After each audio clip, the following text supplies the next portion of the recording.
What if every potion doesn't just make you stronger, it turns you into an unstoppable machine of destruction? MC isn't afraid of the consequences. He absorbs everything in sight, breaking the boundaries of what's possible. While others fight for survival, he becomes a creature that no one can resist. Don't forget to like this video and subscribe to the channel, and also click the bell. Enjoy watching. The main character drank the contents of the flask and smiled and said, "They'd worked hard today, and now it's time for him to go." One of the workers asked if he wouldn't join them for dinner. Hanyul refused, because he had things to do tomorrow. Another worker asked what he ate, so that even after a day of working together, he was the only one who remained full of energy. The first worker asked if he'd seen the main character just running back and forth. Maybe he was on some kind of stimulants, or was it the vitamins that were affecting him? Another worker asked if he thought it was the vitamins that made him so active and resilient. He explained that he regularly took red ginseng. At this time, Hanyul had already left the factory and was thinking, vitamins are the best solution for situations when there is not enough strength. After all, his peculiarity is that medicines work better on him than on others. He discovered this when he started drinking nutritional supplements that a military comrade gave him. 2 vitamin tablets were enough to make his fatigue disappear after a whole day of exhausting work. From taking omega-3, his mind became clear, concentration increased. His ability is nothing but pluses. Maybe he should stop for coffee on the way back? Suddenly, Yunhee called out to him and said that she was saying this to someone for the first time, but he has a pleasant appearance. If he has a free minute, can they talk about dough?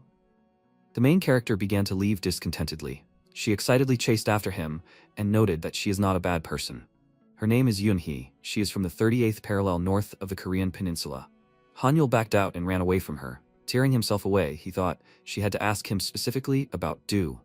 He thought that he would never meet sectarians, but it turns out he was wrong. He dislikes everything related to celestials and sectarians because of his father. His father was generally a very hardworking and stable person. However, one day he said that he would create a medicine with which he could later become a celestial. After saying this, he quit his job and went to his parents' house, which was in the village. There, he mixed medicines with different ingredients and consumed them in large quantities, because of which he was hospitalized many times with stomach pains. But one day, he left home in an unknown direction because he could not achieve what he wanted.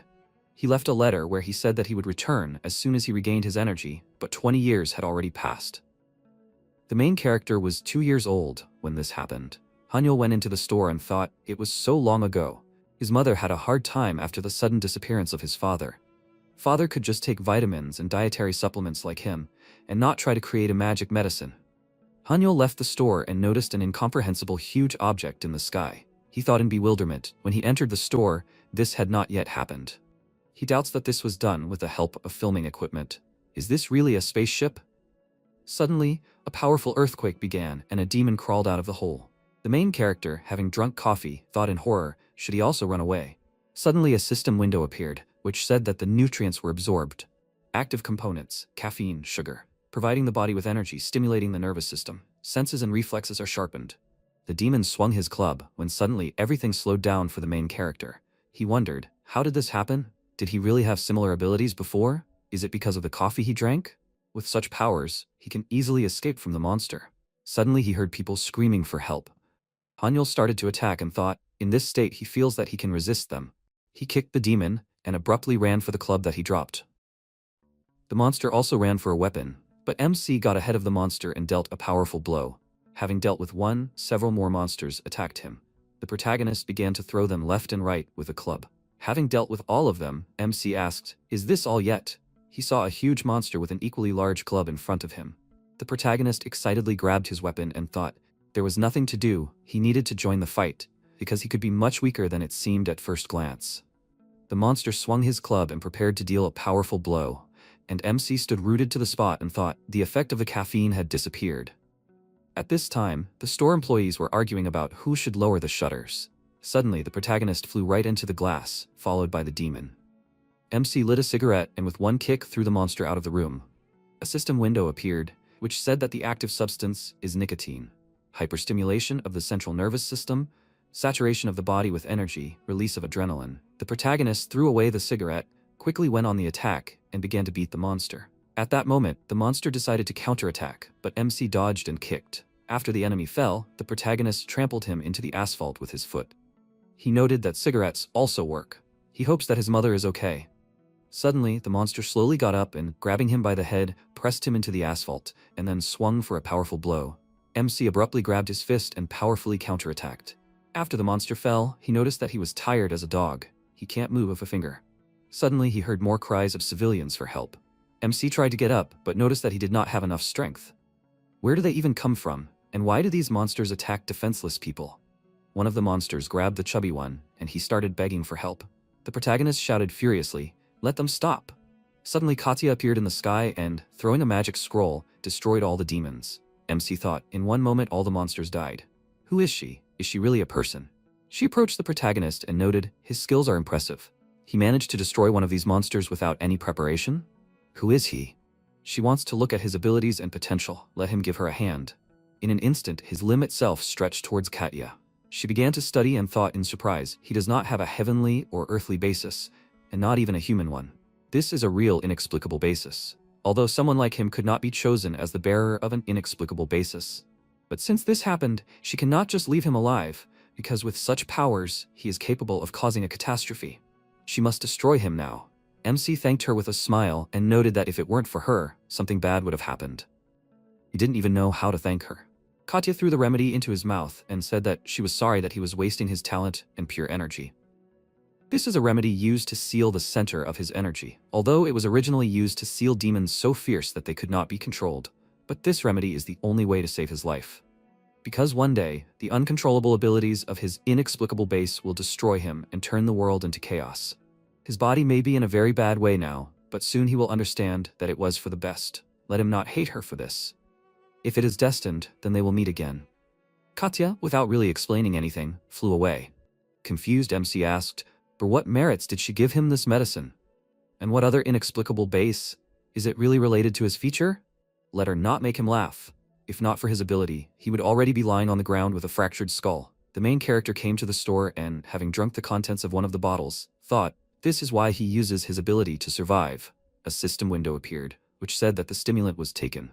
Active substance, alder, rowan, strengthening the functions of the liver and kidneys, promoting detoxification. After some time, he came home and, having drunk another drink, asked why he even thought that hangover drinks would help him. She mentioned a disaster. The substance that she gave him should have affected his body and his ability. To begin with, he will take the bare necessities and go to his mother.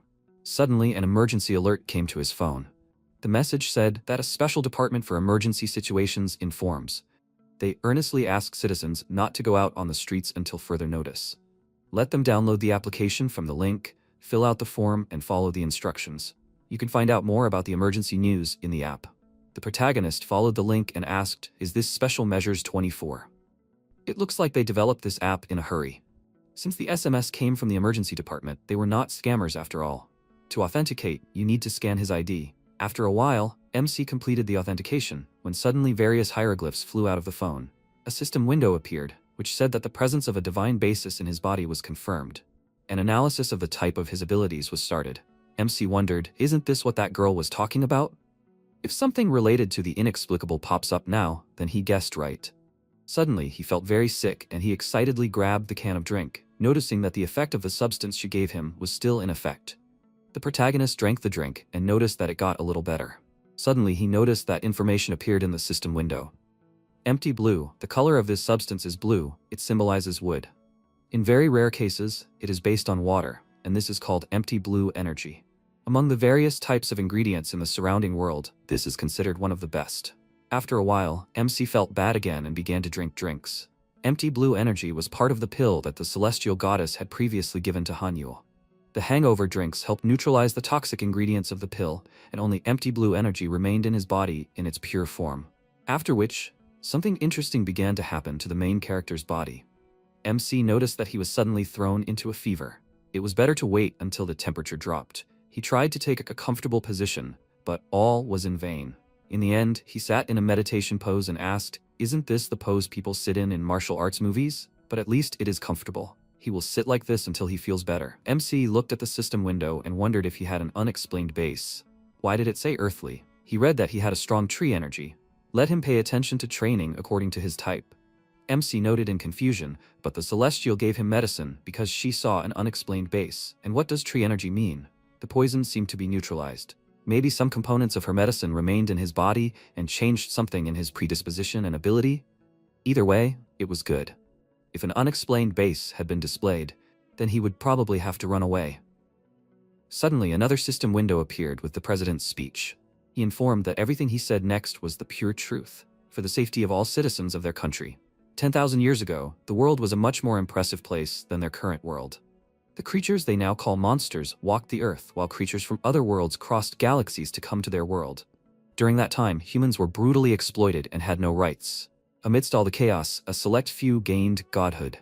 Incredible power they never knew they had. Human lifespans increased and their stamina increased. Their world became one where anyone could have power. Later, those with powers were called celestials. They sacrificed their lives to close the gates and allow only humanity to thrive on Earth. The exploits of the celestials have been celebrated in legends and myths for generations as they continued to protect the gates as human civilization advanced. Or, at least they did until recently. The celestials will patrol their assigned areas. They will ensure the safety of the citizens. All patrolling areas are qualified and have the authority to enforce the law if necessary. The protagonist reads an inscription in the system window, saying that the letters of the solar winds are open. He wondered if this was what they meant when they said they would select skills according to his abilities. He pressed the button, and suddenly a lot of system windows popped up. MC asked in surprise, "Were these all the skills? There are the upper, middle, and lower centers. Aren't these the places where he feels the heat? And the posture is the same as his now. After systematic training for some time, he will feel the heat in at least one of the 3 zones. Once the heat spreads to all 3 zones, he can begin training in the earthly directions. So at this stage, he should practice breathing techniques? Just yesterday, he hated everything related to the celestials, and now he is sitting here and practicing the mystical breathing technique." MC began practicing breathing and noticed that it was easier than he thought. Even despite the presence of a divine basis, it still takes quite a long time to feel the heat in the 3 zones. For some people, this process takes months and even years, depending on their abilities. With intense training, you can reach a state where a person loses track of time. Hanyul took his first step in becoming a celestial. After a while, the protagonist woke up and, seeing a lot of vegetation next to him, asked in bewilderment, "What is this? How long has he been sitting here like this?" He went out into the hallway and noticed that his phone was dead. There should definitely be a watch somewhere in the hallway. MC looked at the date and pointed out that it was June 22nd. Has it really been 100 days? After a while, he washed himself and noticed that something was bothering him. His wounds had healed, and he was not hungry at all, although he had not eaten anything for 100 days. It felt like he had not even lost weight. On the contrary, his muscles had become more pronounced. And his phone had just charged. At least he could find out the latest news. MC thought about the last time he looked out the window. He had seen a huge dome-shaped barrier outside. Since there was a funnel here from which monsters came out, they had apparently decided to isolate this area. And he was forgotten because he was unable to evacuate. The protagonist looked out the window and, seeing a huge monster, asked in horror, "What is it?" He looked out a little further and thought, "Are there monsters everywhere? He should get out of here as soon as possible." After a while, he opened a special application on his phone and thought he spent 100 days in the lotus position in order to moderate the heat in his body. Apparently, this breathing technique is something unique and amazing. A system window appeared, notifying that he was not connected to the network. Some functions require a network connection for full operation. MC began to press different buttons and asked, "Maybe there is at least something here?" The only thing that can be opened without a network is information about yourself. The main character noticed in the list of information that the available technique is Solar Wind. Available abilities are Light Steps and 2 ability cards. MC pressed the button and a system window appeared, which said that there are 3 copies of the ability cards available for use. Depending on the nickname, rank, and followers, it is possible to obtain ability cards of higher levels. He noted that his first ability is Light Steps. The protagonist read the instructions, and having fulfilled the necessary requirements, said that nothing seemed to have changed. He stood up and began to walk, when suddenly he accelerated with lightning speed and hit his forehead against the wall. He noticed that this space compression magic really worked. What other abilities were there? The weight card increases his muscle mass. The light strike card is somewhat reminiscent of a flash. Maybe he should try the abilities on the roof? But monsters can react to light and come there. Maybe there's something else? MC opened the Training Techniques tab and noted that last time he repeated the breathing technique described in this section. We need to examine this section more closely. The system window says that training achievements are divided into 10 stars. When he reaches the 5th star, he can use wood-related techniques. The more wood energy and experience accumulated in his body, the higher his level. MC noted in surprise, "You can increase your level here. Does it take at least 10 years to get 1 star? He will be 70 before he can use this. Will he practice the breathing technique all his life until he dies? First, he needs to see how many stars he already has." The protagonist thought, in order to measure his achievements, he needs to concentrate energy in both hands and stretch out his left hand. The number of rings that appear on the hand is the level indicator. MC began to study his achievements. When he suddenly noticed a monster, he thought excitedly he urgently needed to find something. At this time, the monster broke the wall and attacked him. In ancient China, there was a technique called the absorption method. This technique was considered the most ruthless because it allowed him to take the lives of animals. Hanyul chose an ability similar to this technique. MC put his hand on the monster's body and used the ability of the art of planting seeds. After that, he grabbed the monster by the mouth and threw it aside. The protagonist, bleeding, noted that if it were not for this ability, he would not have survived. Suddenly a system window appeared, which said that the stimulant was taken. Active substances: protein, iron. Result: muscle mass growth, normalization of blood sugar, filling with energy, increased production of red blood cells. He looked at his hand in confusion and asked what happened. He feels energy boiling in him. Is it because of the nutrients that entered his body when he destroyed the monster? Great, this energy should be enough to hold out after using the light strike.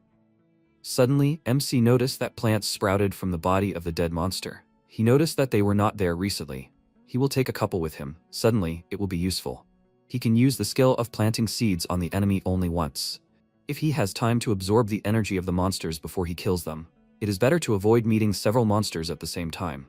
He needs to hold out until the rescue team arrives. The main character read the information. They say the ability light cannot kill, but is able to drive away monsters or send a signal for help. MC noticed, in that case, he should take advantage of it. Suddenly another monster appeared and jumped on him. The protagonist used the layering technique and, having hit the monster, thought that it was not the time to fool around. He needed to get to the roof as quickly as possible and signal for help with a light strike. MC went down the stairs and ran into several monsters. He thought, otherwise these donkeys would never end. The protagonist began to fight back and run back up the stairs, saying, "How many of them are there?" He ran out onto the roof and saw some big freak in front of him. MC thought, it wouldn't take long to hit his head like that. There was nowhere to retreat. He would have to fight. He began to use the light ability and created a huge bright beam. After a while, the fire Taoist found the protagonist and asked if he could come out. MC started to run and shout that he was here. The Taoist asked if he had an ability card for flying or jumping. The protagonist explained that he only had 3 cards, which he received at the beginning. The Taoist ordered him to extend his hand. And what is he doing? Can't he hear what he said? The MC excitedly pointed towards the monster and called out that there was danger. He used his fire ability and destroyed the monster in an instant. The Taoist ordered him not to make him repeat it a 3rd time. Let him extend his hand. The protagonist extended his hand and covered himself in a fire sphere. After a while, they flew and the Taoist asked who he was, wandering around the forbidden zone. Does he really not value his life at all? Although, he doesn't need to know that. The MC thanked him for saving him and, flying out of the magic sphere, was surprised by the number of messages on his phone. He noticed how many notifications. It's not surprising, after all, he was stuck there for 100 days. It's good that his family was not harmed. He looked at the beauty of the city and thought, so much could have changed in this time. I wonder how much the rest of the world has changed. After a while, MC, being at the station, called his mother and explained that it was okay. He just got lost, and then he was found. So they said they had to investigate. The officer brought tea and asked if they had finished talking. The protagonist agreed, and taking the cup of tea, thought he was glad that his mother and the rest of his relatives were safe. Suddenly, an enraged Hinjung entered the room and asked, "Is it him?" The officer agreed and explained it was the commander, one of the students of the manager of this unit. He sternly ordered him to leave the room. He would not repeat it twice. Left alone with the protagonist, Hinjung asked, had he studied divine techniques before the heavenly gates opened? MC answered, no, so what then? The commander asked in bewilderment, does this mean he is the worthy one who was able to wake up his sleeping teacher? He showed him the system window, which said that his level of achievements is ascending. There are 9 levels of celestials in total. Ascending, level 1, high, level 2, great, level 3, mystic, level 4, heavenly, level 5, magnificent, level 6, divine, level 7, spiritual, level 8, earthly, the highest celestials. Those who have just awakened are called disciples. However, his teacher recognized his abilities and granted him the ascending level. Age and where he is from does not matter. The only important thing is that if he has just started his path, he is Hubei, and if he has already advanced, then he is Sunbei. And Hubei must do everything for their Sunbeis, that's the rule. The protagonist noted that ascending is the lowest level. What level is his teacher? Hyunjung, like the last angry donkey, grabbed him by the clothes and shouted, "Let him come to his senses and pull himself together. If he has an innate divine basis, then he must obey his elder ancestors. He won't repeat it twice. If he blurts out such rudeness towards his teacher again." MC noted his teacher probably likes to say he won't repeat it 3 times, and he probably adopts his manner of speech because he thinks it's cool. Hyunjung angrily called out to him, but the protagonist showed him the system window with information and noted, he told him that the high level follows the ascending. Hubei should do everything for their sunbeis, right? After a while, Hyunjung came to his teacher. He wondered, so the protagonist told him to treat him like an elder, and he also gave up his room to him. How could someone who has a bandit fighting technique in his arsenal give in to this puppy? Hyunjung snottily noted, his level of achievements is higher than his, and the one with a higher level.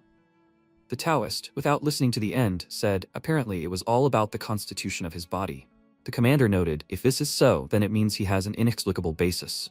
The teacher furiously ordered him to stop talking nonsense. He has an earth base, he was born with this base, just like them. He just has a little wood in his nature. Hyunjun asked if this means his training speed will be faster. The Taoist replied, people with the wood element are quite rare to see. People came out of the water, stepped onto the soil, lit a fire to drive away the cold, and smelted metal to extract it in its pure form from ore. Although all living things have a common feature, there is no harmony in their relationships. Wood. Probably, his message asking for help came to him because his case is extremely rare. If he understood everything, then let him try not to mention anything about the construction method. He will give him medicine when his breathing is stable. The Taoist thought, this is amazing. He has never even heard of the solar wind ability. Maybe this ability is only inherent in those who have the wood nature in the divine base. After a while, the protagonist began to search for information on the internet and thought, according to the government statement, there is not a single person with an inexplicable divine basis. It is said that all those who have an inexplicable divine basis according to the test results were isolated. Apparently, they did not detect it then. The divine basis is divided mainly into 3 types, heavenly, earthly, and human. But a 4th type has appeared, the strength of which is simply impossible to measure, an inexplicable basis. In recent decades, when the Celestials have almost disappeared, the owners of an inexplicable basis tried to interfere with their world. Then the Celestials united to expel them and leave mentions of them only in legends and myths. For example, Gildan or Uchi. MC noted that they are presented as heroes. It is stupid to think that if a person is different, then he should be expelled from society. While people like Gildan and Uchi are revered. He took a sip of tea and a system window appeared, like the stimulant was taken. Active ingredients, catechin, theanine, caffeine. MC noticed that even this brown rice tea had a lot of substances that he could digest. He thinks that in that test his base was displayed as earthly because he took the empty blue substance. Before the effect of this substance wears off and they find out about everything, he needs to find something with a similar effect, but for some reason he can't find anything. Apparently, the government has limited such information for ordinary people. The protagonist typed in a request for medicine and seeing a familiar object, asked if these were the same seeds. He took them from the monster he fought in his dorm.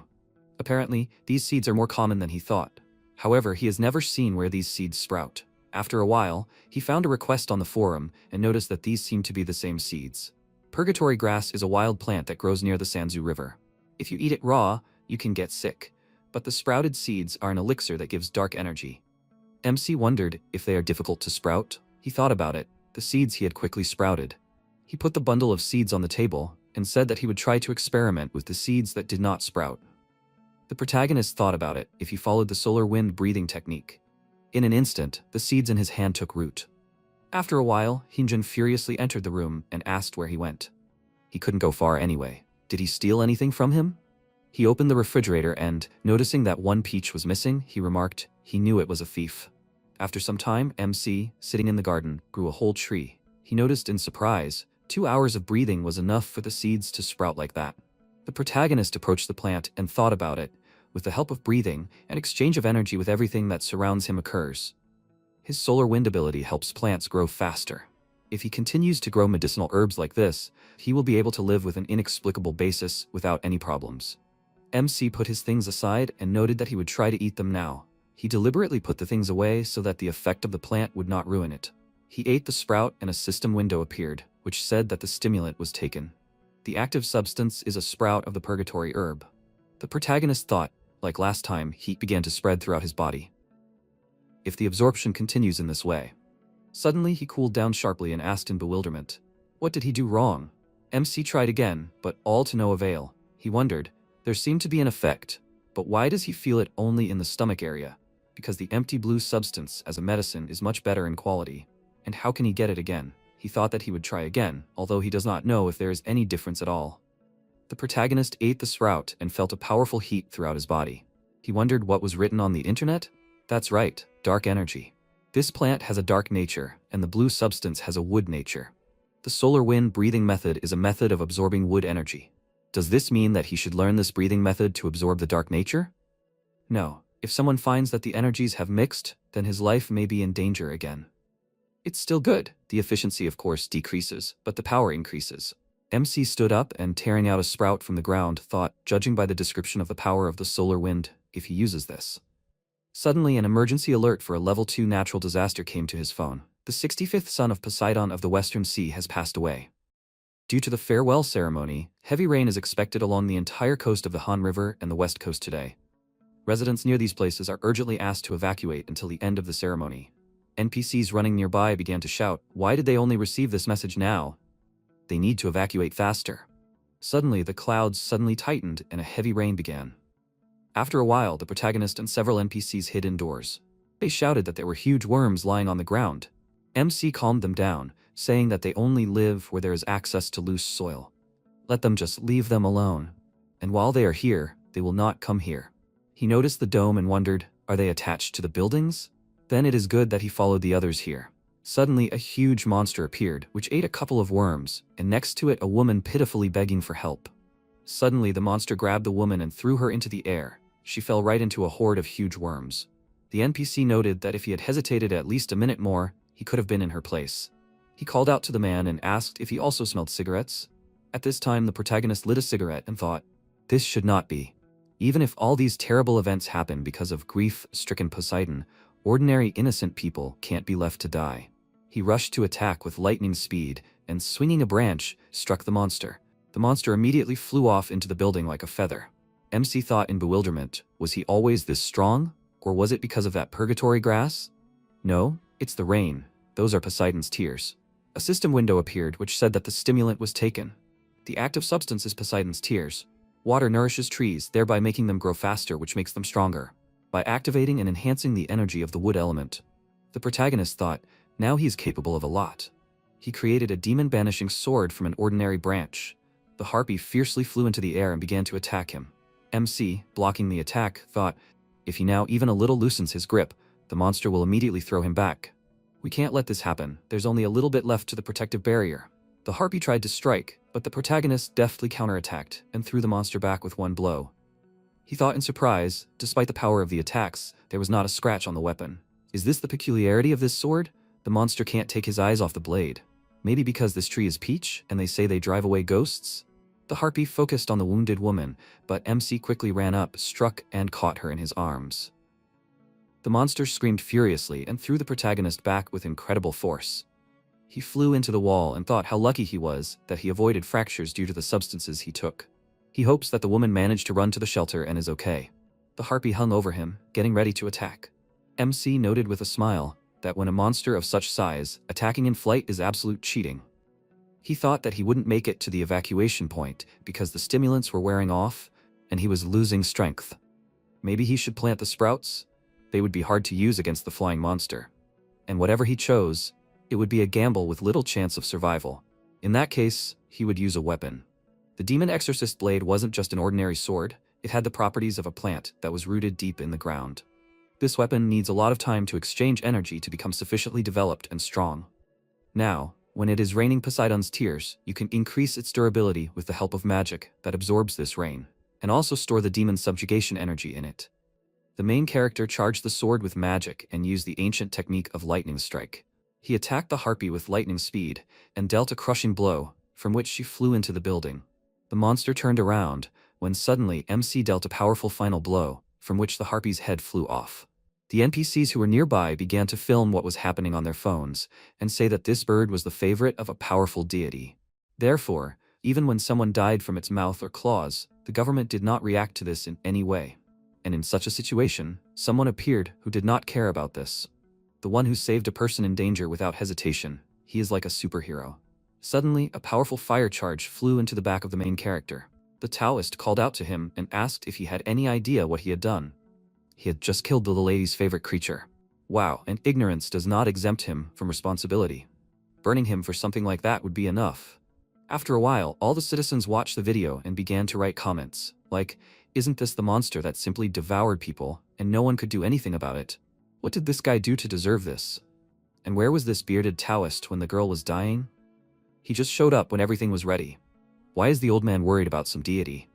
Didn't he see that the man almost kicked the bucket? Is saving a person a sin? Who else is supposed to do this while everyone else is sucking up to officials? He had just saved a person, and now he is also to blame. The world has gone crazy. It is better for a bird to die than a person." After a while, Lady Yuwa asked, "Was the baby killed? Did they burn the impudent fellow who dared to raise his hand against her pet?" The maid explained that they had taken him into custody. The lady wondered, after that, they would just take him into custody? Let her convey this to all the people. If they did not want to experience her wrath, they should tear him apart right now. The maid tried to explain that the recording of his crime had become the hottest topic of discussion. The new leadership was counting on her leniency so that society would not become uneasy about the actions of the Celestials. Lady Yuwa remarked, "This is such a boring world. Their government is afraid of its own citizens. Well, have they probably already found a way to satisfy her anger in another way?" The maid agreed. They had prepared a tribute so as not to lose her favor. The lady noted that the rain was stopping, so Poseidon seemed to have stopped grieving. She thought it was just an illusion that the higher beings were free from their desires. Poseidon would not mourn the death of a boy who was not even his legitimate son. He must be pleased with the rain ritual. In any case, she got what she wanted. The maid noticed the block in her hands and called out. Yuwa replied, "This plant is called the treasure of fantasy even among the deities. Its flowers bloom once every 1,000 years, and it takes at least 3,000 years for it to bear fruit. This magical tree grows only in the garden of the Queen Mother of the Western Paradise, the peach tree of immortality."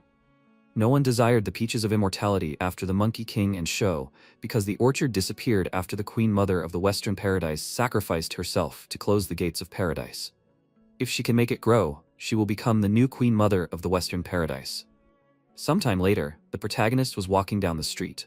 He remembered how he was told, doesn't he understand that with his thoughtless act, he made all the Celestials look bad in the eyes of people? He should no longer do anything conspicuous in public. Here, all the decisions are made by them, so if he does something like that again, he can blame himself. MC thought about it, of course, he didn't do it for the sake of praise, but still, he doesn't think that his action can be considered a sin. He was guided by common sense and used supernatural powers to save a life. He just wanted to make the world a better place. Even though his sword was taken from him, he got a trophy. The protagonist remembered how after killing the harpy, he noticed an unusual object and asked, "Is it a log? Why was it tied to the monster's leg? Is it really alive?" MC took the sprout in his hand with a smile and thought about it. He used the power of solar winds to get the sprout. So, maybe he should grow it? A year later, a correspondent reports on the news that, amid growing public discontent due to the smells that continue to appear here and there, the government is discussing the adoption of various measures to purify the water. After a while, the NPC in the restaurant shouted furiously, "Water purification is not a problem, it's all that monster. They should deal with it first. What are they even doing there? He's going to boil that snakehead in a pothole." A month ago, when there was complete chaos with the heavenly energy, a monster hid in the Han River. A 1,000-year-old spotted snakehead. Having passed through the world of monsters to the river in the human world, it became powerful enough to claim the role of a god and proclaimed itself the ruler of the Han River. He declared that no one would be able to use the water of the Han River until his demand for a human sacrifice was met. After a while, Jeju, reading the news, noticed that this snakehead was so slow-witted. A disciple of one of the 8 sacred celestials on the Korean peninsula, the Heavenly Wolf King, the guardian of Jongseom County. Sumin called out to him and asked him to refrain from making statements that were in no way related to the topic of their meeting. So she asks them to take their respective positions as best they can. Sumin is the youngest disciple of one of the 8 sacred celestials on the Korean peninsula, the immortal Taebaek, the guardian of Mount Paektu. Jeju mockingly said that the topic of their meeting would be his butt. This is not a problem they can discuss and solve on their own. Besides, she thinks that solving this problem would be wrong, right? Initially, all this is based on the deepest will of the elders. Like, let them just act like everything is fine until these ungrateful mortals get into deep trouble and start to protest. Soman shouted furiously. Is this what his master taught him? Already more than 10,000 civilians are suffering from infectious diseases, including intestinal infections, so they have to find a solution as soon as possible. And how dare he, a disciple of the Heavenly Wolf King, insult her master? Jeju wondered, so she will be able to kill the Lord of the Han River? Just yesterday, the 4 mystical celestials who came to the Han River to destroy the Overlord failed. How many of those who are at the rank of great celestials who are even lower in rank than the mystical ones are here? And yet, she wants them all to work together and boldly step into that fish's mouth? Soman thought, the reason the Overlord of the Han River is hard to defeat is because he uses both earth and water techniques at the same time. There are only a few people who have mastered both techniques like the Overlord of the Han River. So the only celestials who can defeat him are those who have a territory far enough away to drive him away by force, or those who are higher in rank than earth and water combined, like wood. Jeju pointed out that he wouldn't stop her from making any plans, but he was leaving. What's the difference between that and worrying about getting a job when she couldn't even pass the college entrance exam? He'd rather go and practice. If someone could destroy the snakehead, that would be the fastest solution to this problem. Sometime later, Soman was in the park holding the protagonist's wooden weapon and thought that a year ago, a man killed Lady Yuwa's bird with this sword. Even though he was arrested and eventually released, the peach wood sword he used was confiscated and kept by the Celestials. It was a rare wooden tool. Even those with a low celestial rank could use it. Because it was in the form of a sword, the disturbances it caused in the heavens were quite noisy. But after the energy that this sword was filled with gradually disappeared, the disturbance stopped. Hanyul has not left Gwanaku in recent years, and works at a restaurant nearby. Sometimes he shows up at various establishments with his mother or friends, or he goes to the movies in his free time. Didn't he say that he doesn't use the app anymore? And his phone is always turned off. Then he won't be able to use the talisman or appreciate his achievements. Well, considering what he's been through, it's not out of the question. Suddenly she noticed MC going for a jog. She wondered why he suddenly turned aside. She can't miss him. Soman used the technique of sudden pursuit and thought that she could not catch up with him. She's running with all her might, also using a talisman, but the distance between them is not decreasing. She ran out to the meadow and noticed that she lost him. Suddenly the protagonist appeared and asked if she was related to the Celestials. He did not want to run away, he was just surprised that someone was chasing him. Soman thought that he was sweating. So he did not use a talisman and ran from her so fast, using only physical strength? Who is this guy anyway? She threw him the phone and offered to take it. MC began to show her the screen and asked if he would leave her alone if he showed her this. Soman saw his stats and wondered in surprise, is he still a tall celestial and shorter than her? After a while, the protagonist asked if she wanted to use his wooden element to kill the Lord of the Han River? Do celestials really wish death on monsters?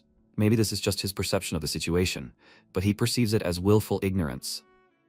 Soman excitedly pointed out, the reason their heads aren't taking any action is because they want to see the students handle this problem on their own without relying on their masters. MC said, so thousands of people are suffering right now because their masters are waiting for their students to develop. Well, fine. If he cooperates, the sanctions placed on him will be lifted and he will be compensated. Right? Can he take that sword back? She wondered in surprise, how did he know that? The protagonist took the briefcase containing the sword and noted that when he inhales, he can interact with the trees around him. This is a function of the technique he is currently learning. Soman wondered, is this the reason he can run fast in the forest? Since the earth base of the Celestials is influenced by the environment that matches their element. MC wondered if his curfew can be gotten rid of? She replied that it was temporarily cancelled for a mission. It was an important mission that attracted the attention of others. Besides, there was no one here who would scold him just because he helped. Soman thought about it. To begin with, the curfew was set by the higher-ups to punish Hanyul for killing Lady Yuwa's bird. Now the incident was almost forgotten. The problem would be easily solved if she, the disciple of the celestial Taebaek, did her best to persuade this man to help finally get rid of the Lord of the Han River. After some time, on the riverbank near Yoinaru, the fighter asked if they had to go all the way here. He didn't know if she came here to try something, but if she came to gawk at this human being, then it was disgusting. Soman replied, it was necessary to kill the Lord of the Han River. She looked at the protagonist and wondered what he was going to do. MC poured the soil with sprouts on his hand and thought, he prepared it just for such a case, but he didn't expect to have to use it so soon. He He came closer to the water and started to scatter sprouts into the water. Somin excitedly noted, "It's too dangerous to come any closer." In an instant, plants grew in the water. MC wondered if she hadn't seen this when she was in elementary school. He used to grow this in his class. She asked if this was a water hyacinth. He explained that this plant is great for purifying water. He had done half of it, and now. Suddenly, a huge monster crawled out of the water. MC took out a wooden sword and attacked. The huge monster said that he is the god of this river. He is not the one who should obey. The monster started to attack, but the protagonist deftly dodged and, getting closer, threw 3 sprouts that injured the monster. The monster started to attack even more when suddenly a barrage of blows fell on him. Somin, watching this, thought, "This is amazing." Using hyacinths, he completely purified the water polluted by the Lord of the Han River. However, at this rank, he still cannot win. The monster fiercely pounced on him and said, even though he deals with energy that is difficult to see, his insignificant tricks will no longer work. The Lord of the River delivered a powerful attack and threw the protagonist away. MC, who was in the air, took off his vest and a large number of charges fell into the water. In an instant, many lotuses bloomed on the water and the protagonist threw a tree struck by lightning. The monster absorbed the impact and asked, "So he is going to destroy this body with some small toy?" MC noted that he put his heart into this toy. The fish backed off and began to swim away. But the protagonist dipped his hand into the water and said that this was a lightning dart of the storm, which he spent a lot of effort to create, so he cannot let it go just like that. In an instant, a powerful discharge of electricity appeared on the water, and suddenly everything sparkled with purity. MC noticed that it smelled like fried fish here. Now it's quite refreshing here. Hanyul destroyed the Lord of the Han River. After a while, the protagonist stuck a wooden sword into a big fish and noticed that he ended up doing a bad thing. He attracted attention again. And it seems to him that this time it will not end well. If the reason why the Celestials have ignored the Lord of the Han River until now really lies in trials and growth, then this is definitely only possible for their own students, and not for ordinary people. After digging a little in the fish's body, he found a magic stone and noticed he thought there would be more. This is the inner core of creatures living in the water. The crystal of efforts that appeared in the hope of becoming a dragon. Chintamani. MC noted with a smile, this will be his reward. Suddenly the heavenly wolf king appeared in the sky and aggressively asked what he was doing.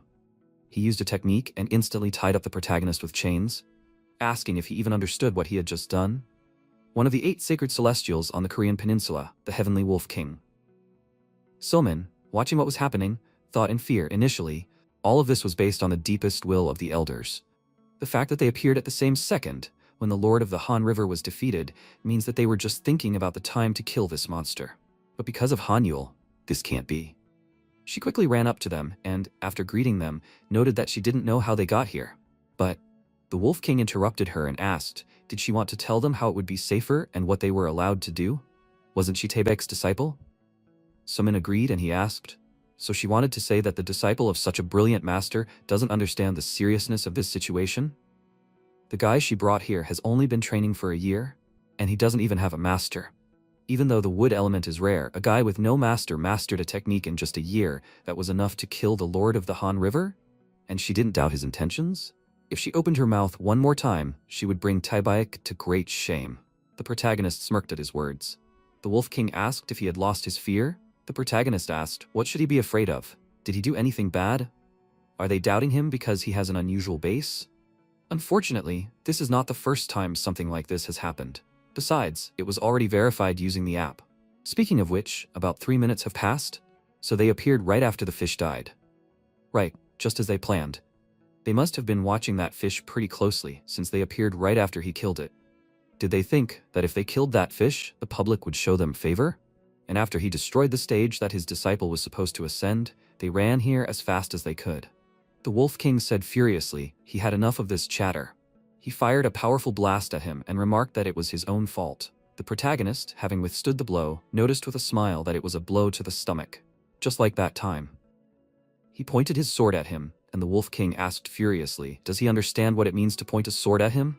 Does he have anything to say before he dies? MC remarked with a smile, it doesn't look like he's going to die, so what's the point? He will never kill him. The Wolf King furiously fired a powerful blast at him, when suddenly Baek appeared and parried the blow. He asked in surprise, what was the caretaker who was supposed to be guarding the gardens doing here? A high-level spiritual celestial of the 3 heavenly kingdoms. Baek explained, there was a request from Lady Yuwa. He hoped it wasn't too rude of him to intrude on his show of strength, but it was so unjustified and cruel. The Wolf King shouted furiously. Wasn't the lady trying to drag him away because she wanted to take out her anger on him for the cherished death of her bird a year ago? Beck began to use the teleportation technique and noticed. He realized that he was even more stupid than he thought. If he chose to fight, he wouldn't run away. They will both have a bad reputation, but if he has no excuse, then he should not get in the elder's way. After they disappeared, the Wolf King asked why this cunning and scheming lady had to call the elder for help to save this brat. After a while, they found themselves in a garden. Bake wondered if he knew that he would appear. That's why he was so arrogant. He will give him advice, maybe he thinks that he is exceptional, but immense arrogance often leads to a fall. MC replied that he will think about it. Bake ordered that he go straight ahead. The protagonist set off and thought, a year has passed since that day. He still clearly remembers how confused he was and what he faced that day. No matter how good his intentions were, no one understood it. So he was carefully prepared ever since the rumors about the Lord of the Han River first began to appear, so that he would not have to go through that again.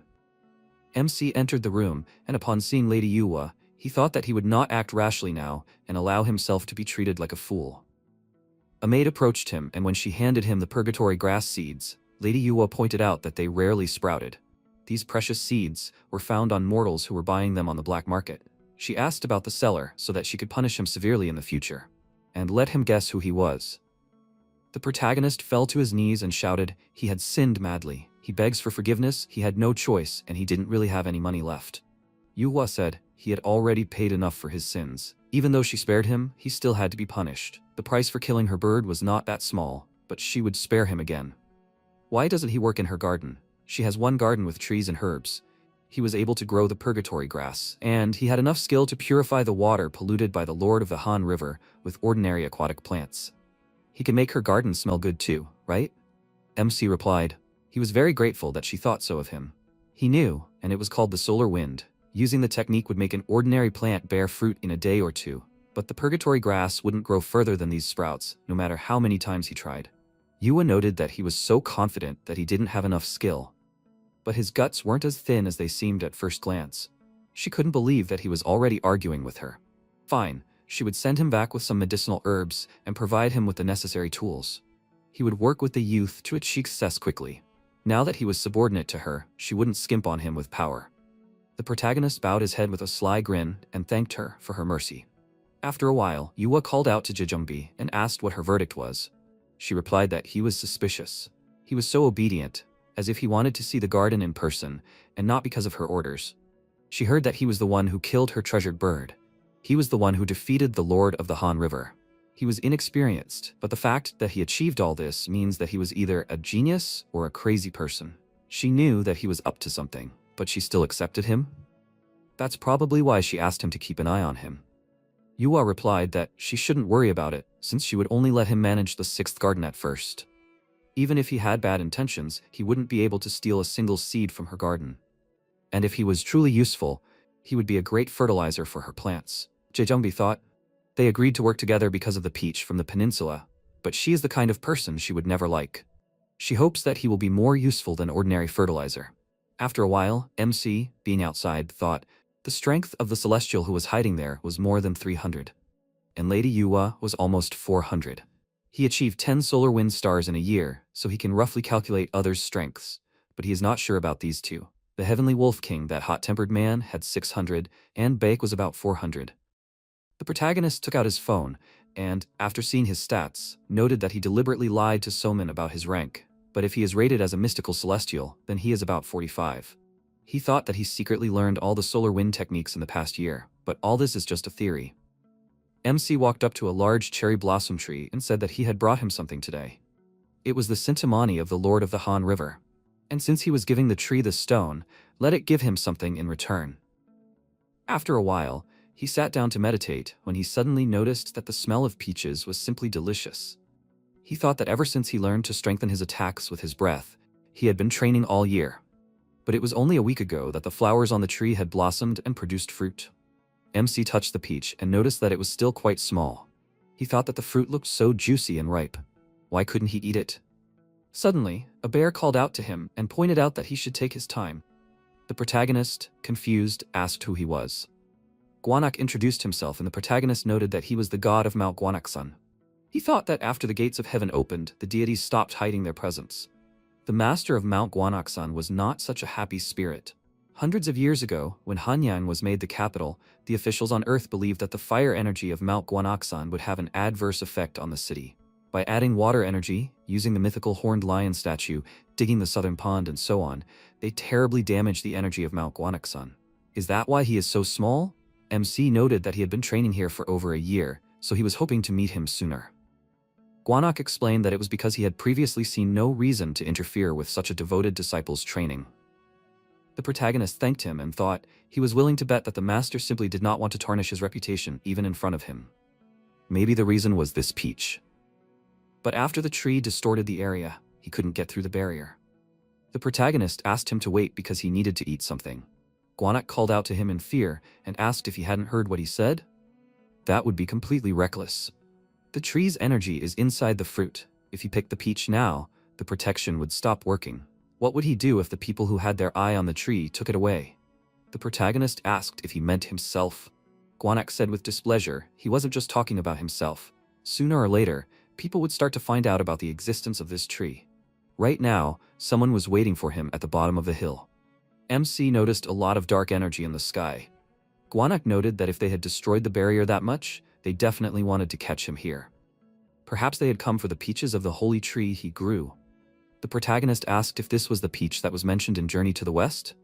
The peach that was eaten by the Monkey King? Guanak said the only important thing is that one of the super Taoists was moving towards him with a fire technique. With this preparation, he could awaken the tree's true form, but the human body can't absorb the healing properties of the holy tree's peaches. However, he is different, so let him give the fruit to him.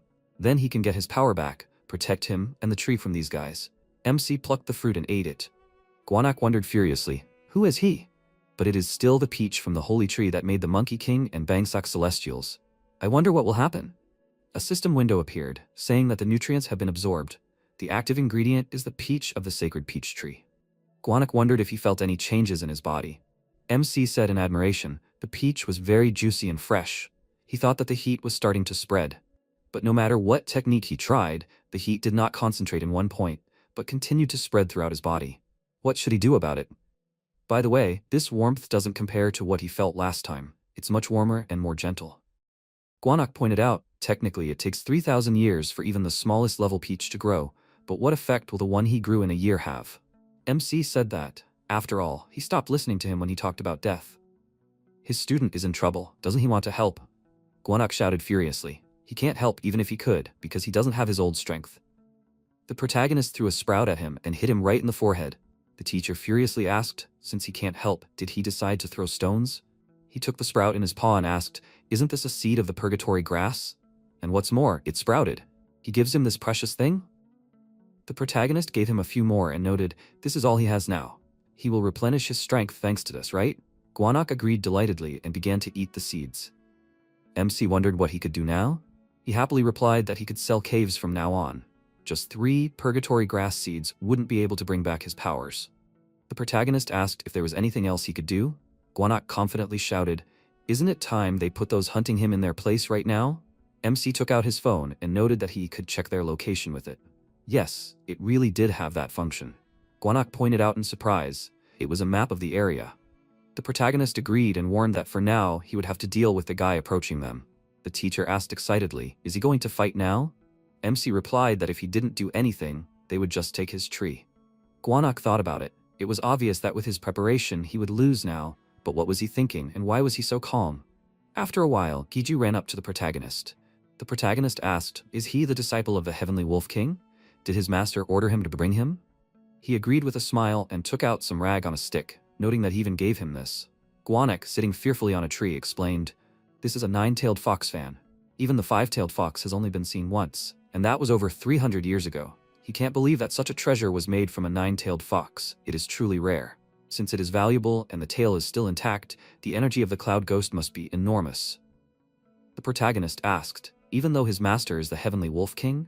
Is he going to use this to cause an explosion in Seoul? A city with a huge population? Giju asked if he can feel the energy around him. It doesn't matter what skill he uses or how loud he screams, because no one outside the barrier can see or hear what is happening here. Guanak interrupted him again and shouted that this was the flag of the Northern Dark Squad. When he said the energy was unusual, he meant that he used a treasure that contains the powers of the 4 heavenly beasts. If their combined power is so great, then of course it is. Jeju shouted furiously, "What is this hairy dumpling, and why does it keep interrupting him?" The protagonist replied with a smile. "He has been explaining things for a long time while sitting on top of a tree." Jeju said furiously, "That fool named Somin, he is an idiot. And now this little hairy dumpling. Why are they all interfering in his affairs? That snakehead was his prey. Instead of the snakehead's life that he took, he will take its life." MC thought that his power instantly increased by about 100. This is 5 times more than his usual power. It is like an artifact in a game that you have to donate for. Well, when Somin came for him, he distributed his energy throughout the mountain and lowered his skills. Now he will return the energy he distributed. The protagonist gathered the energy around and used the wind distribution technique. Jeju also used the technique and, having created some dogs, ran to attack. The protagonist easily dealt with the wolf spirits with just one swing of the sword. Gwanak thought that he could not believe it. This man completely entered into symbiosis with the surrounding nature. "Is this even possible?" MC asked. He said that everything that happened here will remain within this barrier, right? If he decided to point his sword at someone, he should be prepared for a counterattack. Jeju furiously raised his weapon up and shouted, "How dare a yard mongrel like him!" Before he could finish speaking, blue veins appeared on his body, and under the influence of powerful magic, he fell to the ground. The protagonist asked in confusion, "What is this?" Gwanak explained when he recklessly armed himself with it, hoping for great power. His soul was consumed as he had no strength left. This is a frightening part in the history of sacred artifacts made by demons. If the right person armed himself with this, a mountain would fly. Each sacred artifact is a treasure capable of lifting a mountain or digging a river. MC picked up his weapon and wondered, does a sacred artifact have such great power? If that is true, then how much of it? Suddenly, a powerful firebolt flew towards him. The fire Taoist excitedly picked up Jeju's body in his arms and thought, he can't believe that the disciple of the Heavenly Wolf King became an idiot in his own kingdom. And of course, this brat will no longer be able to escape from the righteous wrath of the Heavenly Wolf King. Whether he is the commander of the Celestial Society or the master of the Red Fire Arts, all are nothing compared to the 8 sacred celestials. The Taoist furiously asked, how could he do this? MC explained that it was self-defense. He thought that this also applied to him. The Taoist pointed out that he should have burned him to ashes a year ago. He didn't understand why the Heavenly Wolf King had to tolerate a walking disaster like him. If it came to this, he would burn his airways and bring him to the Heavenly Wolf King. The Taoist suddenly began to spray him with firebolts. The protagonist tried to parry every attack, but in the end, he absorbed the damage. He thought that the difference in their strengths was clearly not playing in his favor. Out of all the elements, why fire? Gwanak shouted, let him try using the 9-tailed fox fan. Let him just put his energy into it and use it. It doesn't matter what element it's used for. The Taoist charged at the bear with a serious face and knocked it out of the tree. MC wondered if it would absorb his soul just like it did to Jeju. Well, he won't know until he tries. He charged his weapon with his energy and released the fox spirits. The Taoist shouted, he dared to use the 9-tailed fox fan? In an instant, a powerful explosion rang out, which blew the Taoist away. The protagonist noted in surprise, this is how powerful the sacred artifact is. He turned around and began to look for Gwanak, when suddenly a fire charge flew at his back, which seriously wounded him. The fire Taoist, being wounded, said that it was not enough for him to turn the disciple of the Heavenly Wolf King into a vegetable. So he decided to use the 9-tailed fox fan. MC thought about it. He can't believe that he survived. However, it means that all extraordinary celestials are so strong? The Taoist launched a barrage of fire charges at him and wounded him several times again. The protagonist flew into a tree, and he noted that now it will lead him to the Heavenly Wolf King. The protagonist wondered if this was really how he was going to die. Damn, if only he hadn't been injured. He suddenly felt the pain go away and a system window appeared, saying that the active ingredient was the peach of the sacred peach tree, and that the substance had been analyzed. Long ago, the Monkey King wanted to get rid of any possible damage, so he received his skin. He was invulnerable to a huge number of sacred artifacts and survived 49 days on the Eightfold Path. Despite the pressure exerted by the 5 fingers of the Buddha, his skin saved him for 500 years.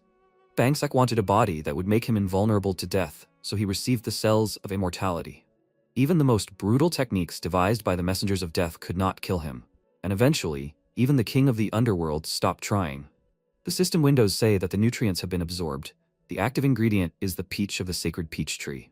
Function: creates customized devices that match one of the elements, and that's how Hanyul got what he wanted. The device is responsible for various metabolic actions, including neutralizing poison. The protagonist's new liver filled his body with warm water from head to toe.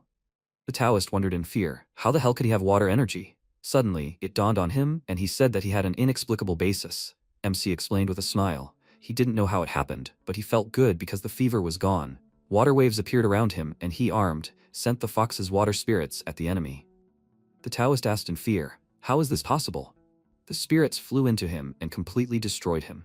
After a while, Guanak began to try to bring the protagonist back to his senses. Suddenly, MC came to his senses, and the bear asked what he did to make this place end up in water. The protagonist looked at the aftermath of the battle in bewilderment and wondered what a mess this was. After a while, the protagonist pulled the Taoist's body out of the water and asked, he heard that somewhere here, there was a flag that was responsible for removing the barrier, but where is it? Suddenly he found a bag of treasures and asked, what is it? Guanak explained, this is a magic bag that is created for storing small and large artifacts. This is a very useful artifact. MC thought, then Jiju should also have such a bag.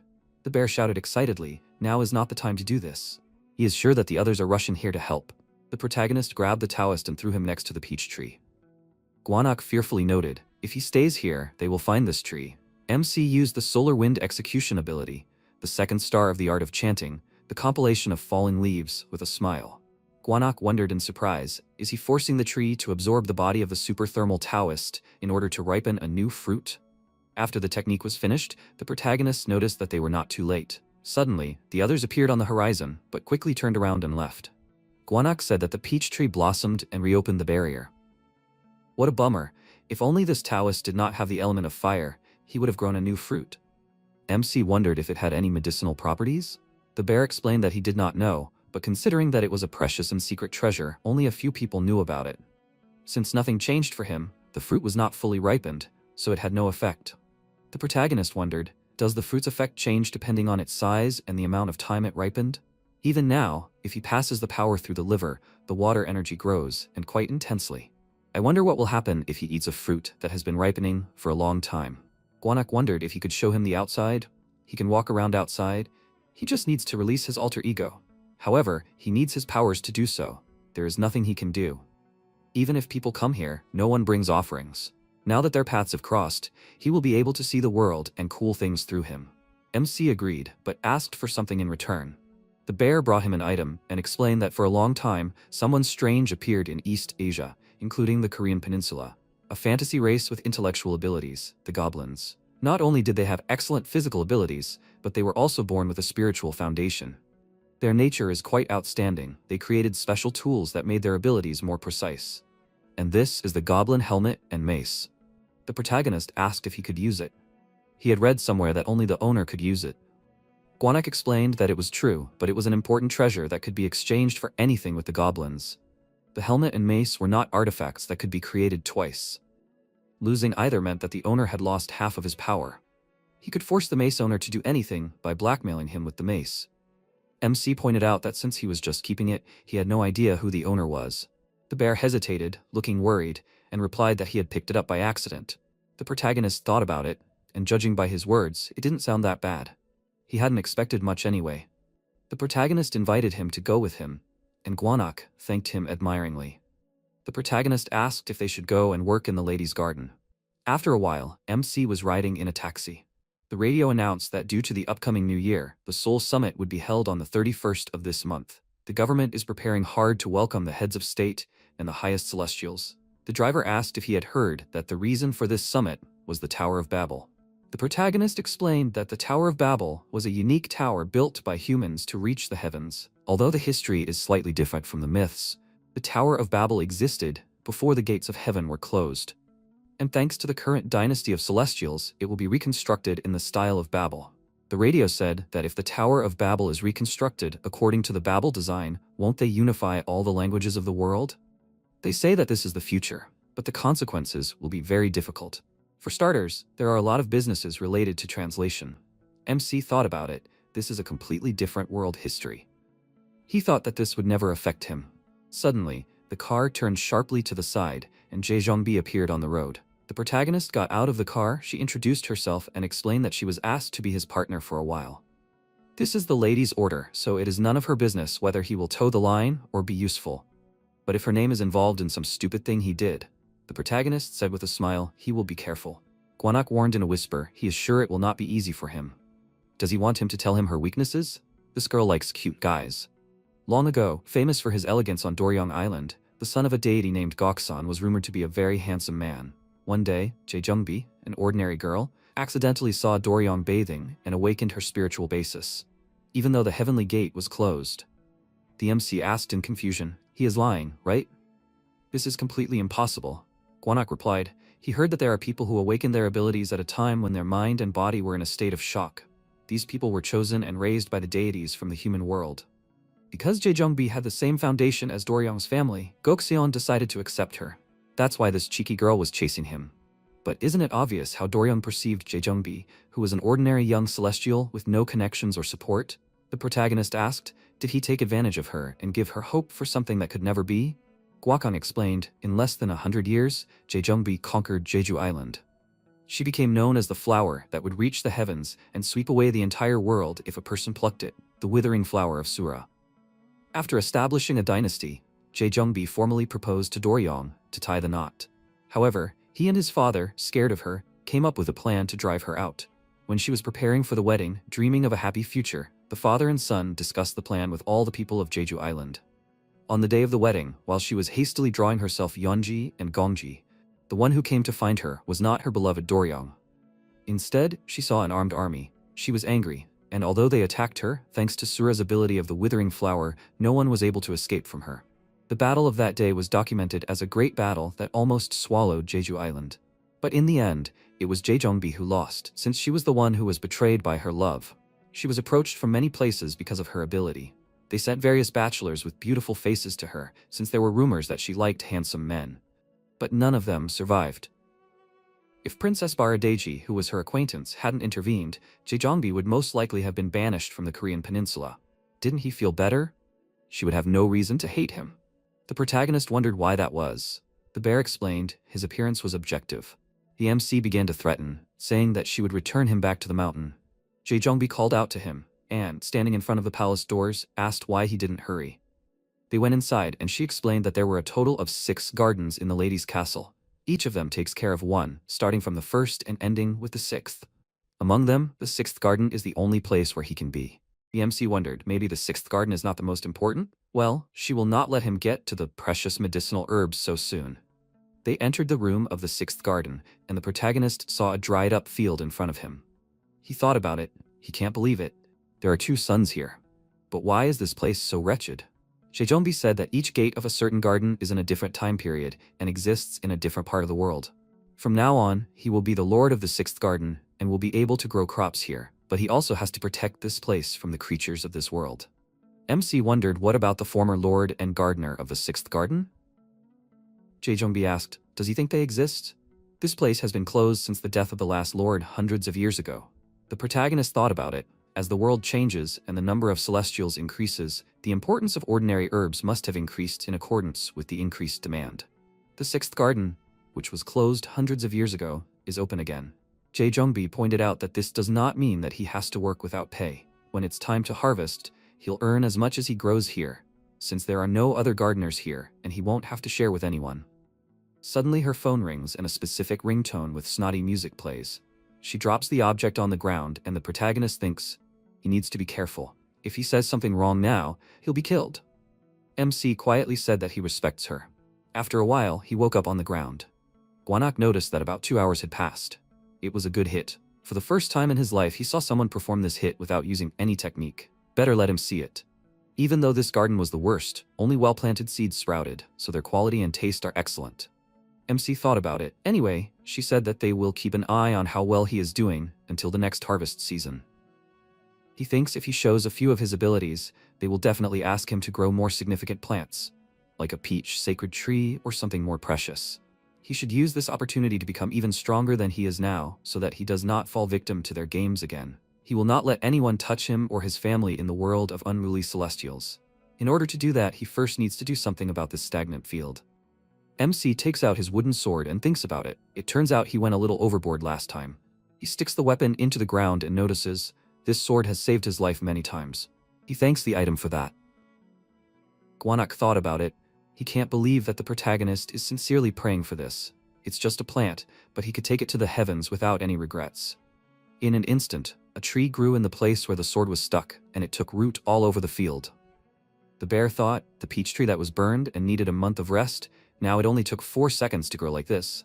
The protagonist pointed to the withered trees and used the technique of the 9th star of the art of chance, agricultural work. In an instant, wooden creatures appeared, and MC noted that he would let the two of them be in charge of the duties of an experienced farmer. The walking trees began to fertilize the withered ones and create new ones. Guanak said with admiration, "This is amazing. Reviving trees is a skill that requires a lot of effort even for high-level celestials, but he did it masterfully." The protagonist noted that now he should rest because he spent too much energy. The bear asked if he wanted a Chinese date. This fruit had just ripened. After a while they went into a barn, and the bear noted that the previous ruler of the 6th garden is called Hai-un. He is also known by the alias Gumi Janin. It is written in this memoir. The protagonist put his things away and thought, at the moment, he should replenish some energy using breathing techniques. He spent too much energy restoring the garden. Suddenly, he felt something strange and the bear asked what happened. MC thought. He heard the call of a plant responding to his breath. Maybe he is on the lower floor? Should he use the seeds that were left from the date he just ate? The protagonist created a pickaxe from a sprout and began to chip the floor. After digging a hole, they noticed a special barrier below. Guanak noticed that it was a barrier drawn in blood. Whoever did this most likely felt a strong dislike, which is quite unusual. He thinks that there is something below. MC began to break the barrier and thought, the call is coming from there. After a while, having broken the barrier, they noticed another room below. On the table in the secret room was a notebook with a letter written by Haeon, saying that he would like to inform the next ruler of the 6th garden about the misdeeds of Lady Yuhua. One day, on the way home after parting with his friends, he accidentally stumbled upon the shrine of the patron deity, and a ghost entered him. While he could not do anything, a good scholar who was passing by helped him get rid of the ghost. But the scholar that day said that if the ghost chose him, it meant that his spiritual basis had awakened. If he left everything like this and remained in the human world, he would be pursued by people obsessed with obtaining the powers of the celestials. He should leave this place before he got into trouble. He knew one celestial, so he only had to follow his instructions. After the words of the venerable scholar, he followed him and came to Lady Yua's pavilion. The scholar said that if he worked on himself and practiced, he could become stronger. But because he was born as an ordinary human, wanting to become a high-level celestial was like counting the stars in the sky for him. He did all this weird work without making any progress. Eventually, his debt became his limit. Until then, he thought he could do something about it. But he was wrong. When he was around 30 years old, he met a girl who also came from the human world with an awakened spiritual core. The reasons why this child came here shocked him. They were exactly the same as the reasons why he came here. It came to him that he realized that he was possessed by a ghost, not because he entered the shrine of a patron deity, but because of the scholar who set it on him so that his spiritual core would awaken. After which he forced him to come here. He was an ordinary flunky, a scapegoat for those who wanted to live in comfort, a pawn that could be replaced at any moment. After studying the stories of others, he realized that he could not live his entire life as a servant, so he bowed in supplication to all the masters of the earthly arts that he knew, so that they would teach him. Every time he got a piece of information, he tried to implement it, but his mortal body, which had no strength, became flabby with each passing year. While he was in this state, they even managed to come up with a mocking nickname for him, Foxtail. Every time he bent down to do work, they compared him to the foxtail that grows everywhere. That's how he got the nickname, Gumi Jinin. When this happened, he seriously considered suicide. He was still unhappy. But then a miracle happened. Lady Yuhua rewarded him for his efforts and sacrifice by proclaiming him the Lord of the 6th Garden. She rewarded him with the martial arts of the Earth Element, the Earth Dragon arts, which had been passed down for generations from one Lord of the 6th Garden to the next. How could he not be moved? He promised not to forget the lady's kindness and vowed to fulfill his duties as the Lord of the 6th Garden until his death. From that day on, he devoted himself to studying the Earth Dragon arts, practicing in the 6th Garden. His strength grew with each passing day, and finally grew to the level of a mystical celestial. However, despite all that he had achieved, his body became weaker. Only then did he understand the secret of the Earth Dragon arts. The effects of the arts were excellent, but the power was absorbed by the medicinal herbs themselves around him, and not by him. He turned into living fertilizer without realizing it. And then he realized that he did not have much time left. MC thought as he read the story, he had only seen stories like this on TV before. Would he have thought that even celestials would do something like this? Guanak pointed out that he was just guessing, but it was nothing out of the ordinary. It was a common practice. Celestials would do things like this to maintain their comfort. The protagonist thought, did this mean that he could become someone like Gumijin? He wouldn't let himself be sacrificed like she did to him. The letter also said that since someone could get through the barrier he created with his blood and life, he had no doubt that that person was strong enough to burn this damn pavilion to the ground. His followers, who might be in the same situation as him, should keep the treasure they stole and protect it with their lives. These are mandrake seeds grown overseas. They are also called the ghost howl of ginseng because they scream to take away the soul. MC wondered, perhaps Gumijin meant the things that lay next to the will? He took the item in his hand and asked in confusion, why didn't he write about it in more detail? Guanak noticed, it looks like a container from which people in the temple draw lots. The protagonist thought, this is strange, because the call that answered him did not come from the seeds, but from this item. Should he grow it? He tried to use magic, but the item instantly created a powerful explosion. MC thought, this thing does not want to grow. It looks like it has to be in this form. He took the item in his hand again and wondered, isn't this the hilt of a blade? But then where's the blade? After a while, the shrine master came to Lady Yuwa. Isanokami menacingly explained, she heard that she kept a treasure inside the palace that was important to her. She came here for the property lost during the scandalous incident 100 years ago, the hilt of a seven-pointed sword. She demands that she return the item. The seven-pointed sword was a strange artifact. The same can be said about Baekji, where it was created. Baekje was originally a state that could not be founded. This is because of the three states. It was the only one that did not have the strength to support the country. Sila was founded by Hyogeos, who had an inexplicable foundation.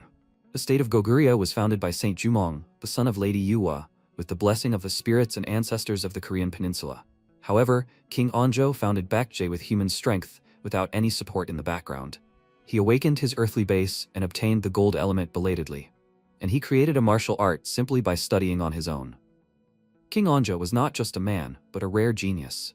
Baekje was in its prime because of Onjo's abilities, but as time passed and because of the meager abilities of his successors, the state withered away, and the traces of the mighty kings soon disappeared. There was only one person who resembled him. He was a genius like King Onjo, the prince who spread Baekji's influence throughout the continent and the archipelago, King Genshogo. The seven-pointed sword was a rare artifact made by the prince. High-level treasures that reached the power of great sacred artifacts were ironically stored in a remote archipelago. Lady Yuwa wondered if the hilt hadn't been given to her along with the blade. Isanokami noted that they had thought so too until now. In the past, there was a record that said that King Genshogo was going to give the sword to the Heavenly King. But the ambassador who was carrying the sword with him met with a natural disaster and died. Luckily, the ship that the sword was on was quickly found, but only the blade was brought back to them. Yuwa asked, is she saying that the seven-pointed sword actually has a hilt? But isn't that weird? It looks like she only realized the possibility of the hilt just recently. So why is she interrogating everyone about this item now? Isanokami explained, she didn't come all this way just to ask a few meaningless questions. On behalf of the shrine, she is here to propose a heavenly battle in 6 months. They will wager the blade of the seven-pointed sword. If they win, let them take one thing from the lady's property. If the hilt of the seven-pointed sword is in this place, she promises that she will only take the hilt. Also, of course, she promises that she will never tell anyone what she sees there. Lady Yuwa agreed, but asked to add one more condition. 6 months later, Yoon and his workers headed to the 6th garden. The workers started a dialogue among themselves, saying that they will broadcast the upcoming heavenly battle live. Lady Yuwa herself said that she wants to show it to the whole world. But why are they broadcasting it live? Yoon warned. They are almost at the 6th garden. In order not to cause problems for the lord of this place while they check the progress, he asks them to refrain from fussing. They opened the gate and were amazed by the beauty of the garden. They were met by the protagonist, eating food. The NPC shouted furiously, he is sitting slouched and devouring a melon? Sir Yoon has a heavenly rank, let him immediately show at least a drop of respect. MC extended his hand and introduced himself. He shook his hand with a smile and explained, he was here to check his progress. The protagonist showed him the statistics and asked why his disciples make him call him senior. Yoon wondered in surprise, is he a heavenly celestial? After a while, he explained, a heavenly battle is what they said. 2 players from each rank from heavenly to supreme will fight against the Japanese side. The protagonist pointed out that he didn't even know about this event because he rarely leaves here. Will he participate in the match too? Yoon chuckled slightly and agreed. MC thought, during the Korean War, he awakened his spiritual core due to the shock of losing his family in an explosion, and later ended up in Lady Yuwa's pavilion. He could have despaired like Gumijin did, but he was a talented person with abilities who glowed brightly with happiness after meeting his master. He can't trust most Celestials, however, he finds his sincerity quite amusing. He previously apologized for his disciples' inappropriate treatment of him. Besides, he then added that they could call each other brothers.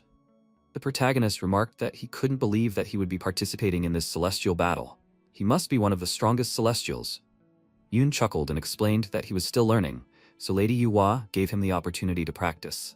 And the best Celestial is Chawu. He will soon become a magnificent Celestial. They say that he is a blood relative of Lady Yuhua's son, King Dongmyungsheng. He is happy to participate in the same battle with someone like him. After some time, the lady told her family that the shrine accepted their proposal. The mortals only support them so much because they killed a few monsters. If Chowell actively participates in the issue of national dignity, then most likely he will receive more worship and praise than that fool Somin, Taebek's student, who sometimes kills monsters. Suddenly a maid came into the room and explained the situation to the lady. Yuhua wondered why the Lord of the Sixth Gardens suddenly wanted to see her. Let him tell him to wait, since she was having tea with her family.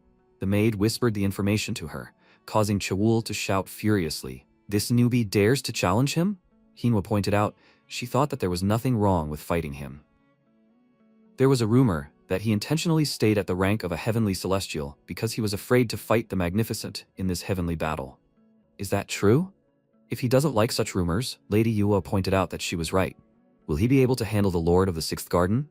After a while, the protagonist and Chawul met face to face. He began to use his technique and called out to him, saying, "Don't blame him if he makes him burn in agony of pain." MC thought about it. He looks at him as if he wants to kill him.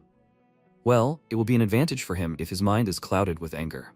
After a while, the start of the Battle of the Heavenly Celestials was announced. Chawul used the technique and began to attack him with magical charges. The protagonist created a leaf shield and blocked the attack. He shouted mockingly, he thinks he can block his attack with his decrepit shield? Leaves are falling off it. Now he can say goodbye to this technique forever, as well as to the rest. The end of this brat is near. MC noted with a smile, the shield had just fully charged. If anyone is going to fail, it will be him. He used the ability Solar Wind Execution, the second star of the art of chanting. In an instant, the shield opened its petals and a powerful magical sphere appeared. The protagonist directed the charge towards him and used the technique of solar exposure. Chowell thought in horror, this is an unusual shield, it absorbs his power. He tried to back out and run away, but Damdeok suddenly appeared and absorbed the entire volley. He apologized and remarked that they couldn't lose this child when it was already obvious who the winner was. He called out to the lady and said that he was sure that the clear winner was Taoist Hanyul. Even with his powers, he couldn't create such a pavilion. Yuhua agreed, saying that given his talents, this was a strong argument. Let the Lord of the Sixth Garden come here. The protagonist thought in bewilderment. She so easily accepted the defeat of her nephew? Who is this guy? After a while, Lady Yuhua asked what kind of training he had been doing for the past 6 months. MC explained that due to the rarity of the wood element, the pace of his martial arts development was quite fast. He also knows that she gave him this position to force him to grow something. If she wants, she can order him to grow it right now. If she trusts him, he will never betray her. Yuhua noted with a smile. That was pretty bold. So that's what he's been thinking since he came here. For now, he should focus on the competition and she'll think about his words. MC asked if he could go outside for a while. After a while, the protagonist met Damdeok outside. He thought about it when the lady said she would find him a companion for a walk. He didn't expect it to be him. The protagonist asked if he could know his name. Damdeok said his name and remarked that he could call him Deok if he felt more comfortable. MC thought, is this great? Compared to how he looked when they first met, he's unusually gentle. They approached a store and he asked if he wanted a strawberry banana smoothie. The protagonist placed an order and after a while, they came out with various purchases. Damdeok said happily, even though he'd heard a few stories about the human world, he never imagined something like this. MC noted that adult celestials are said to visit the human world sometimes. Had he been here before? Damdeok agreed and explained that when he first died in the human world, Lady Yuhua helped him become a celestial. But he didn't know that, because of that, he would have to live in the celestial world. The protagonist thought, was it true that he died early? He must have been disappointed in the human world many times to have achieved such heights in the celestial world. Damdeok continued that he wanted all people to know and remember his name after he died. Now he understands that these were immature dreams. While in the celestial world, he constantly thought about what he had not managed to do here.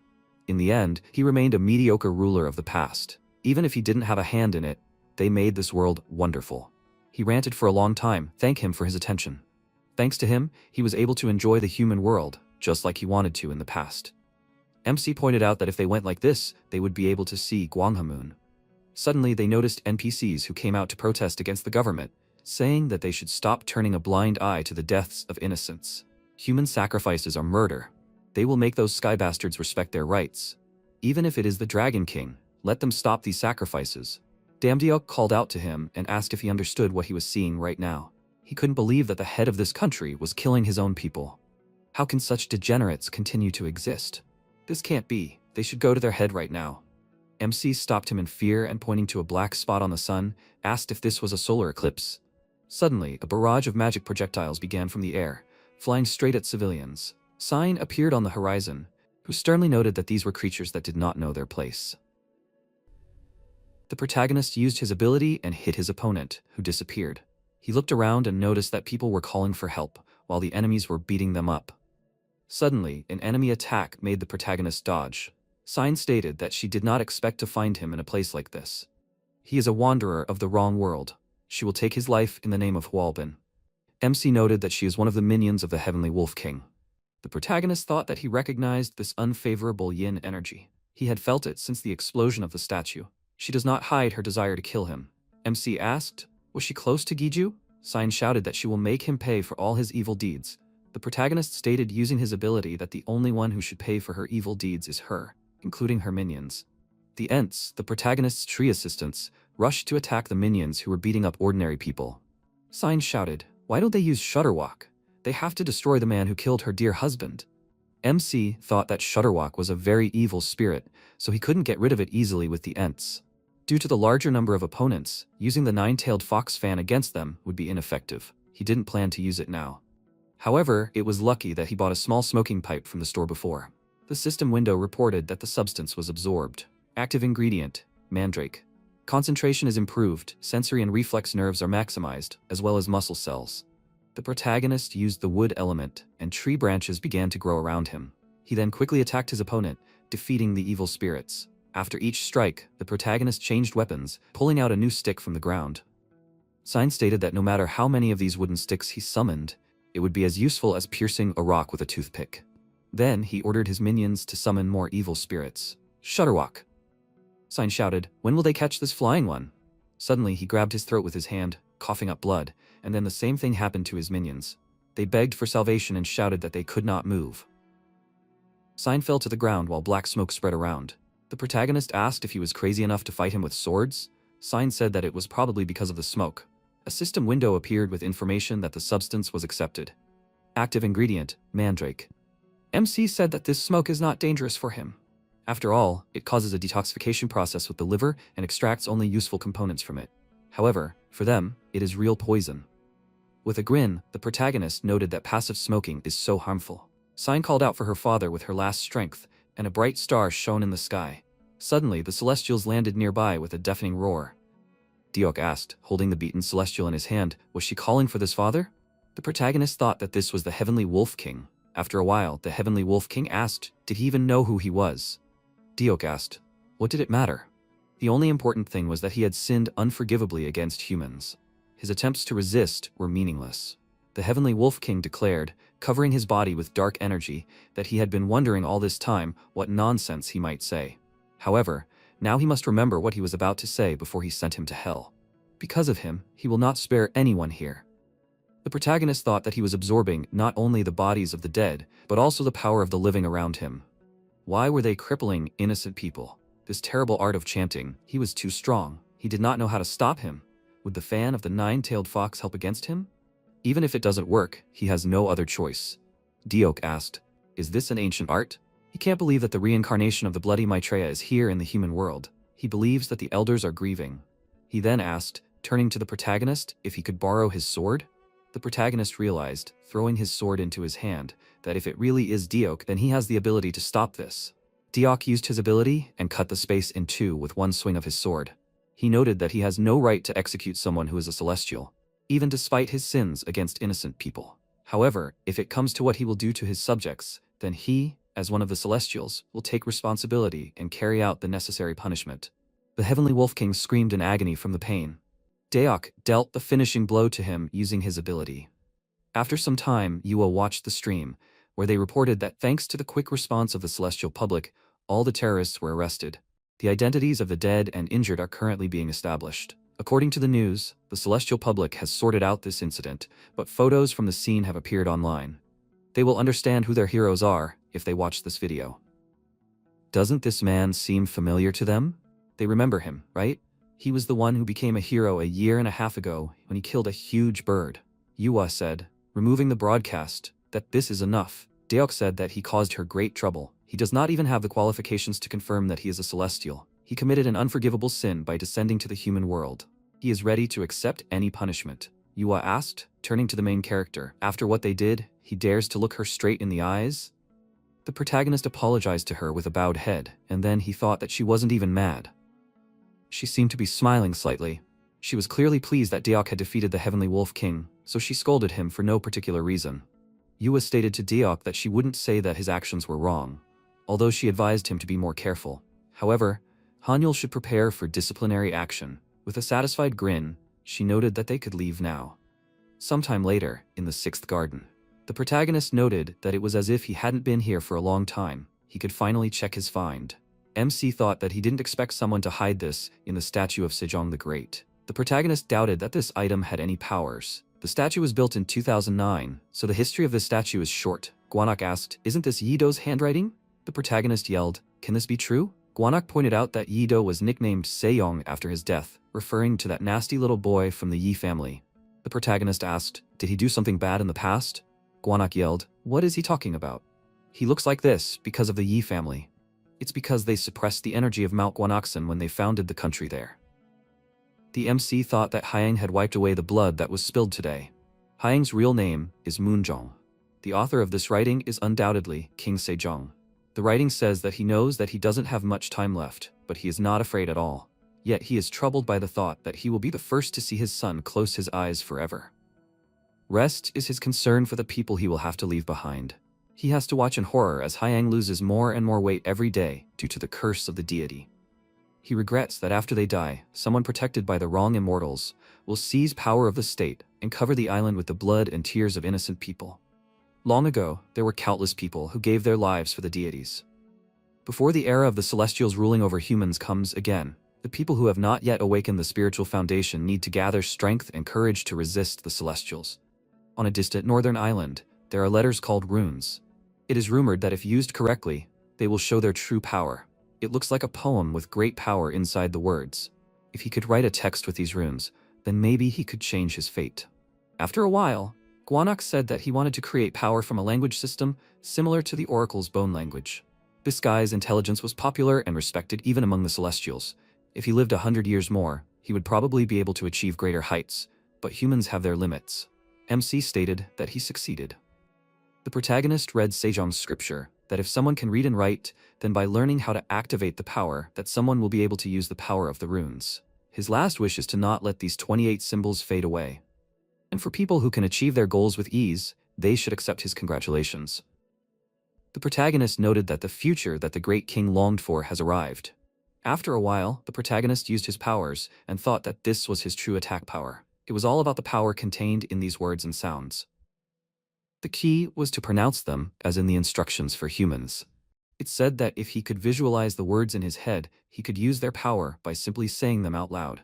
MC commanded the firewood that was levitating in front of him to catch fire, which burst into flames after his words. He then shouted over and over that it was fire. Gwanak asked who was making such a noise outside. He then shouted why he was setting everything on fire. He hadn't been able to control the fire element before. How did he do it? The protagonist admitted that sometimes he wanted to break the established boundaries. Gwanak said that he had to be careful not to burn anything else. The protagonist realized that the louder he spoke, the bigger the flames were. This means that he has to say the word as loudly as possible if he wants to squeeze out all the potential from it, right? Or does the louder the word, the more power it absorbs? Then if he shouts or several people say it, will the effect be more widespread? Or maybe if he creates a long and meaningful sentence instead of using one word, he will come up with something more powerful and effective. Since the power lies in the intention of the words, then he should try to put more effort into the words. Then he shouted that the heavens should come in and cry as they please. Let them cry. The protagonist looked at the clouds in the sky in confusion, and then said that saying it so loudly was a little embarrassing. Then, he saw Jishongbi looking at him with a smirk. Indignantly, the protagonist asked, "How long has she been here?" Unexpectedly, Jishongbi repeated the protagonist's words about the heavens when he was trying to make it rain. Then she added something more embarrassing. MC said he didn't say that. Jishongbi said he doesn't have to worry. She thinks it's okay to do that sometimes. She laughed and added that she even respects him for it. The protagonist asked why she came here. Jishongbi said that he was rumored to be participating in the heavenly battle. So he defeated Chawul?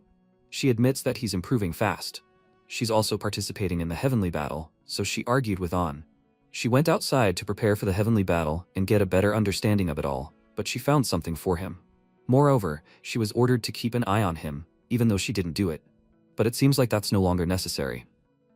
The protagonist asked, "What is this?" Jishongbi said it was a scripture. They told her to pass it on for him since he's participating in the heavenly battle. MC asked who exactly passed it on. Jishongbi said that it was from a sage who was his father. The protagonist shouted, "Where did she meet a man who dared to call himself his father?" Jishongbi said that she met him in a place called Shenfu. Long ago, Huaneng, the supreme divine regent, descended from heaven on a sandalwood tree to Mount Paektu, and he gave mugwort root and garlic to a bear and a tiger who wanted to become humans. Unlike the tiger, who ran away, the bear endured a diet of only garlic and mugwort root in a cave, and then became a woman named Ungyeo. Thus, Huaneng and Ungyeo gave birth to Dangun Wangum and created a new history for Korea. This is the most popular myth among people. What is left behind in this myth is that Ungyeo was not Huaneng's legal wife. And Huaneng, who ruled the human world, along with his family, who did not have animal blood, grew the sacred tree of life on the sacred land of Korea that touched the heavens, on the land where Shenfu is located. Jishongbi stated that his father was married to the youngest princess of Huaneng and lived in Shenfu. She finished her business in Shenfu and was about to return when his father approached her. According to him, he belonged to the palace. He said that there would soon be trouble here, and he wrote some very important things in this scripture. The protagonist thought that his father forgot about his family and just ran away somewhere. His father squandered their fortune for his own pleasure, and all his debts were placed on the shoulders of his mother and grandmother.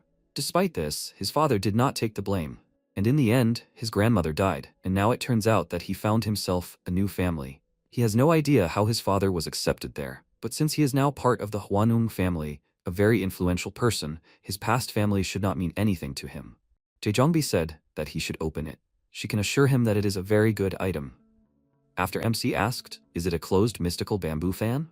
The protagonist remembered that the scripture in the form of a fan was created to catch demonic beasts and evil souls with it. A fan with 24 blades is considered to be of very high quality. And the more blades, the better the fan is considered. This fan has 72 blades. Why did his father pass on something so good? Jishongbi stated that this fan is good enough to absorb most evil spirits, only if he uses it. The protagonist noted that he will naturally use this item. He would be an idiot if he did not accept such a treasure. He intends to take good care of this fan. How could a weakling like him not use this item? He might never be able to touch something so precious again. Jishongbi thought that he wasn't looking for the easy way out either. The protagonist realized that there was also an instruction manual on how to use this fan in the box. 8 hours before the start of the heavenly trial, the protagonist felt someone's presence nearby. Daeok remarked that it was so beautiful here. The sixth garden had improved significantly.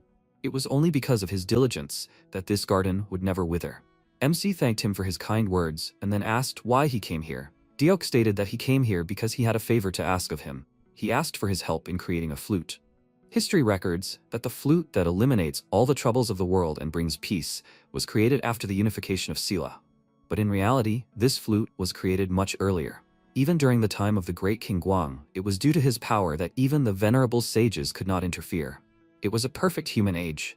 However, with the cessation of the intervention of the sages, the dragons of the three seas began a war, as if they had been waiting for this.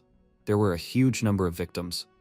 And in order to stop the senseless suffering, the states of Silla, Goguryeo, and Baekje joined forces. Thus, a tool was created that could be used against dragons. Daeok noted that the flute had great power, which is why 2 restrictions were imposed on this item. First, the flute could not be taken out of the country. And second, this item could not be used against the people of this country. The flute was entrusted to the state of Silla, since their territory is closer to the most powerful dragon king of the Eastern Sea.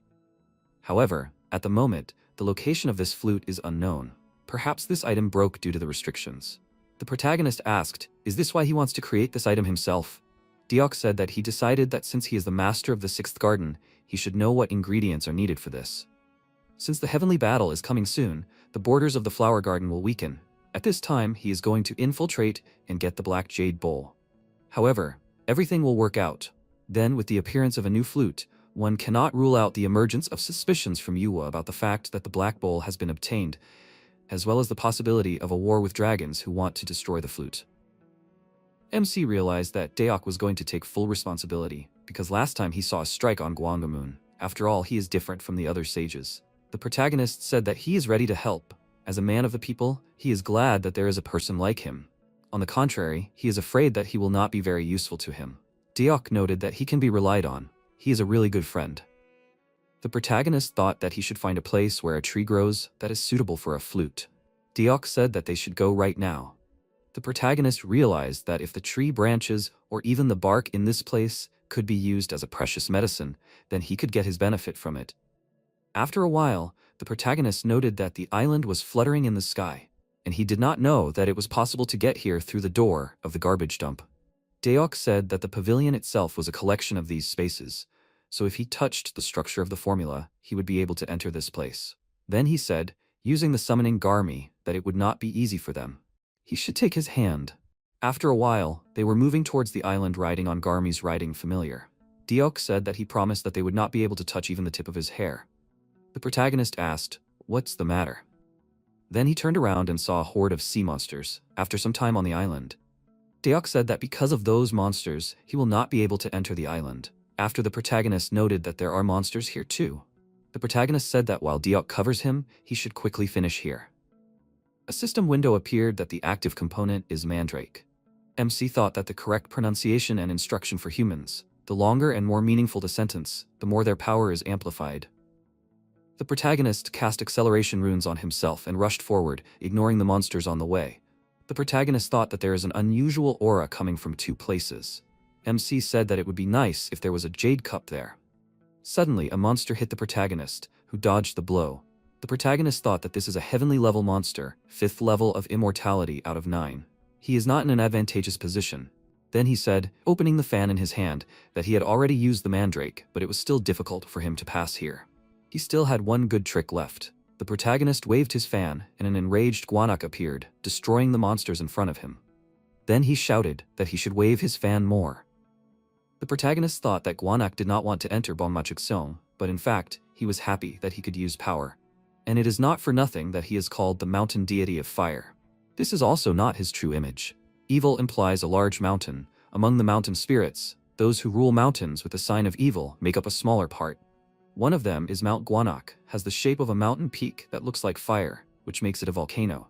The ancestors believed that fires would easily break out in the capital, overlooking this mountain. To extinguish the fire, a pond was dug on the top of the mountain and a bronze statue of Hete was erected. For hundreds of years, he suppressed the energy of Mount Gwanak. After a while, Gwanak shouted, "Where are they running?" MC asked, "Where is he going?" Then he wondered, wouldn't it be better to follow them? After all, it's not strange that they run to where they feel strong energy. Besides, the black jade cup must be eating more than half of the island's nutrients. All the plants on this island grow well. After a while, the protagonist asked, "Is this the black jade cup?" Gwanak said that he should use the fan again to send it there. MC said that there was nothing strange inside. Will he regret his choice later? Gwanak shouted that they should definitely go there, and he will roast them there. The protagonist waved the fan, and Gwanak rushed to attack the monsters, using the element of fire to hit. And then he shouted that that one hit was enough for them. Suddenly, Gwanak was suddenly sealed in a water sphere and he shouted, "What's wrong?" He has to get it out quickly. The protagonist used the wood element and freed Gwanak from this imprisonment. MC noted that he realized who was acting as fertilizer on the island. Gwanak shouted, "How is this possible? Why is the Hede puppy here?" The protagonist asked, "Is he really Hede?" Gwanak noted that he is already an adult. The protagonist said that if this puppy is this big, then how many of them have grown up here? Gwanak shouted that they are very disgusting creatures. It is not uncommon to meet those who have the appearance of a divine beast and, acting as a mediator, train them. A member of the Lee family also raised one of them. However, the reason why he had no choice but to watch his energy being sealed was because of this Hede. This cub is about 200 years old. As far as he can see, he is doing his best. Hede grows up while learning about the world at that age. Seeing that he can't even resist the technique, he concludes that Hede hasn't learned the basics. The protagonist said that everything will be fine. With confusion, Gwanak said that he shouldn't do that. The protagonist said by waving his fan that he can sleep some more later. The protagonist used the fan and transferred Hede to the fan where he met Gwanak. MC noted by looking at the fan that it was a lovely picture. They really suit each other. The protagonist said that now he should gather everything he needs and move on. After a while, Deok thanked the protagonist. MC thought that he was very tired judging by his appearance. Suddenly, he shouted that he got hurt. Deok said that he didn't have to worry about it. When he rested in a quiet place, he would be able to recover. The protagonist thought, however, how many hours will he have to fight with this? Deok said, holding out the shining sphere, that this was the payment he deserved. What if he didn't want to accept what he was giving him? This garden was protected by the twin dragons who were tied up. He honestly wanted to give both of these items, but he was only able to get Yeoju to have one dragon. He shouldn't make such a face. This was more than a fair reward. Whatever his intentions, he would have to forget even about the mercy of his godmother. The protagonist thought that Deok's price of retribution did not end there. If he survived the fight for supremacy and then created a new flute, Manpashik joke, and then gave it to the people, Yua would inevitably find out about this, and Deok would not be able to avoid her wrath. If that happened, he would be forced to make a choice. Deok said that he was not doing this to protect his pride, and politely declined. The protagonist noted that even if he declined, he was not the type of person to write everything down. Deok said that he doesn't have to flatter him. Besides, he can address him in a more friendly manner. Why does he continue to address him so politely? It irritates him. MC realized that Deok is strong as a sage, and as a person. He will become strong enough to confidently call him his friend. Sometime later, on Dokdo Island, the news anchor announced that a battle for supremacy will soon begin on this island in the Eastern Sea. The mood of the Celestials is astounding even before the battle begins. Unlike the previous competitions, this is a competition where the winner stays and faces the opposing team. There are also voices concerned about whether this will be disadvantageous for the winner, who will be fighting opponents of different levels of development each time. At this time, the protagonist thought that, from the outside, it does not look like Deok is seriously injured. The anchor announced that before the competition, the sages from each country were introduced and send a congratulatory message to the Dragon King of the Eastern Sea. The prayer rituals are meant to gain the consent of the Dragon King, the master of the sea where the match is taking place. The sacrifices are seen as a symbolic exchange for his approval. From the outside, preparations for the battle proceed without a hitch. Then work begins to temporarily fill the sea for the fight. The two islands become hotter in the blink of an eye. This is the power of the Celestials. Foreign celestial observers have appeared in the covered area. They are here to judge the competition fairly. It is rumored that along with the inspection, each representative has invited a high-ranking official to fulfill their conditions. The representative of the deity Shiva said that she will judge fairly with all the part she takes on herself until a winner is determined. She vows to protect the wealth of Yua with her own life. The representative of the god Odin said that he will judge fairly with all his honor until a winner is determined. He vows to protect the 7 blades with his life. Suddenly, the protagonist thought that his item responded to 7 cards. The blade of this hilt was a 7-branched sword. To everyone's surprise, the 7-branched sword's blade began to glow brightly. God Representative Odin stopped it with his weapon, and he said that he was sorry. When they meet their opponents, this blade reacts quite violently. He also apologizes for interrupting the event. Yua said that if this is a sword that can handle the divine power of a swordsman, then the level of the spirit of this blade is clearly not small. Doesn't this disprove that their treasure is so valuable? The protagonist realized that this god representative Odin is the broken sword. He is also called the Weapon Breaker. This nickname was given to Beowulf because his grip is so strong that there is no sword that he could hold without breaking. Even among the ancestors of Valhalla, he is the owner of a human skeleton with such great fighting strength that his owners can be counted on the fingers of one hand. It is important to note that Valhalla is the palace of the warriors who died on Odin's side. If it weren't for Beowulf's position, the 7-branched sword's hilt must have jumped out of the treasure chest due to the resonance with the blade. The reason for this was probably because he was the one who had the 7-branched sword's hilt. After a while, the start of the first round of the competition for the heavenly level, which is the 5th level of immortality out of 9, was announced. The protagonist wished Yoon good luck in this battle. Hinhwa asked, "Isn't this really a pity to watch?" The protagonist thought that she was a member of the Go family that he saw when he was promoted to the heavenly tier. He asked why she felt sorry for that. Hinhwa pointed out that he could see it himself. She hated explaining such obvious things. At that time, Kamaitachi summoned Kamaitachi, a weasel yokai with sickle-shaped forepaws, into the arena, and the creature immediately rushed to attack him. Suddenly, a cry of pain was heard, and the protagonist thought that in terms of combat sense and ability, Yoon was ahead of his Japanese participants. But that Japanese celestial had suddenly increased in power. Why did this happen? It was a drachma tool. Hinwa noted that he had just noticed it.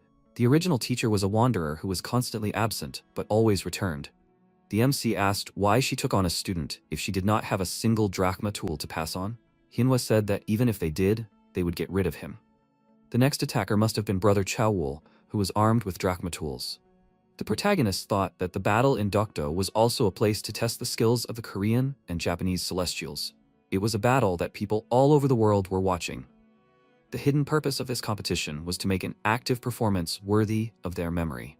Yuhua, in order to restore the dignity of the Go family to the people of the world, wanted to show the image of the clan defeating the Japanese ancestors on Dokdo Island. From the beginning, Yoon was just an assistant, but he has not given up yet. The host reported that Yoon almost lost consciousness after the attack, but he was able to withstand the blow. His condition seems very serious. Perhaps the problem was the serious wound he received from the Kamaitachi. Did the Celestial from Korea lose the first battle? After a while, Yoon shouted while swinging his arm to strike that he will not lose so easily. Kamaitachi said, using his abilities, that his resistance was useless.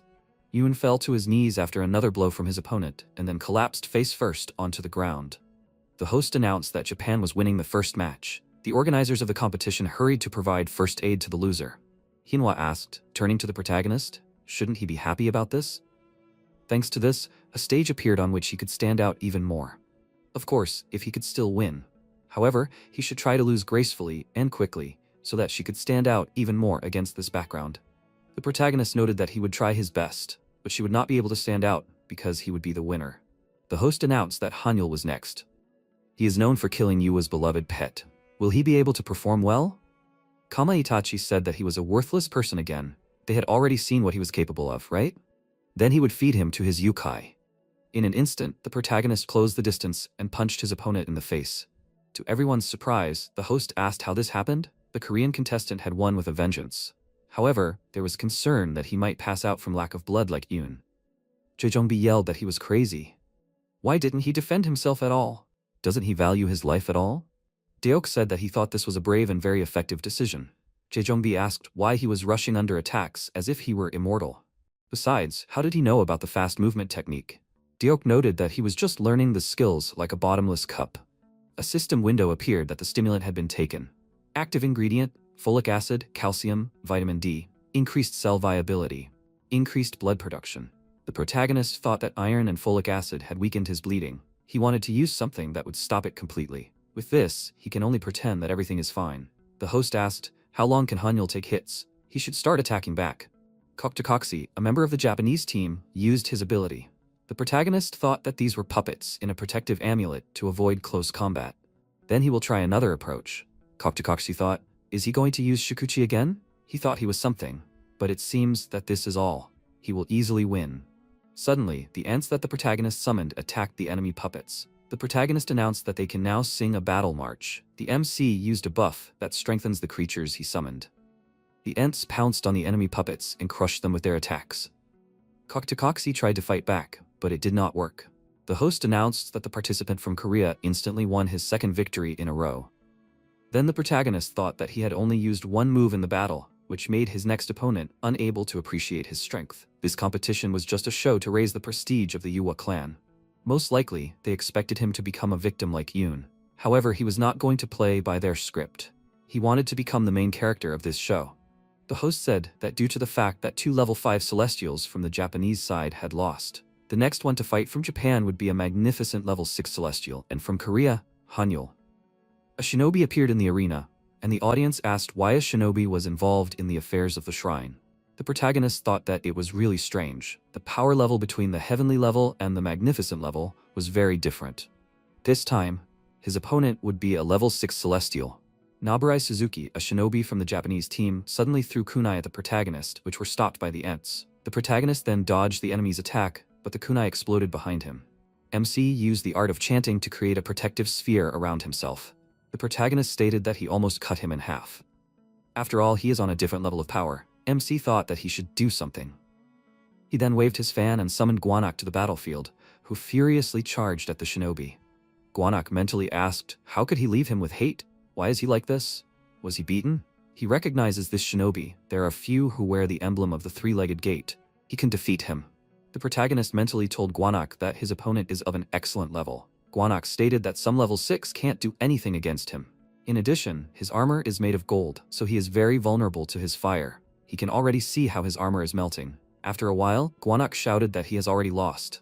Then he declared as he charged, this would be a clear victory. The protagonist shouted that he must stop.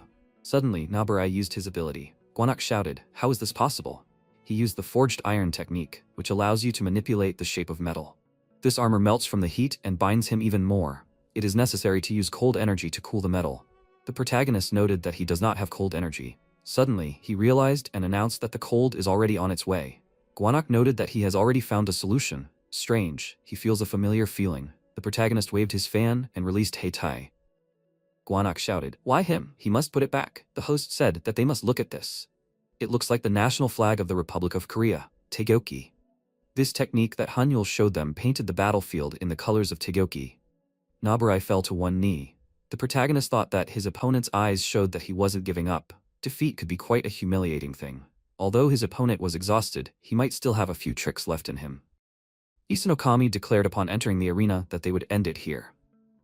The main goal of this battle was to come to a peaceful resolution to the conflict. She didn't think that there was a need to put someone's life on the line. The protagonist thought that this meant that this shinobi shouldn't die because he wasn't part of the shrine. Most likely, they had made a pact whereby Saikaku, a group of mercenaries, handed him over to the shrine.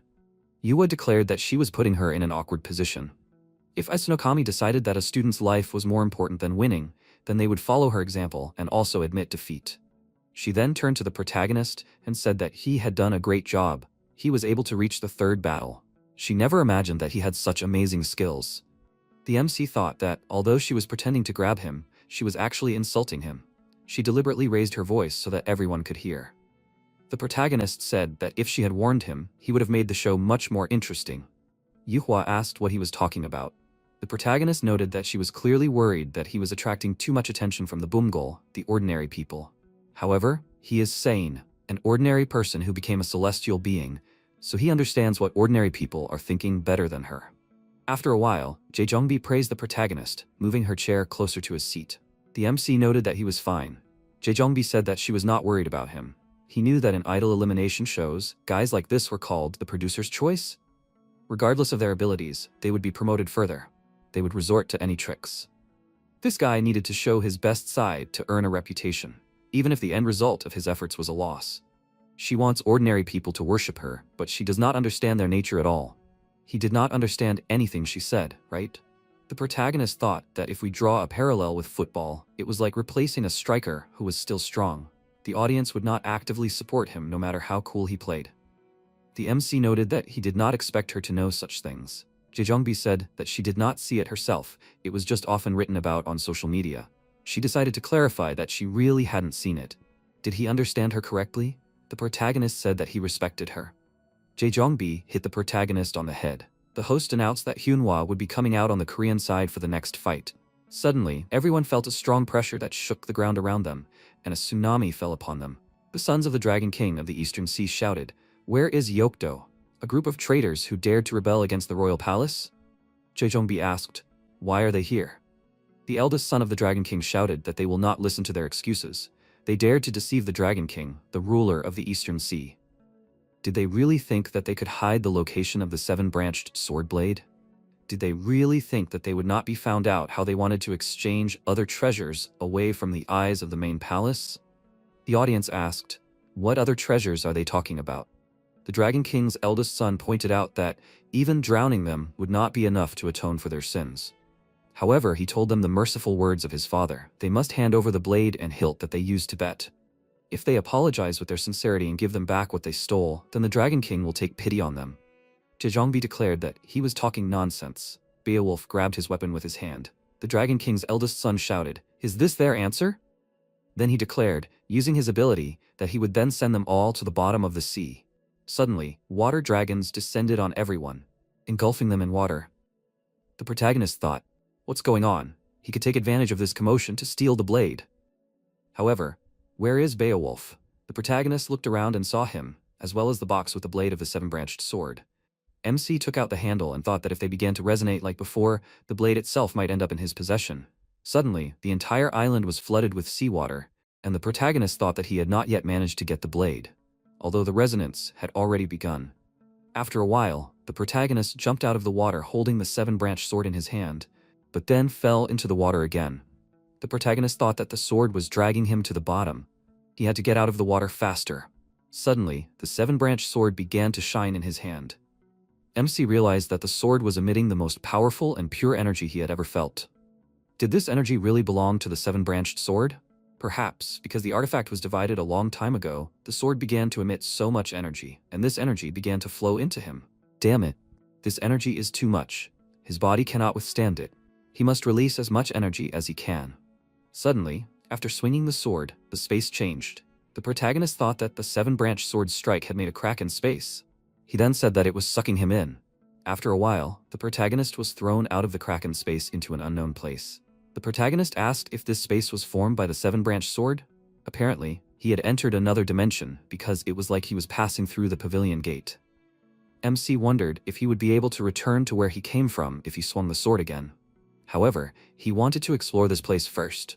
Suddenly, the space collapsed and the protagonist was pierced by an enemy strike made by Nabarai.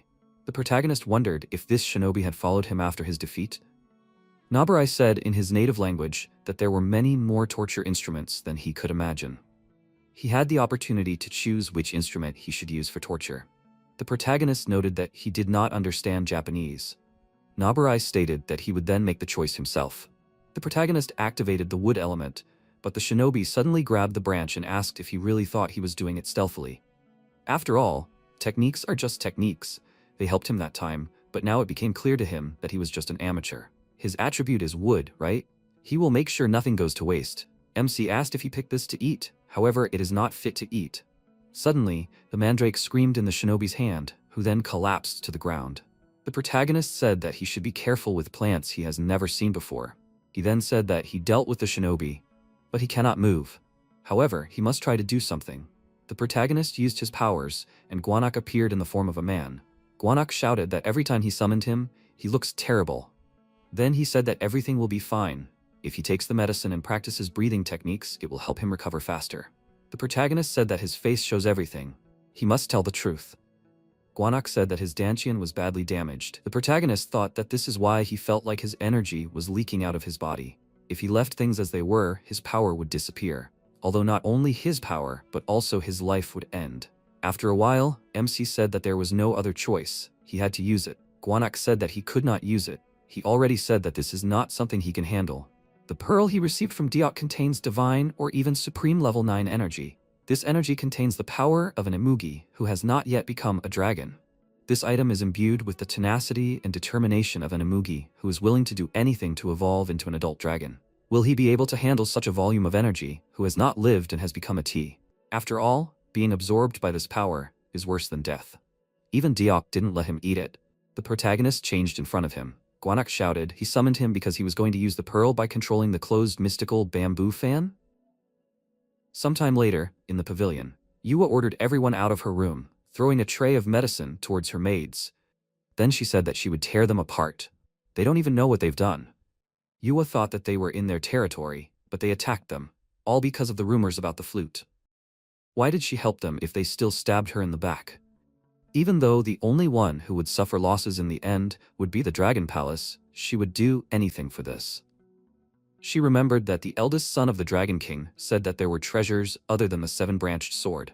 The Dragon King of the Eastern Sea would not give his life for a lie. Where did he hear such a thing? She thought she could trust him, but her plan to make Hinwa the new hero failed miserably anyway. However, thanks to Diok, not all is lost. She should see what happens next. At this time, the news was honoring the new hero Diok, who saved the situation on the island. Yua thought that soon the entire Eastern Sea would bow before her. After some time, the protagonist woke up and noticed that his dantian had recovered, but horns had also appeared on his forehead. MC noted that they were very similar to animal horns. In addition, his senses had become so sharp that he could feel the surrounding temperature. By the way, how much time has passed? His body is surprisingly clean, even his nails are cut. Judging by this house, clothes, and the state of his body, someone has been taking care of him all this time. Could it be Gwanak? The protagonist thought that he did not know this place. The last thing he remembers is using the mystical bamboo fan to absorb the pearl and create a barrier. However, in order to do this, he had to release Gwanak so that he could return to the mountain, but Gwanak decided to stay by his side and take care of him. He then asked, as he left the house to look for Gwanak, where did the forest come from? He did indeed build a barrier of plants around himself, but how long had it been for them to grow so much? He then wondered, was Gwanak fighting someone? However, where is he now? Suddenly there was a noise and MC shouted, "Who is here? He can't escape." After a while, the protagonist stopped at a shrine. The protagonist asked, was Gwanak really living here? Suddenly, Hedy appeared above the roof of the shrine. The protagonist noted that he had grown a lot since their last meeting. However, why was he so wary of him? Was it because of his changes after using the pearl? Hedy jumped on the protagonist, but he used his powers. The protagonist turned into a dragon and said that he should not attack his master. After that, the protagonist turned back into a human and noted that Hedy was very cute. Because he was still small, he had to show his strength so that he would listen to him. Despite the fact that he had absorbed the pearl, his abilities had not changed much. Was it because a lot of energy was spent on restoring his Dantian? After a while, the protagonist came closer to the shrine. The protagonist noted that his things were lying here. Apparently, Gwanak had collected them for him. He should see what was inside. A scroll fell out of the bag, and the protagonist asked if he had something like that. Then he noticed that the text on the scroll was written in Japanese. Could this be a secret scroll that the shinobi used? MC thought that according to what Gwanak said during the battle, the three-legged crow is the emblem of the Suzuki family. The protagonist said that this secret scroll is called the Yatagarasu scroll. And there is also the clothes that the shinobi wore. Isn't this the one that can change shape using gold energy? He should try it on. After a while, a noise was heard near the protagonist. MC thought that this noise was coming from the side where there were traces of the battle. The protagonist then thought, are they trying to break the barrier? They have blue skin, a large build, and red hair. Do they live here? The protagonist noticed that they have the same goblin club that he received from Gwanak. Are these really goblins? He didn't expect to meet goblins in the seven-branched sword space. So this is their territory? They want to break the barrier because he invaded their land? MC noted that it was only a matter of time before the barrier would break. He had to find a way to stop them. After a while, the protagonist came out to the goblins and introduced himself to them. And then he asked who was the boss. Malduk, a goblin, asked where the sword's owner was. The protagonist thought he was getting straight to the point. The protagonist asked why he was asking that. Malduk stated that it was not easy to get to that place. Only the owner of the seven-branched sword could open the passage. He had to answer immediately or he would smash his head in. MC asked why they were looking for the owner of the seven-branched sword. Malduk said that he wanted to take revenge on the owner of the seven-branched sword. King Genshogo promised them that a man with the seven-branched sword would come soon, who would be worthy of becoming their chieftain's mate. However, that man never came. The protagonist thought that he did not know all the details, but it was obvious that the new owner of the seven-branched sword was supposed to come here. Malduk shouted that the promise was never fulfilled. And because of this, the previous chief was seriously shocked and soon fell ill. That is why the owner of the seven-branched sword must be punished. He will take him to the current chief, and he will personally execute him. The protagonist thought about it and asked if he saw a red bear here. Malduk asked if he was in cahoots with him. He told him to go back where he came from, but he did not listen. And then the current chief came and captured him. The protagonist thought, did they capture Gwanak? He should calm down. If he knows about this, then now he can save him. MC noted that he is now the owner of the seven-branched sword, so he is their new boss. Malduk said that this is an obvious lie, because he will die even from one blow from it. He is too weak. It doesn't look like he has ever studied martial arts.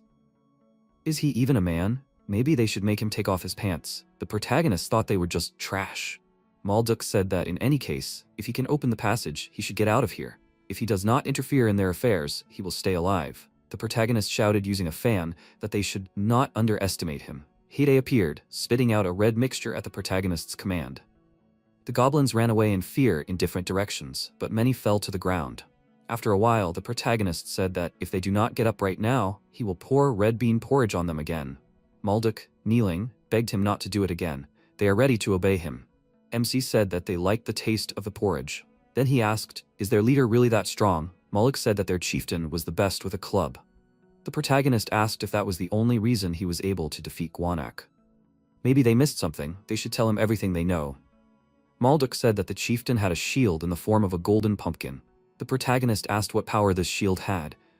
Sodom, the chieftain of the goblins, suddenly appeared and said that there was no need to ask. Her subordinates were idiots who could not be trusted with anything. She came to see what was going on here. Don't they understand that they were simply fooled? As punishment, they would be locked up for 10 years. Sodom used her artifact and imprisoned her goblins. The protagonist thought that this pumpkin-shaped object was some kind of seal, but how powerful was this object?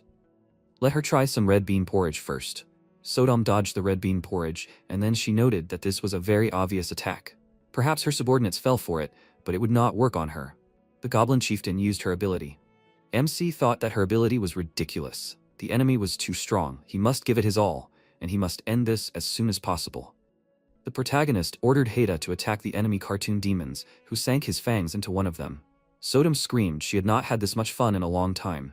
The protagonist remembered that goblins can create anything with their imagination and a club. Although Guanak said that the main ability of goblins is to embody images from their imagination. But the point is that goblins do not think about their fantasies. They cannot imagine anything specific, but act instinctively. In addition, goblins already have impressive physical strength and a strong body from the moment they are born. If they had even a little more intelligence, they would have already subjugated the entire world. The protagonist looked at the goblin chieftain and thought that her level of imagination was significantly superior to other goblins, which only broken pickaxes were capable of realizing. The goblin chieftain was on a completely different level. Hete was dealing with them for now. But what should he do? Maybe he should use the barrier? Sodom asked, hitting him with a club. Where was he looking? Did he really have time to be distracted from the battle? The protagonist blocked the blow, and then his familiar attacked the goblin chieftain. Sodom jumped back and then ordered her familiars to rush into the attack. The protagonist was thrown back to the barrier after a series of enemy blows. Sodom asked, "Is this really all he can do? They should finish this. He should be screaming and begging to be saved." The goblin chief thought that once he screamed, she could lock him up like that bear. The protagonist remarked that he didn't understand what was so funny about that. Suddenly, Ints appeared behind the barrier, carrying pots of red bean porridge in their hands, and then, to Sodom's surprise, they poured the porridge on her. She screamed in horror, and at that moment, she was transported into the golden pumpkin. The protagonist said that this is why she was waiting for him to scream. She was caught in her own trap. He knocked on the golden pumpkin and asked Guanak to come out, who appeared from the object and shouted that he had no doubt that he would come and save him. He deserved to be punished. Because of him, he had to play the role of a pet. The MC asked, after apologizing to him, he doesn't know how much time has passed? Guanak said that about 150 days had passed. Although the flow of time in this dimension is different, there is no big difference. The protagonist said that they should leave here quickly then. He then shook the golden gourd and said that they should all leave too. Goblins appeared nearby, all covered in red bean porridge. MC asked, turning to the goblin chief, "Where is the seven-branched sword now?" Sodom said that he is small and his shoulders are narrow. Everything about his body is small. The protagonist shouted that he is not small. He is above average and his height does not matter at all. Sodom noted that size really does not matter. Her mother said the same thing, although honestly, she thought it was nonsense. However, he won. He looks pretty smart and his appearance is not bad either, so she made a decision. Let him be her husband. Guanak thought, if he gets married, then does that mean he will be the one conducting the ceremony? Maybe it's for the best? MC asked why she suggested it. Guanak asked if he had forgotten what Malduk had told him. The protagonist remembered that the goblin was telling them about how King Jinchogo promised them that a man with a seven-branched sword would soon come who would be worthy of becoming their chieftain's husband. Should he really marry her? The protagonist said that he had nothing to do with it. The man who was supposed to come with the seven-branched sword had long since died, and she was the daughter of the previous chieftain. Guanak noted that she hardly shared his logic. MC thought that now was not the time for this. He should calm down. Then he asked where she hid the seven-branched sword. If she didn't tell him soon, she would only eat red bean porridge until it burst. Sodom said that she wouldn't tell him anything. She wouldn't give him the sword until she had 3 wonderful children. The protagonist said that she wanted it herself. Guanak noted that he was using the wrong method. Goblins are stubborn creatures and are not easily persuaded. Is there any reason why they cannot get married? He can even trust him to perform the ceremony. Obviously, the goblins were trapped here, and because of this, only the young ones remained, so they do not understand their full power. Even the artifact, the golden gourd that Sodom used, is a top-ranked treasure. Since they have such an item, they must have an unusual background. Since he is a celestial, he can live for at least several hundred years. And in 100 or 200 years, they will gain strength and then he will have big problems with them. And marriage will only benefit everyone. The protagonist thought that it could happen tomorrow, but Gwanak was right to point out that they should not be underestimated. Instead of intimidating them, he should try to subdue them. However, how should he do this? Then a bright idea struck him. After a while, the goblin chieftain came to her senses. Sodom screamed, he now wants to tie her up? What is he trying to achieve? She was surprised to notice a table with dishes nearby. The protagonist said that she had finally woken up. Sodom screamed that he could do whatever he wanted with her, but she wouldn't say a word until they got married. The protagonist said that it didn't matter. He would eat first and then think about it. The protagonist ate his food with gusto in front of the goblin chief. MC noted that it was very tasty. The combination of soybean paste and rice cakes gave a divine taste. Sodom said that she wanted to eat it too. The protagonist said that she had to try it. Sodom declared that it was very tasty. He had to let her try it again. The protagonist ate the rest of his food with a grin. Sodom screamed that he was a terrible person. Did he really think that she would refuse to marry him because of something like that? Until the kids are born, she won't tell him where the 7-branched sword is. MC said that these rice cakes are delicious. But there are only 2 left. Sodom suggested that if he doesn't want 3 children, then she will agree to 2, 1 son and a daughter. The protagonist said that there is 1 last rice cake left. Sodom said pleadingly that then only 1 daughter. She then bowed down and shouted that he should just let her get married. The protagonist thought that his plan had worked. The protagonist said that they will get married but only when he wants to. He can't do that now. Sodom pointed out that this means that he may not get married at all. MC said that he will get married, but in 100 years. For her, that's not that long, right? And in exchange, he will give her corn cakes. And he will tell her how to make them and how to grow the necessary ingredients for this dish. Sodom noted, calling him husband, that this is a wedding gift. The protagonist thought, what is the point of getting married when he is already 120 years old? After some time, MC asked, is this a treasure or something else? Sodom said that it is very beautiful, and she received this item from her mother. Then she rummaged in the chest and said, holding out her hand, that this is her dowry for him. The protagonist asked, what are these? Sodom said that these are pine cones. MC thought, are these pine cones from that fairy tale? It tells about a kind old man with an ugly bump on his face, who met a goblin, and he exchanged his bump for wealth. But there was another old man, greedy and evil, with the same bump. He envied the first and came to the goblin, but instead of wealth, the second old man got a second bump. Are these really those same bumps? After a while, the Prat held the pine cone in his hand and thought that it really felt like real flesh. Gwanak said that it was a very valuable thing. The protagonist noted that he knew what fairy tale it was from. Gwanak asked, was it a folk tale? Did he know that the character in it was actually a famous singer in Korea at the time? Goblins can give people what they want most, but in exchange, they take away their most outstanding talent. Goblins are honest in their desires. They developed a method that allowed them to give and take away even such intangible things as talent. However, humans would not just give away something like that. These pine cones are proof that a person who was faced with a very difficult life situation decided to exchange his talent for something that would help him get out of this situation. That is why these things are so valuable. Their size is simply amazing. He should quickly attach them to himself. The protagonist thought, if this is something good, then everything will be okay with him. He then asked Sodom where the pine cones came from. Sodom said that her grandmother told her that she had them long before she came to Korea. That was when Ilfaso died. Gwanak pointed out that it was during the reign of King Shangsang. Although it was a very noisy time, it was also a good time. In any case, the owner of the pine cone was a doctor. He was very famous for his skills in making medicine and his knowledge of acupuncture. However, when he was traveling around the world, a powerful man forced him to treat an incurable disease. And as a result, he was locked in a dungeon and starved. Fearing for his family, he gave his pine cone to Sodom's grandmother in exchange for her hiding his family. MC asked if he was really a famous doctor. The protagonist thought that when he made medicine according to the prescription that Gumijin left in his book, he reached a dead end. Sodom noted that the other pine cone belonged to a very strong warrior. He was skilled in both martial arts and horse riding, but his vanity was his undoing. It seemed that he took his lover to the battlefield, and when the situation got out of hand, he gave up his pine cone so that his girls could save him. The protagonist asked why he took her to the battlefield with him. Sodom noted that it was the first and last time he sacrificed something for someone else. Do they understand his character now? MC thought that he had nothing to lose, but he was a little disappointed. Sodom asked if she could begin. The protagonist asked why she grabbed her club. Suddenly, a loud crash was heard, and then the protagonist noted that it did not hurt at all. Sodom stated that it was because she did it. The protagonist said that he did not feel any changes in himself at all. Sodom stated that when the time comes, he will be able to use his talent. MC thought it was time to take what he came here for.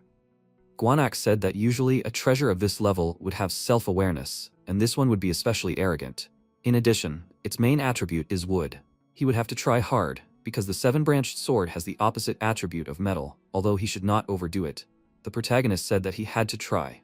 He then grabbed the seven-branched sword in his hand, which was emitting powerful energy. Guanak shouted that he should not overdo it. The seven-branched sword shouted that he was an ignorant piece of trash. Did he really think it would back down? Afterwards, Guanak thought that he had changed. Usually, he had a grin on his face, but now he was so aggressive. After a while, the protagonist said that the sword had finally calmed down. Guanak noted that he had heard stories of ordinary people who became celestials, subduing the enemy with only their willpower. However, he did not expect that he would be able to subdue the seven-branched sword in this way. The protagonist thought that he had the desire and confidence to subdue this sword. Could this be the talent of a martial artist?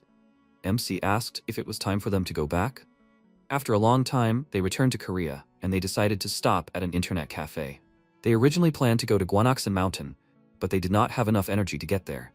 After using the sword for the first time, it was full of energy, but by the second time, it had almost no energy left. In the battle with Sodom, he used up too much power, so they had to stop at a city near Gwanaksan Mountain. The goblin chief wanted to go with the protagonist. However, fortunately, she has a strong sense of responsibility. It has been 7 months since the battle on Dokdo Island, but people are still discussing it on the internet. This is due to the unexpected invasion of the sons of the Dragon King of the Eastern Sea. Almost immediately, the representatives of Baikwa Garden and Inosokami Temple accused the Dragon Palace of interfering in their battle. But the representative of the Dragon Palace repeated Yokto's words and accused them of the opposite. However, about a month later, the Dragon King suddenly began to justify himself. He apologized, saying that he simply made a mistake due to false information. But both sides knew that these were just empty words. Guanak asked how the Dragon Kings of the Western and Southern Seas responded to this. The protagonist noted that, firstly, they did not express any position on this situation. Although they do not seem to be on the side of the Eastern Sea, Guanak said that they clearly ignore the Eastern Sea. Although the three Dragon Kings do not get along very well with each other, they always unite when they encounter humans or celestials. The protagonist thought that, in his opinion, they couldn't just ignore the provocation from the Eastern Sea, it was their own fault. The most discussed topic on the internet was, where did the seven-branched sword go? According to rumors, Beowulf notified the Northern Council that he was staying on the Korean peninsula, and he would most likely take part in the war in the East Sea. MC thought after reading the discussion that he was doing this because of the oath he made on Dokdo Island. Beowulf is strong enough to suppress the resonance of the seven-branched sword with one blow. They need to act carefully because it is obvious that he is now looking for the seven-branched sword. Guanak noted that the Eastern Sea is completely cornered. Even ordinary people are speaking ill of them online. In the discussion on the network, it was reported that Beowulf, who is in charge of Japan's security, said that he would give his life, but he will return the seven-branched sword. The East Sea had long maintained a trusting relationship with the West and South Seas, so the news of the East Sea's conquest was a surprise to everyone. A message appeared on the monitor that their session had expired. They thanked their customers for using their services. Guanak asked what his plans were now. The protagonist said that he had to go to Mount Gwanaksan. He was currently listed as either missing or dead. So if he returned unharmed, everyone would be suspicious of him. He wanted to quietly observe the situation from the sidelines. Guanak noted that he wanted to go to Mount Gwanaksan to check the condition of his main body. He was worried that he had stopped feeling the energy of his main body. The protagonist asked when this had happened. Guanak said that it had happened since they had entered the place where the goblins lived. He thought that the connection would be restored when they returned. However, it seemed that something had happened to his main body. The protagonist thought, has it been 7 months since his connection with the main body was broken? MC shouted that this is very important. Why did he say this only now? They immediately go to Mount Gwanaksan. After some time on Mount Gwanaksan, near the peach tree, the protagonist noted that a hive had appeared on the trees. Guanak asked how the bees were able to penetrate the peach tree's barrier. The protagonist stated that the barrier was fine, he did not feel that the energy had decreased. Guanak said that this was very strange. It turns out that either these bees are able to break through this barrier, or the tree itself summoned them. Then he discovered with horror the main body in the leaves. Suddenly, the bees increased in size, heading towards them. The protagonist shouted, using his abilities, why did they become even bigger? The protagonist ordered his familiars to attack the bees, who rushed towards them with an attack. However, after each fallen bee, new ones appeared. MC shouted that they never end. The protagonist thought that even iron cannons couldn't handle it. He urgently needed to think of something.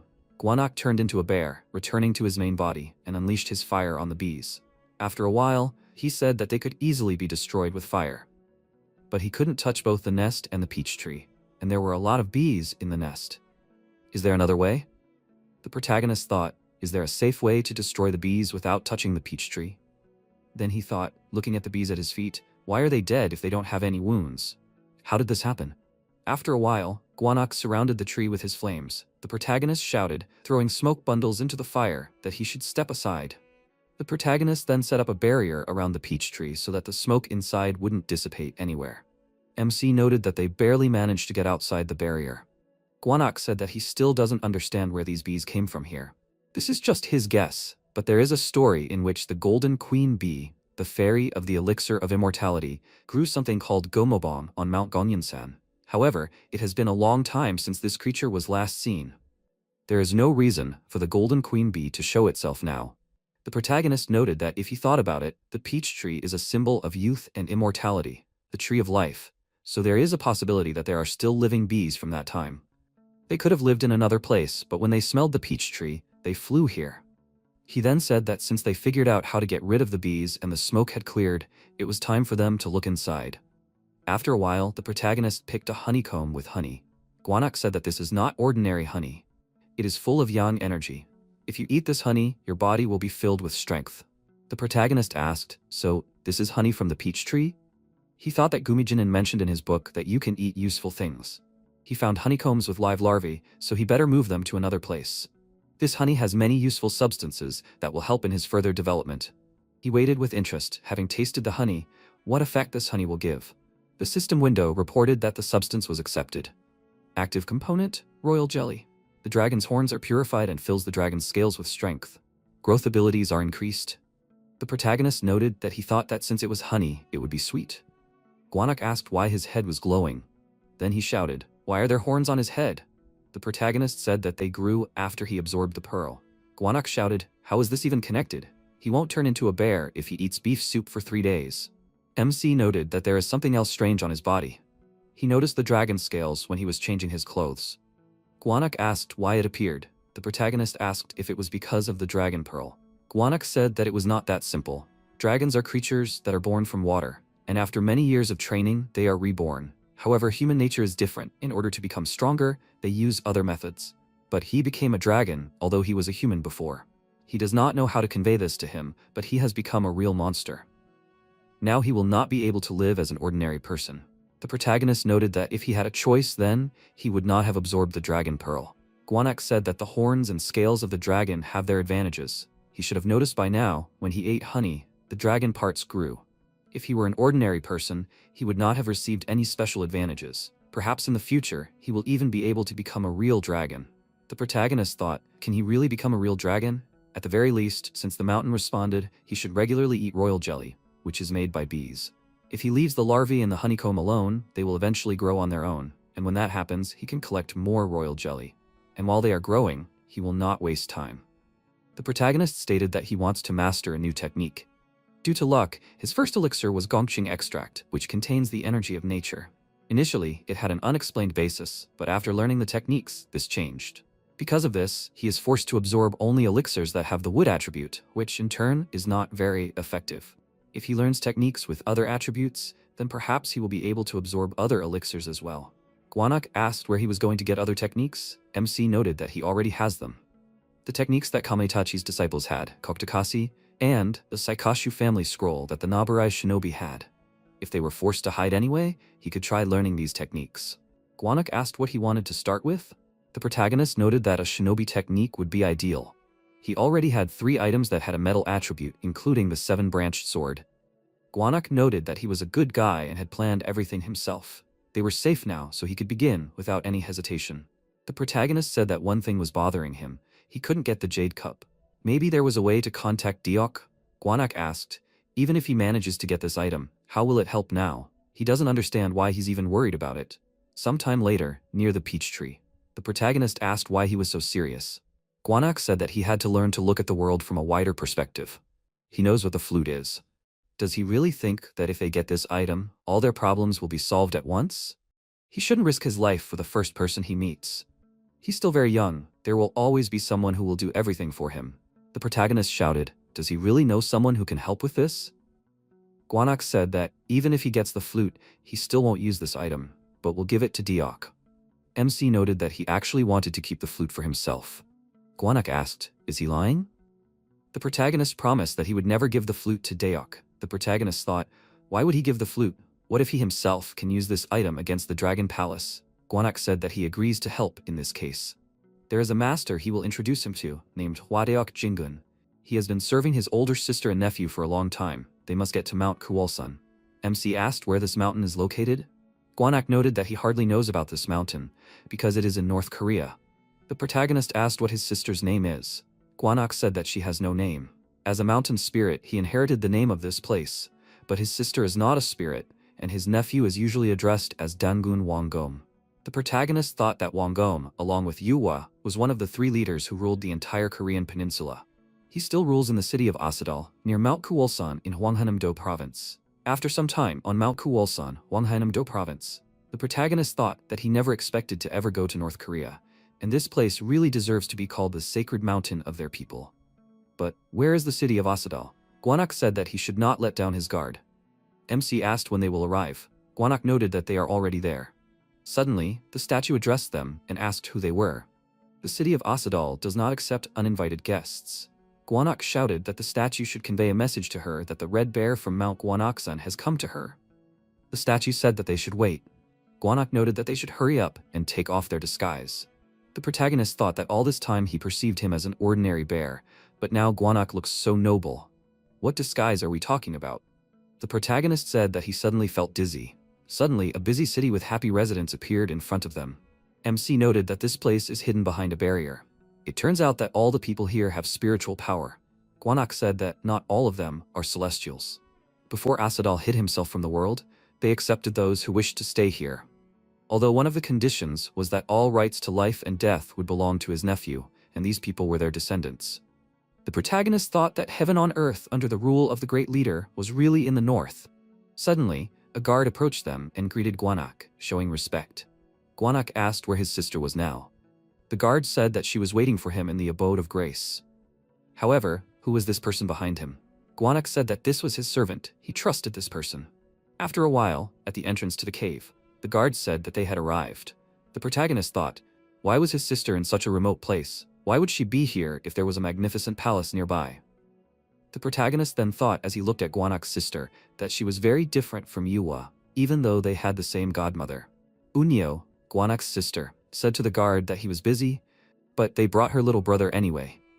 She then looked at her brother and said that they hadn't seen each other for a long time. Then she shouted as she rushed out with a hug that it really had been a long time. How could he have been gone for so long? It had been too long. Unyo said using her powers that he had come a long way to come back, so he should rest for a while. To the protagonist's surprise, Gwanak had passed out, and he immediately grabbed the hilt of his sword with his hand. Unyo stated that he didn't have to worry, she had simply put him to sleep for a while. Had she not embarrassed him much with her behavior? This child was her only blood relative that remained from the time she became the successor of Grace. So he had to answer, why did the dragon claim to be her brother's servant? According to the protagonist, he is not a dragon, but rather a monster. After some time, the protagonist briefly told Gwanak's sister about his past. Unyo said that she was worried about something. He told her everything, even how he became a celestial. Maybe he told her too much about himself? MC noted that Gwanak was well aware of his situation.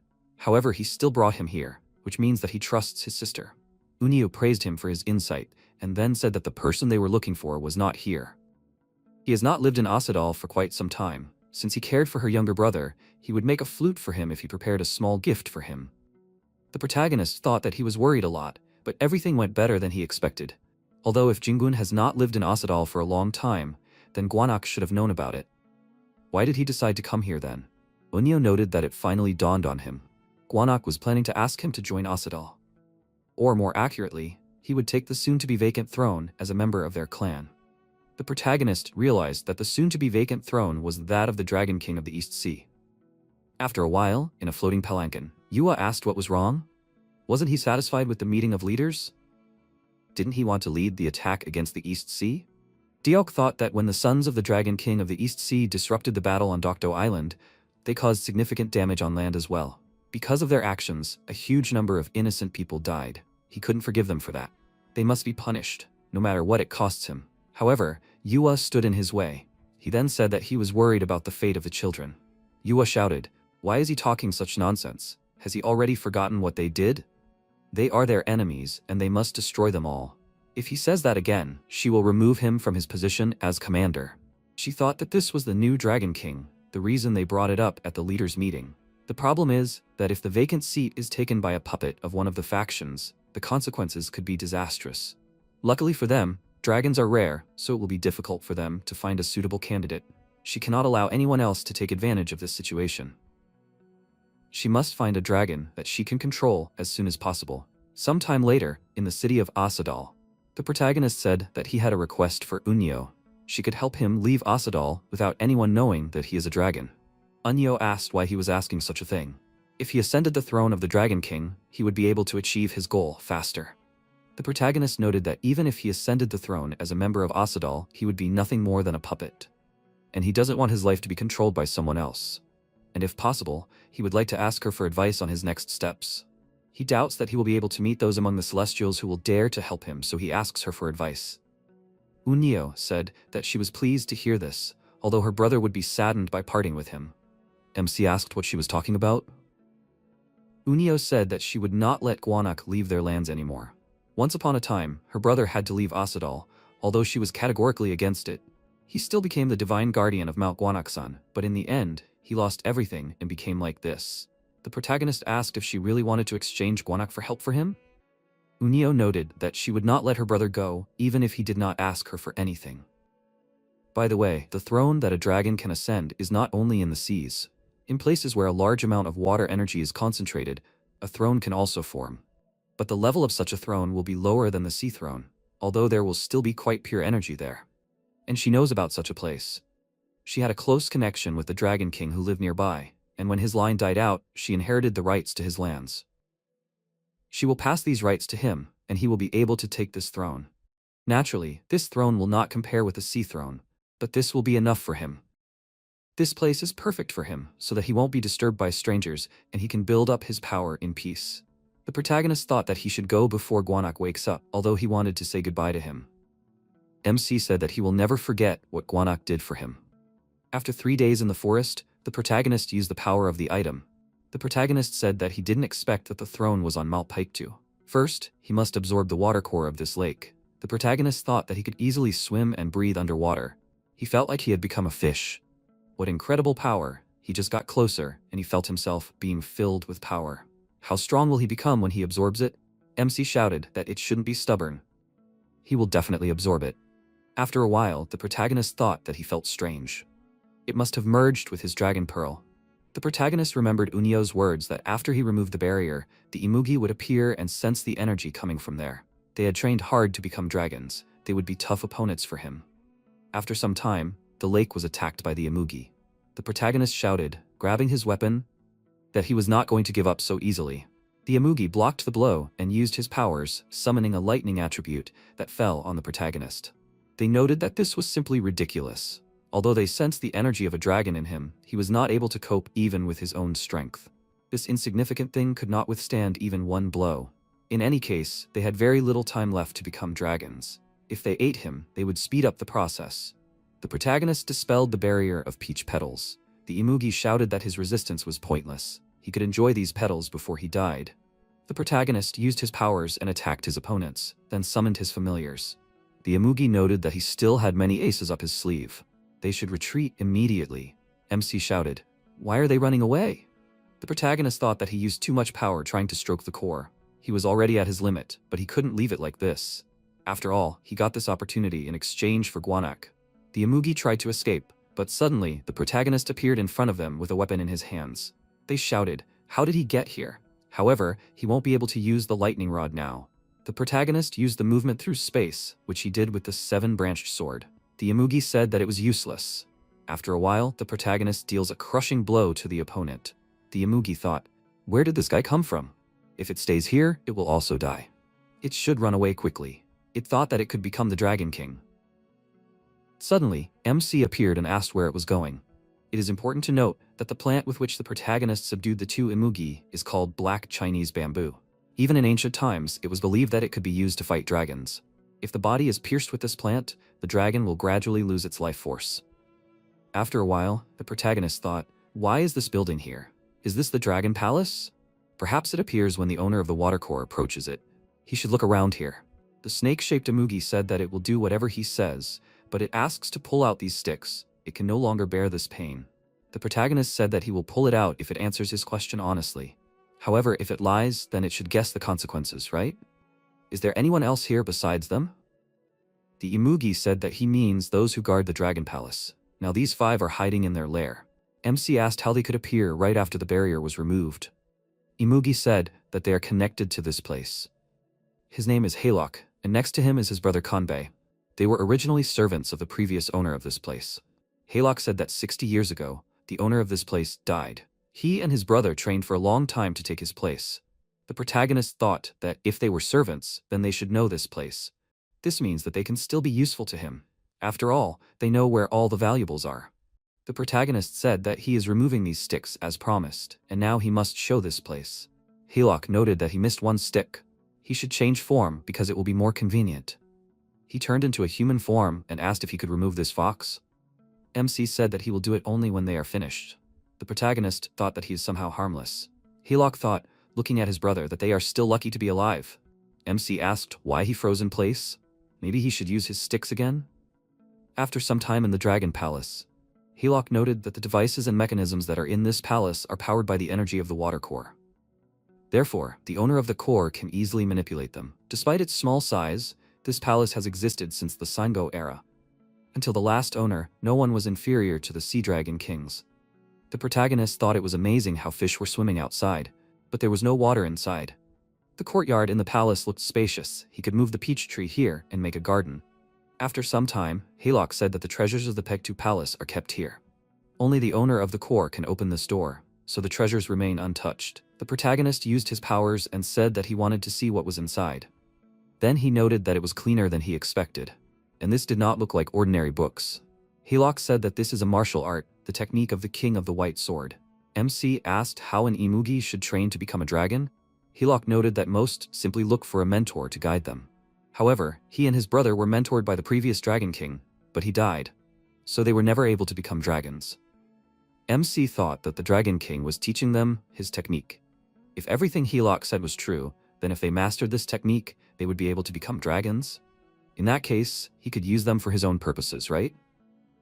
The protagonist said that he would pass on the technique, the White Sword King, to him, and in exchange, he would become his servant. Yahello shouted that he would do anything to obtain this technique. The protagonist stated that then he would immediately receive his first quest. He should prepare to receive guests. Sometime later, at the Dragon Palace, the protagonist thought that he was surprised that the Lord of Divine Fire came straight to his palace. Although he was only at the magnificent 6th level, he was recognized as the Dragon King. He shouldn't address Yuwa with respect, should he? Huadok Jingong, the Lord of Divine Fire, asked, so the new Dragon King, who should be busy rebuilding the palace, wanted to see him for some reason? The protagonist said that he had a favor to ask of him. Then Jingong pointed out that it was black Chinese bamboo. The MC said that he wanted him to make a flute out of it. Jingong said that he had impressive ambitions. The protagonist said that he was not going to use this flute. Jingong noted that he could not worry. He knew how to keep his client's secrets. The protagonist thought that he did not believe his words. Jingong said that the size was just perfect. With this, he would definitely be able to make an excellent flute. He would try to put all his skill into this item. The MC thought that he understood the value at a glance. He really was an excellent craftsman. The protagonist remembered this weapon that he pulled out in front of him. Earlier in the storage, this sword seemed strange, and he decided to take a closer look at this weapon. The aura that the sword emitted confused him. There was no anger or resentment in it, but as soon as he picked it up, he was filled with the desire to cut someone to see their blood, flesh, and death. It was pure killing intent. He regretted that he could not use it, but he really did not have the strength to handle this weapon. Jingong declared, grabbing the hilt of the sword with his hand, that this sword was not from this land. The protagonist shouted that he must stop. He then thought that he could not handle the power of this sword even when he used all his strength. However, the Divine Fire Lord is a master of his craft. Jingong noted that this sword was a terrible weapon forged by the dwarves of the northwest. This weapon can grant the wielder great power, but if he is not careful, the sword will only bring death to its owner. If he is worried about the power of this sword, then he can subdue it by making a new scabbard. As long as the sword is in its new sheath, there will be no reason to worry. However, once this weapon is taken out, the owner will fully feel all the lives that this sword has taken. And most importantly, no matter how hard he tries, the sword will calm down only after tasting blood. Then he said that he would come back when everything was ready. After some time in the study, the protagonist said that this was a very nice place. He did not expect it to be so spacious. He regretted that Guanak was not here. They could have explored this place together. While Flute was getting ready, no one would disturb him. Suddenly Haylock shouted that he had a guest. After some time at the entrance to the Paektu Palace, Taebek Sonin, the sage of Taebek Mountain from Balsamdan, asked, introducing himself, if he was the new owner of this palace. The protagonist thought that Balsamdan, or 8 sacred halls, were founded by the monk Myo Cheon during the Goryeo dynasty. Each of them was home to its own deity, to whom they brought gifts and prayed for the prosperity of the country. But in reality, everything was different. The 8 mountains were inhabited by celestial beings who possessed amazing power, so the Goryeo authorities declared these mountains sacred and presented them with gifts. Soon they were called the sages of the 8 sacred mountains. Years passed, and they were abolished. However, now that the gates of heaven had reopened, the Korean government restored the Balsamdan sages to their status, and the master of the Mount Paektu Shrine, in other words, the rightful owner of all of Mount Paektu, who was called the Immortal Taebek, came to him. The protagonist said, greeting him politely, that he should have found him himself. Seonin noted that everything was fine. He had been in Wairyo Castle and had just returned, and this child was his junior disciple. Seomin said, introducing herself, that she was paying her respects to him. The protagonist said that he was glad to meet them. Then he said that he would take them to the living room. Afterwards, he thought that the atmosphere around him had changed greatly. After her recovery, she was called the Fairy of Taebaek, and it was clear to the naked eye that Seonin had shown him favor. However, what was he trying to achieve? Seonin asked what kind of relationship he has with Unyo of Asadal. Everyone knows that she owns the sky and the earth. MC noted that although he received help from her, it was her own initiative. Seonin said that he reached the magnificent level 6 at such a young age, and he also visited the Gate of Grace and has a close relationship with the successor of Grace, Asadal. It was the first time he met such a celestial who could achieve this in such a short period of time. He then noted that his student's young age does not prevent her from having excellent talent. She has almost reached the heavenly level 5. How would he feel about giving her some instructions?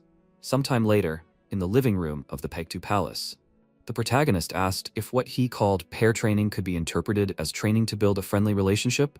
Seonin noted that he understood correctly. If they practice together, they will be able to give each other pleasure.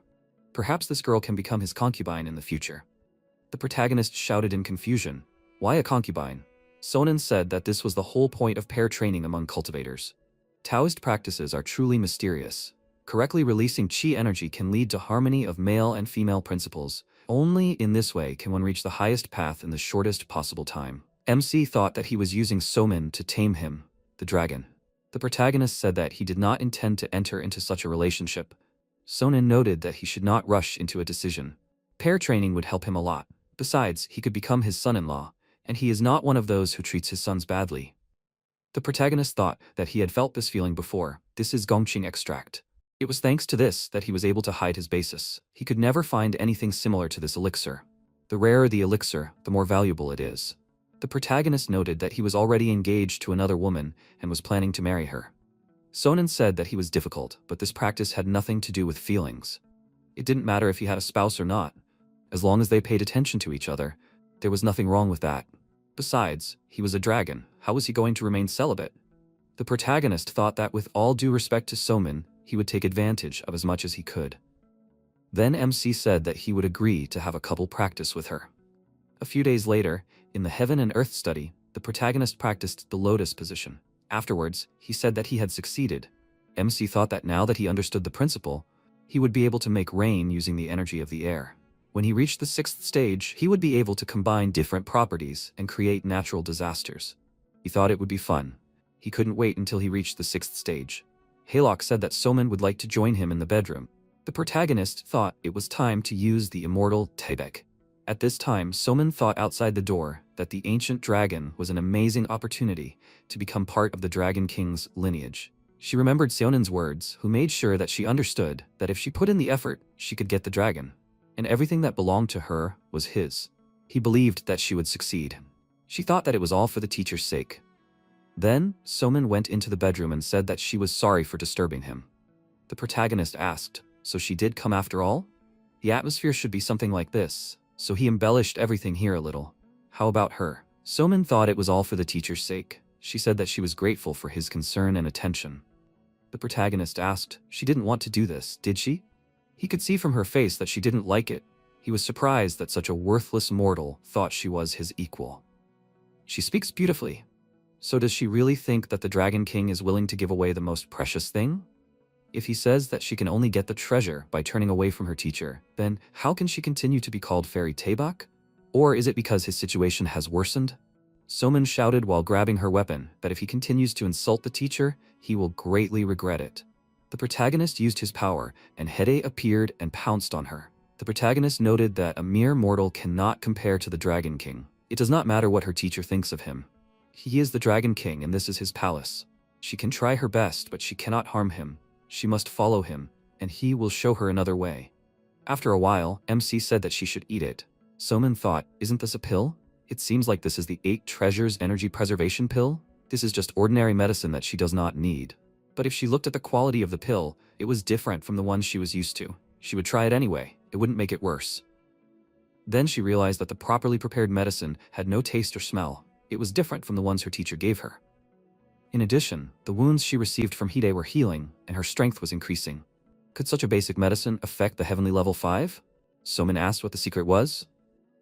The protagonist pointed out that it was due to good ingredients and skills. He was a jack of all trades. Her teacher was a cunning opponent who was hard to ignore. He had no intention of dual cultivating with her. Why didn't they just pretend?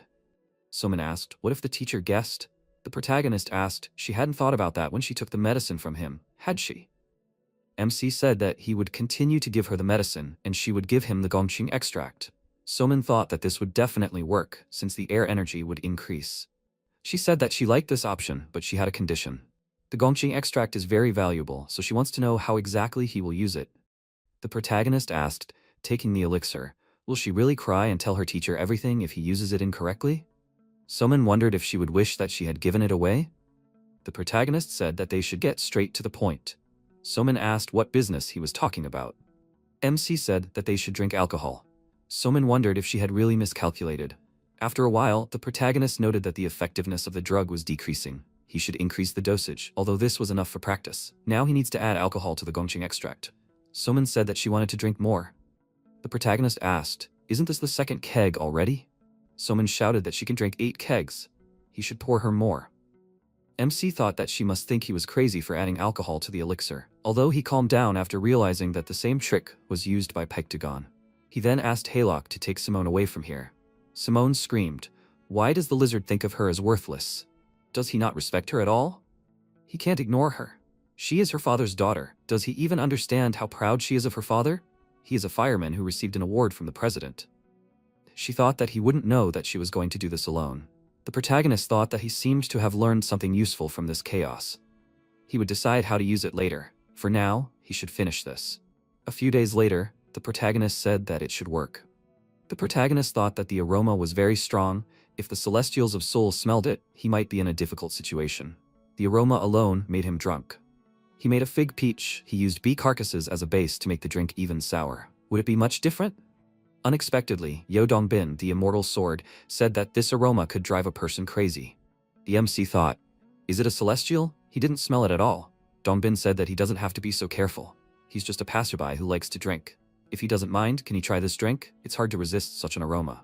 Then he asked, is he really giving away the whole jug? What a kind young man, in that case he will accept this gift.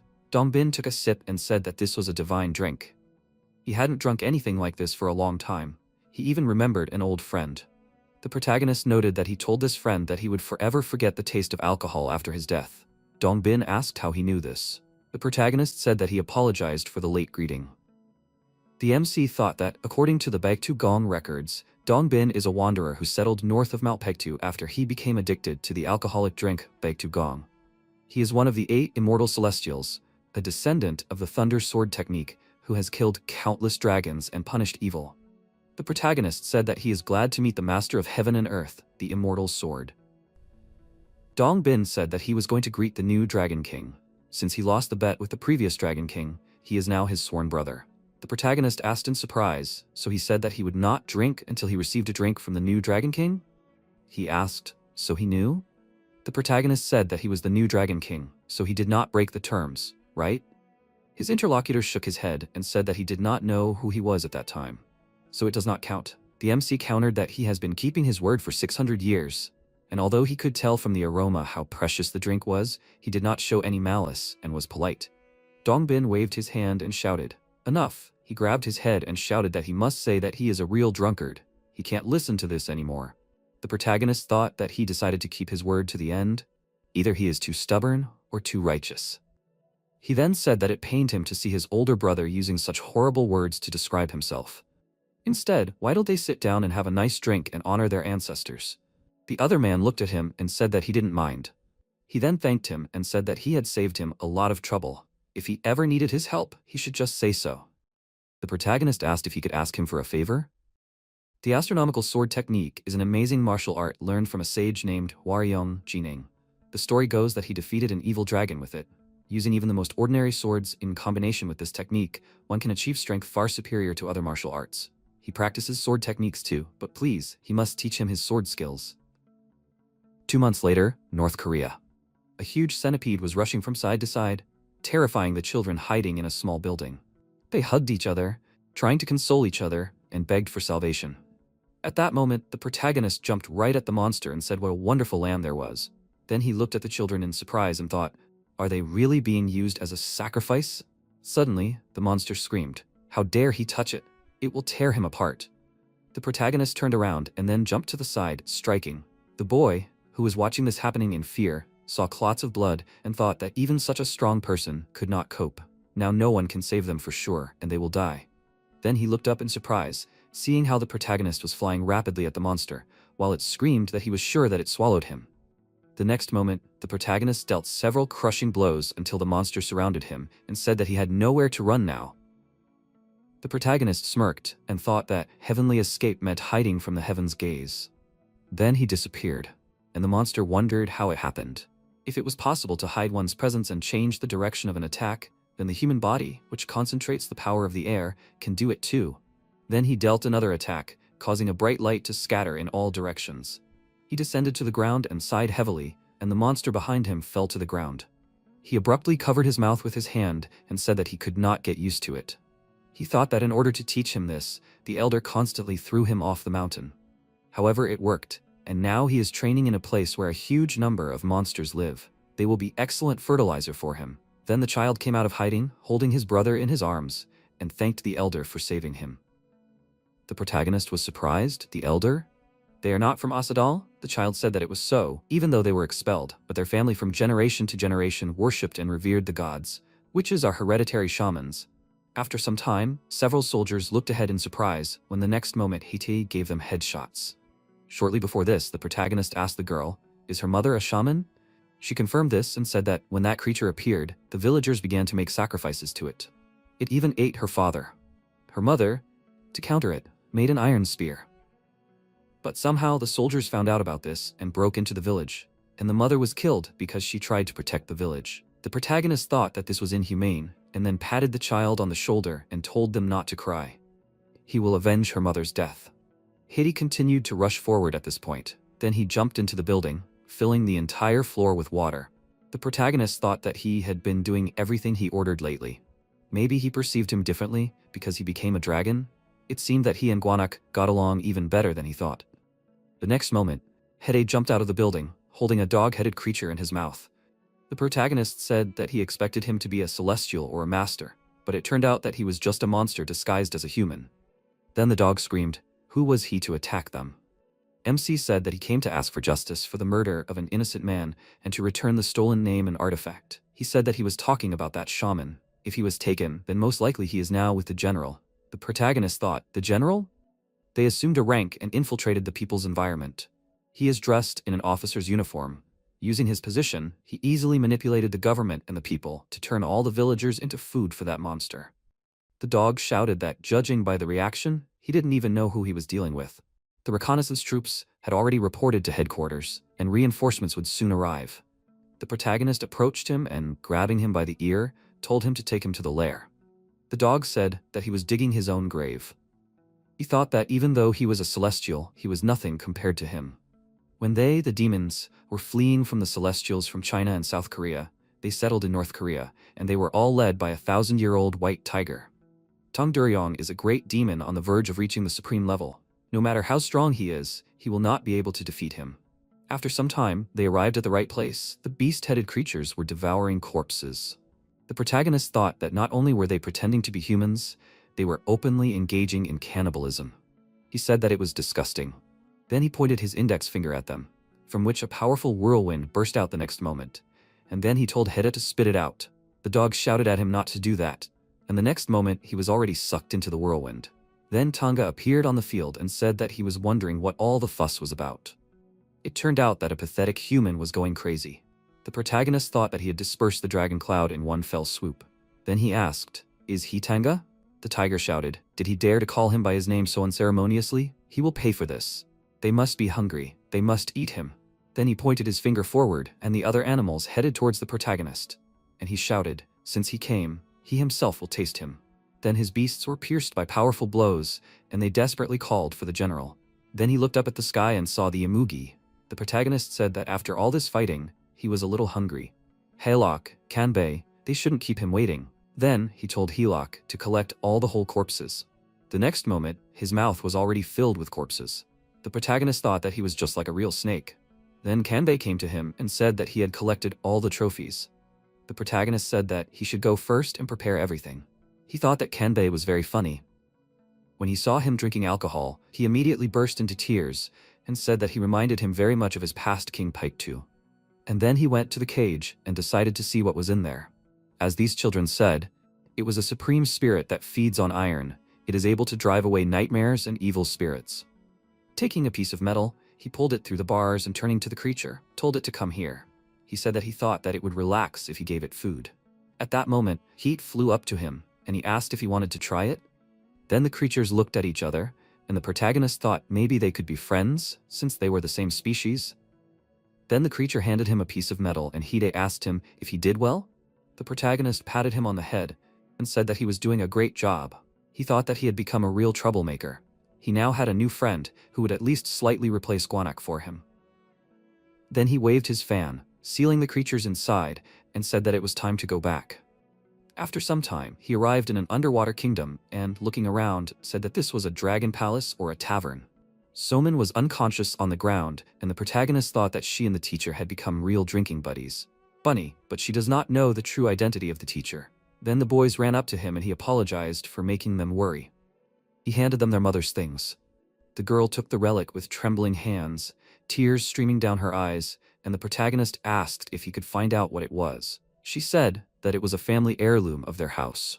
Their grandmother had received it as a gift from someone a long time ago. She said that if they kept it, she would help them in a difficult time. He thought, it's a pity, but even in such a situation, they were unable to use it. This is because they lack the knowledge and skills to use the spell engraved on this relic. He said that he could help them use it. The guys looked at each other and then handed him the relic. The next moment, he pulled it towards himself, and the relic in his hands glowed with a bright light. A powerful column of light burst into the sky. He thought that it looked like the signal flare talisman that he once used. The problem was, did the one who gave it to them remember the signal after all these years? Then a bright flash lit up the space. They covered their eyes, and the protagonist thought, he came so quickly? Who is this? Jijongbi asked, is he the owner of this hole? He should immediately release the descendant of her benefactor. He thought, what an unexpected meeting, and then said that there was a misunderstanding. Why don't they listen to him first? Then she came down to them, and with tears in her eyes addressed the boys, hugging them. She said that she was very sorry. She promises that they will have a lot of beautiful clothes and delicious food, so she will teach them martial arts. Then she turned to the protagonist and asked how she can make it up to him. He said that it's okay. She must have come a long way here. She needs to eat. During the battle between Korea and Japan, he saw her on TV. It was a great honor for him to meet her. He thought she didn't recognize him. It's good that he switched to water base. Wood base is rare and can burn him. He then asked if she could tell him what connects her with this decoration. Since she is famous for her strength, it is hard to believe that the children's ancestor was their benefactor. She said that she lived as a shaman's apprentice in Okuguk. MC asked, "Is that where Mujeo-san lives?" She confirmed it and said that Princess Bari lived there. She is considered one of the 3 deities of the Korean peninsula, right after Lady Yuwa and Dangun Wangom. She was treated as the ancestor of all shamans and was the 7th daughter in her family. Like Jaejongbi, who had a very difficult life, the princess was also abandoned by her family, so they became close. It is also said that she made Jaejongbi her main assistant. She said that she was so kind to her that she did not even know what she did to deserve it. True, she did not even want to listen to her request to return the key to the Seochon garden. He asked, did she take the key from her? She said that she got angry and smashed it. She wished she could revive them and kill them again. Then she said that although she could not get the key, she stayed in Okuguk to repay the debt. And then she met her, the ancestor of these children, the apprentice of the shaman from Okuguk, the shaman Gemsoni. She was a nice girl, and asked her for a long time, and then an unpleasant incident occurred with the key. The key was made from a branch of a sacred tree, and in order to fix it, she decided to perform a ritual at a waterfall filled with the element of water and yang energy. But it disappeared. And during the search, Princess Bari accused Gemsoni of stealing the key. She reasoned that no one except her knew where it was. But even if she had stolen it, she knew very well that she couldn't get into Seochon's garden with just the key. When she objected, she was released, but she was badly injured during the interrogation and then banished. When she met her again, she was already married and preparing to give birth to a child. She was very persistent and could have achieved a lot, but life decided otherwise. She blamed herself for what happened, because it wouldn't have happened if she hadn't lost the key. She was never able to find it. So she blessed her and gave her that pendant. She was able to visit her from time to time. It seemed that she was living quite comfortably. Anyway, after that, she also left the temple. She couldn't stay there because it was her fault that Gemsoni was expelled. The protagonist asked, what happened to the key? She said that she still didn't know where it was. To find it, she literally went through every grain of sand in the temple. The protagonist then reached for the pouch on his belt and said that he had found something in the belongings of the children's mother. Could it be? Jaejongbi's eyes widened in surprise when she saw the piece of the key in his hand. She asked why it was there. He told her not to think so, it wasn't. As she had said, she was very persistent. As he was looking through the trophy, he came across 2 books. They were diaries written by Gemsoni. Even though she could not continue to live as a celestial, the knowledge was still there. She had written it down in these 2 books. In the first, she wrote about Pulgasari, and in the second, she described the mystery of the disappearance of the key. She asked if he meant that this burnt piece was the key. Who did this? He said that in Gemsoni's diary, she called her mother. She was a witness, not a thief. Because Princess Bari needed her, she made her dependent on her. Gemsoni wrote that she saw a man in red try to burn the key with Sanmai Jinha, and next to him stood the one who ordered it. And that person was Mom. To tell Jaejongbi everything, she gathered the remains of the key. Before she could do it, she was captured and tortured. They accused her of stealing the key. She knew that they would not stop torturing her until she admitted her guilt. Princess Bari was obsessed with Jaejongbi, and because of this, she was very jealous that they were so close. When she was about to give up, Jaejongbi believed her and pulled her out of that hell. She understood that if she told her the truth, she would try to take revenge on everyone involved, despite the fact that she could die. But the enemy is the head of Okuguk, one of the 3 deities, Princess Bari. If Jaejongbi opposes her, it will further undermine her position. She decided to keep quiet about everything until she returns to her previous status. And when that happens, return the remains of the key to the sister who believed in her. Also, when she is gone, they must bring water to the sacred tree every morning and read prayers. Even if it takes several thousand years. Gradually, the key returned to its original form. It became what it was before it was burned. The reason why the key was restored was because of the deep devotion of the sisters, who cherished each other as their own lives. Jaejongbi got angry from hearing this, and the protagonist told her to calm down. Breaking into Okuguk now is suicide. Instead, she should let him propose. She asked in surprise, what? He put his hand forward, enclosing the key in a sphere, which restored it. He said that he had the ability to control water, which he could make grow. If he helped her get to Sochon's garden, would she help him?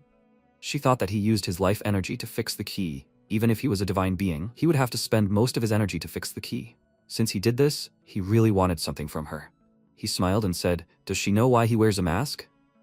If his identity is revealed, not only he, but also this lake and the Dragon Palace will be in danger." He had planned to hide here for a long time, but when she broke in, neither the barrier nor the Imugi could stop her. He was lucky that it was her. If someone else with bad intentions had come instead of her, everyone would have been in danger. That was why he fixed the key. Although she has great power, she does not use it for selfish purposes. When he first saw her, he felt that she was disgusted by the world that the Celestials built, and they are similar in this regard. She thought that he needed her power, that confrontation and a position that would not yield to the 8 temples and the 3 deities. Does he really think that he will succeed just because he has her? If the key to the garden is fully restored, they will have to reckon with her. Then she extended her hand forward and said that she will help him. And he smiled and said that he was waiting for this answer. Then she shouted indignantly, "Is he even in his right mind? Why did he spend so much life energy at once? He will die before he restores the key." She grabbed his clothes and began to shake him. The protagonist thought that since his main element is wood, it is easy for him to make plants bloom, but because he disguises it as the element of water, it seems crazy to others. Then she thanked him for restoring the key and said that she will do everything possible to help him lead the world of Celestials. And right now there is a great opportunity, the conquest of the Eastern Sea. She offered to take part in it. And from all the atrocities committed in the East Sea during the last battle, Dokdo, West Sea, South Sea, also the disciples of the shrine agreed to participate in the conquest of the East Sea. If successful, they agreed to divide the wealth of the East Sea Dragon Palace according to the contribution of each participant. So the disciples who wanted to participate in the conquest poured in huge numbers, each striving to be in the front ranks. By speaking in the front ranks, they increased the chance of making a greater contribution from themselves. To join them, he still lacks both fame and strength. But since they have a whole year to spare, she knows how to fix it. Then she threw him an object and said that this was a pass to Shinshi. In order to prepare for the conquest, he needed to go there. He thought that this was the place created by Hwanung with his legal wife, where time flows more slowly than in the human world, the place where his father lives. Jejeongbi said that since she had received the key to the garden, she needed to quickly restore her strength. In order to take out any plants from there, she needed his permission. As long as Lord Sarado was allowed to take out all the plants he wanted. But now he was forbidden from leaving the garden, so only she and Princess Bari could bring in and take out the plants from the garden. She was only allowed to take out the flower of life, the flower of reincarnation, and the flower of destruction. But these flowers alone would not be enough to restore all her strength, so she needed permission to take out the 4th plant. That was all she needed to do now. In fact, she also wanted to pass on all her merits to him, which would help him gain a good position. He was surprised and asked, wasn't she entering Lady Yua's gardens? She spread her arms wide and said that it was okay. She had achieved her position thanks to her abilities. What could this lady do? She then asked, did he probably know about her past, right? He said, on Jeju Island. She confirmed this and then said that her revenge had not yet been accomplished. She was only helping him because it would help her get revenge. Her father had given her the name Jaejungbi. He had prayed for a boy, but a girl had been born, so he named her Jaejung, which means born by desire. When she first left home, she pretended to be a man. She wanted to make up a name for herself that would not relate to her family, Kim Daon. It means all the blessings in the world. It was just a nickname, but she didn't mind being called that by those close to her. He thought that in the few hours they had talked, he had come to know her much better than in all the time he had spent in Lady Yua's gardens. Since she had asked him to call her by the name she had made up, it meant that she trusted him. Reading Gemsoni's diary, he had learned how much she valued those close to her and how much pain that betrayal had caused her. Then he said that from now on he would call her Dao Nanji. She smiled and said that it sounded good. After a while, the protagonist went outside and said that the children had left with Jejongbi. When he went to Shinshi, he would leave the management of the palace to Haylok and Kanbei. Then he looked at the peach tree and saw some fruits. He smelled a terrible smell and said that it had not been long since he caught them, but the smell was just terrible, even considering that he planted a plant that removes toxins. Taking a peach from the tree, he said that the body of monsters is not bad fertilizer. It usually takes about 100 years for them to grow to this size. I wonder what will happen if he eats them all at once? Then he ate the peaches and said to absorb them, but before he could finish speaking, a sharp feeling of pain pierced his head, causing him to scream. He did not understand what was happening. The substance has been taken. The active ingredient is menthol, an antibacterial pain reliever. After some time, he sat at the table and took a sip of the drink. He thought that he had grown horns, Looking at the horns on his side, he said that they grew and then fell off. It seemed that nothing had changed in his body this time. He thought that he would get something useful. Maybe he was too greedy? He thought that it was a shame that this happened. I wonder if something can be made from them? And then Haylock came up to him and said that he had a guest. He was from the residence of the Lord of Divine Fire. The protagonist smiled and asked, "Is the flute ready yet?" After some time, they arrived at the place. Looking around, the protagonist asked in horror, "Is this the residence of the Lord of Divine Fire? What happened here?" Then an old man came out to them and, seeing the protagonist, said, "So it was him." He thanked him for his visit and apologized for receiving them here instead of in the guest room. The protagonist said that everything was fine. He didn't have to worry. He peeked through the open door and saw the man.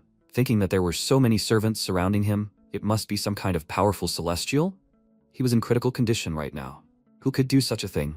The old man said that it was his wife. He originally planned to make a scabbard and then pay a visit.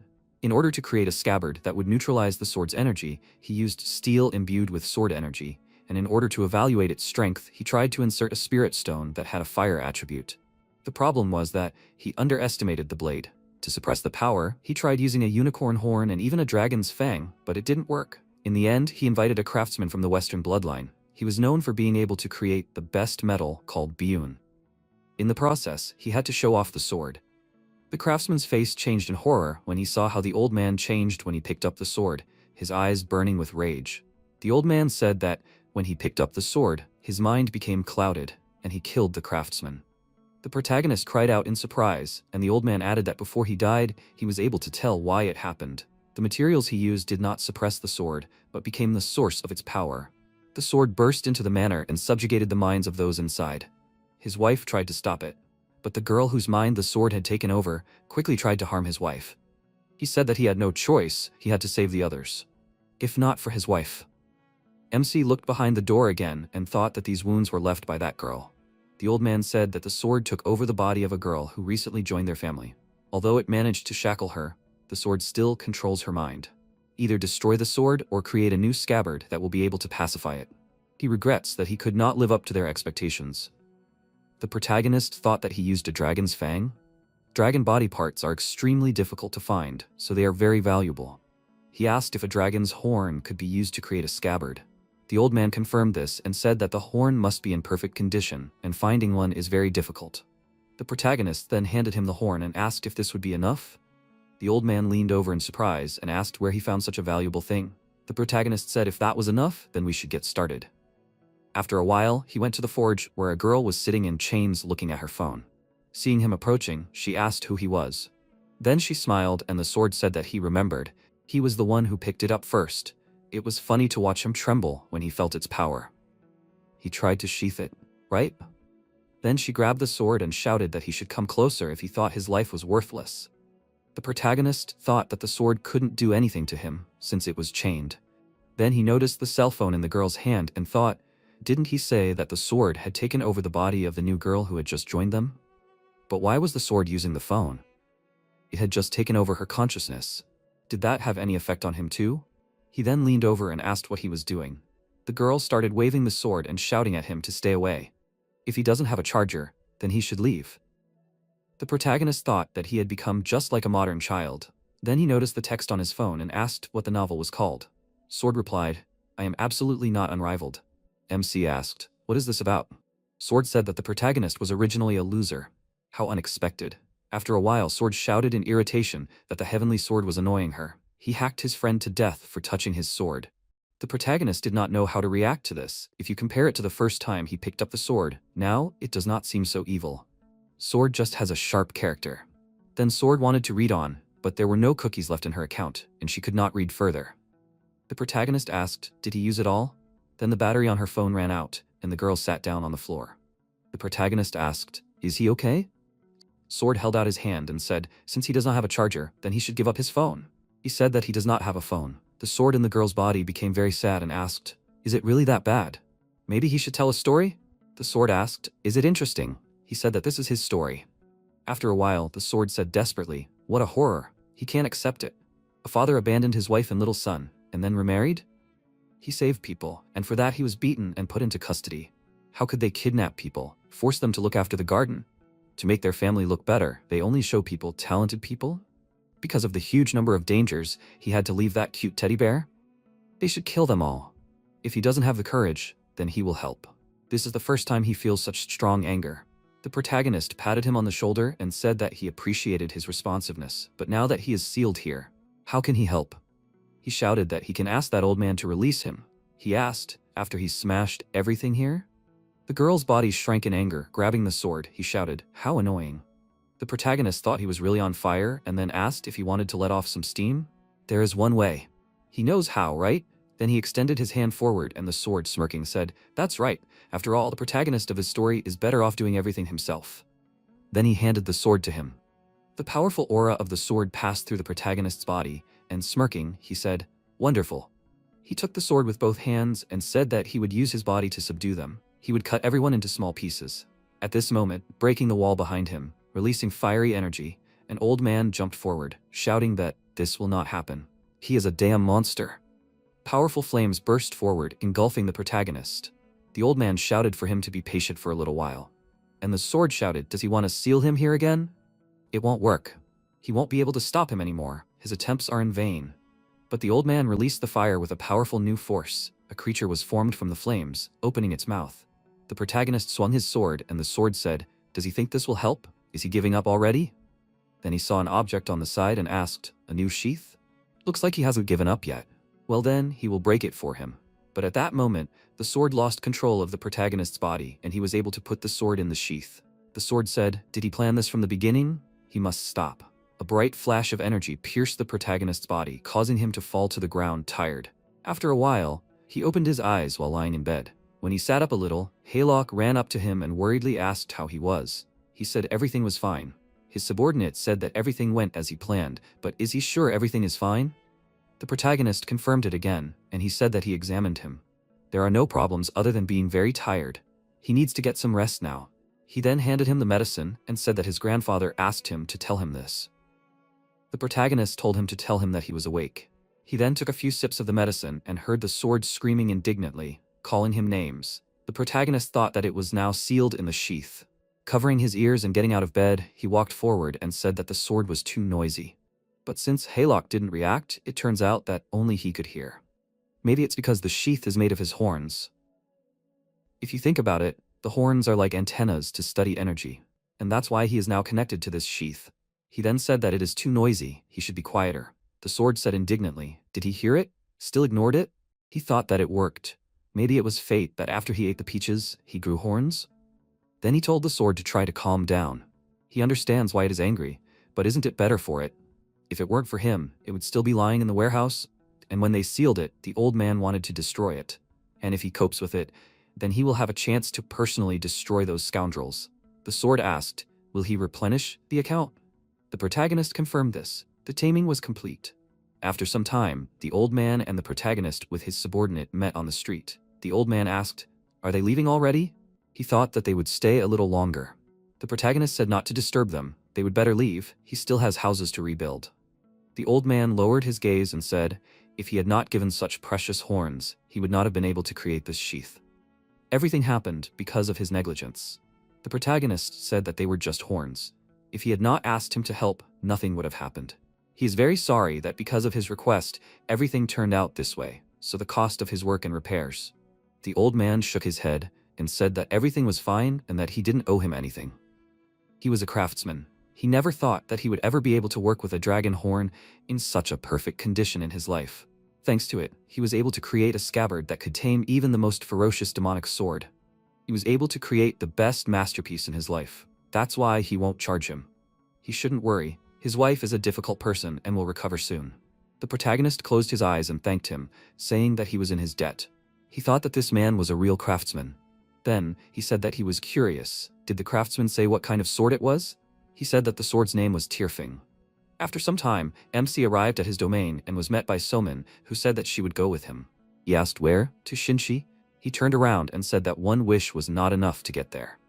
She said that she had already received a pass from the teacher. He thought that the sage Taebek was behind her, and then asked why she decided to join. She said that she also wanted to take part in the conquest of the East Sea.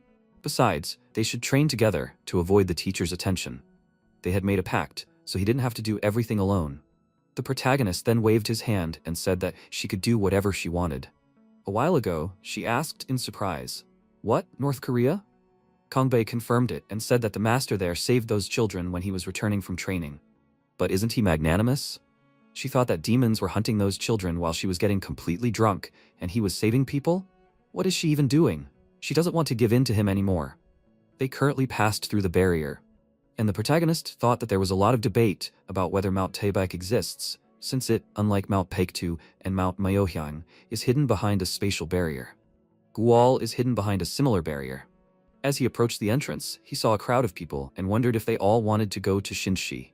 It seemed like there would be a crowd because of the conquest of the East Sea. Someone said to go through since she had a pass. They didn't need to stand in line.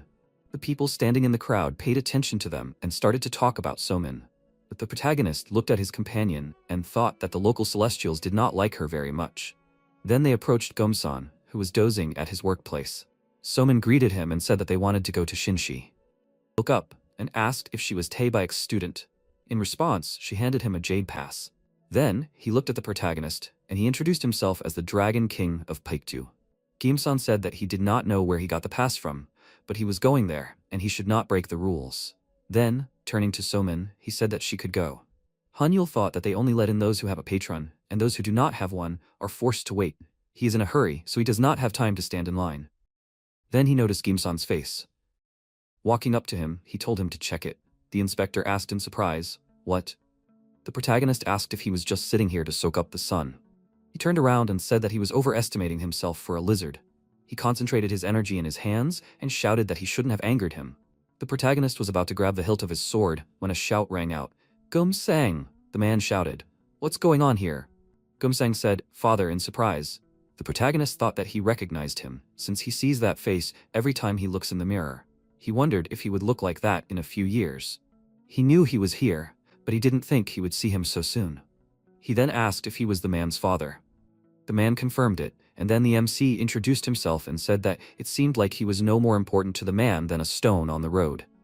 He waved his hand and shouted, if he allowed himself to be humiliated now, how could he continue to carry on the legacy of the past Dragon Kings? He must admit his son's mistake and make him apologize. The man coughed and said that they should apologize for showing him disrespect. They would be happy to accept him as an honored guest in the city and show him appropriate hospitality. But that was only if he could prove that he was worthy of being a guest in the city.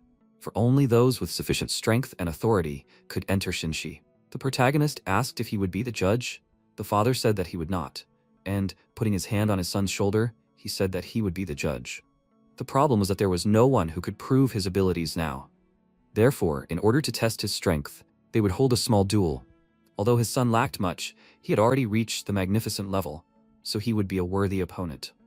The protagonist thought, so he wanted to decide everything in a fight? I wonder how long he had been waiting for this moment? He imagined countless times the moment when he would meet his father. The man who had single-handedly destroyed his family would yell at him, beat him to death, but when he finally met him, he reached for the ball and the sword asked, did he decide to use it? He had to act faster. The protagonist's mind went blank, and as he drew his sword, he thought that he could be more honest with his feelings and merge with Tyrfing. His eyes burned with rage. He thought that there was nothing left in his heart except the desire to kill. After a while, the battle began, and the protagonist said that he could go first. His opponent shouted that he should not beg for mercy. He concentrated the energy inside himself. Powerful impulses burst out. He shouted that he would finish him off. The next moment, he rushed forward, extending his hand, but the protagonist dodged his attack, jumping up. He thought that even though he was fast, it was not enough. Turning around in the air, he swung his sword. But the opponent dodged and laughed, asking where he was hitting. And then he struck with his fist, but the protagonist defended himself with his sword, and Jum-sun jumped back. Those watching the battle discussed that the Paektu Dragon King was weaker than they thought. It seemed that he simply inherited the title of the Dragon King. The protagonist, continuing to defend himself, thought that he was not that strong. It was annoying that it was difficult for him to attack, but he was not. Is he using space as a shield? Space can only affect those who have a material form, so he just needs to transform. The next moment, he was in the air, and his opponent missed. Turning around, he said, no.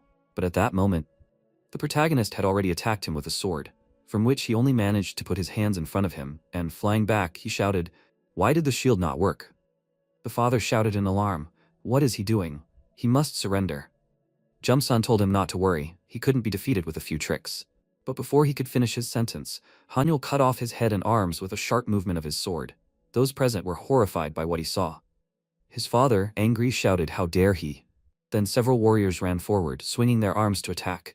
But the protagonist thought, if he had cared so much about his family before, everything could have turned out differently. He attacked the warriors in his path. Then he turned around and saw how the warriors froze in the air, being in magical seals. He thought that his attacks and these celestials were hanging in the air. What was going on? Himosu, being in the air, told him to calm down. There was no point in continuing. His father shouted.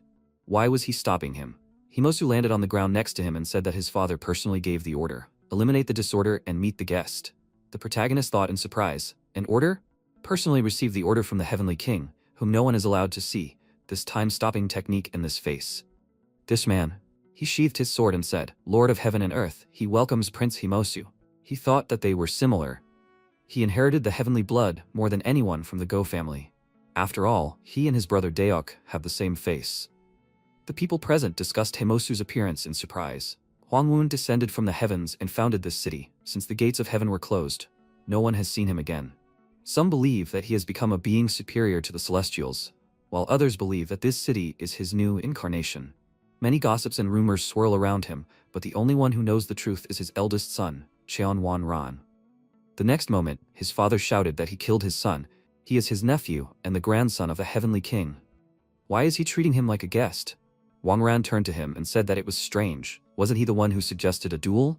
Besides, he hadn't heard him set conditions under which they shouldn't take each other's lives. The protagonist thought that he had drawn a pretty clear line between work and personal life. That was good, but didn't everyone put family first? There was something mysterious and divine in his behavior and manners. Then he said, if he was going to apologize, you should hurry. The time stop wouldn't last long. There were some flower petals from the Seocheon flower garden in the city treasury. If the guest asked, he could attach his head back to his body. The father approached the protagonist, starting to apologize, but he said that he better apologize properly later. Trufing said that he was an idiot. In exchange for his life, they would take his hand. The MC stuck the severed hand in his belt. After some time, the MC walked into the city and thought that the buildings gave off a completely different atmosphere than in Asadal. Wang Ran turned to the protagonist and asked, Isn't it amazing? The buildings here are made in a unique style that he hasn't seen anywhere else. He thinks that this style was used in his father's homeland. The protagonist thought that he began to speak in a more cheerful manner. Did he have to maintain a serious tone because there were many people around? The city was built by Hwangwon. It really is a heavenly place. Sindansu is a divine tree that grows on top of Mount Taebaek and towers over the entire city.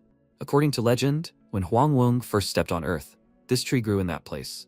Heimosu then opened the door of the building and told him to come in. This is his home.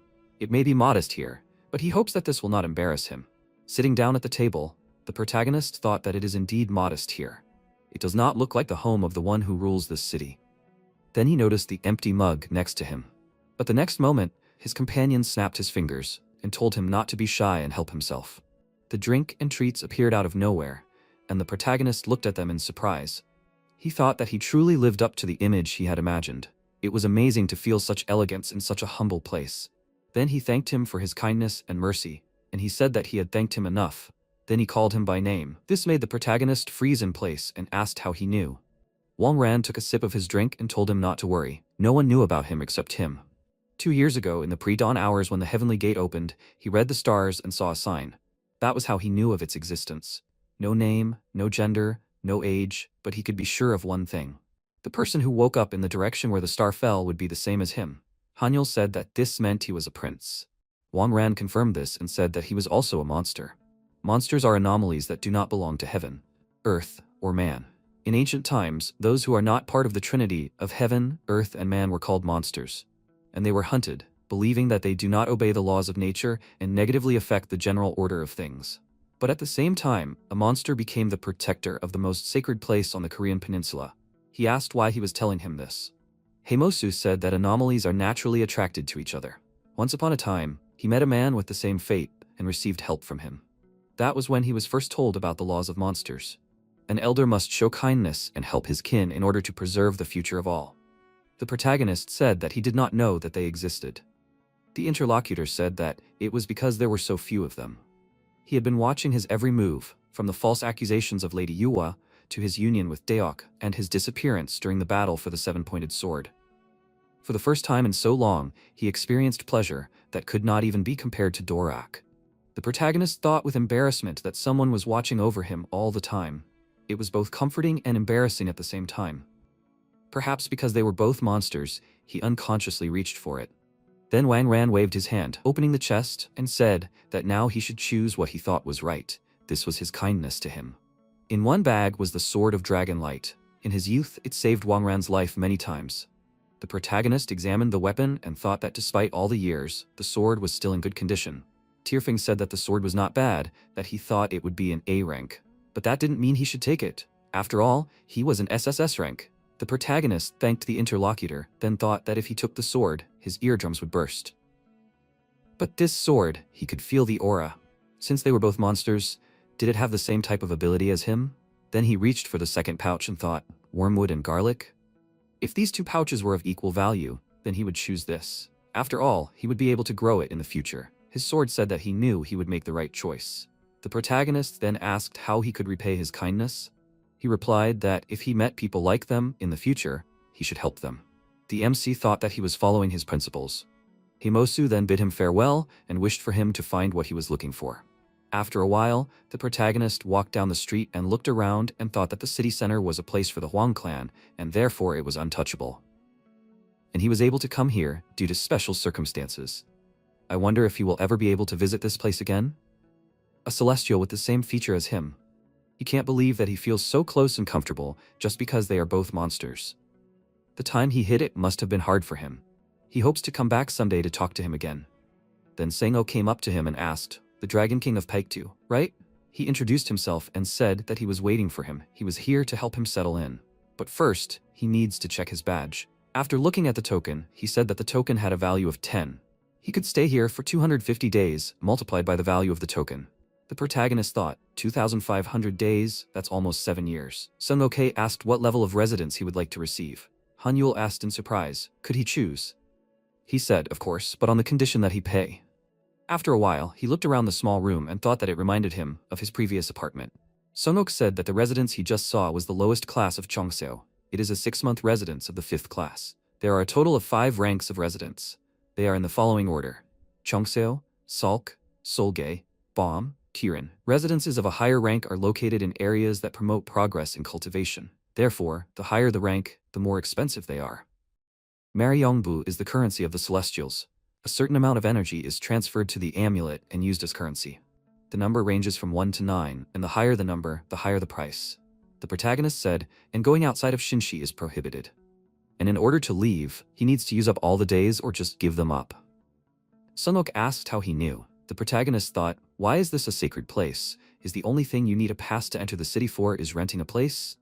The Wang clan is nothing more than a gathering of landlords. How much does he have left? He was not warned that he would need money. He shook the empty bag and thought, damn it, Jejungbi thought he had a lot of money. A few moments later, Sunok, counting the money, said that based on his funds, for the next 6 months, this bomb rank room is his private property and no one can enter here without his permission. He wishes him success in his endeavors. The protagonist thought he was broke. After a while, he took out his bags and said that he had lost everything he had. But thankfully, he could at least find a decent room. He would try to get back the money he had planted over the past 6 months. First of all, he would plant the garlic and mugwort he had received from the sun god. He opened the bag and smelled it, saying that it sounded familiar. He had bought this fertilizer to grow food during his training. It was good that he had brought it with him. During his training, he could use it for something useful. He had made the antis work with the squad while he trained.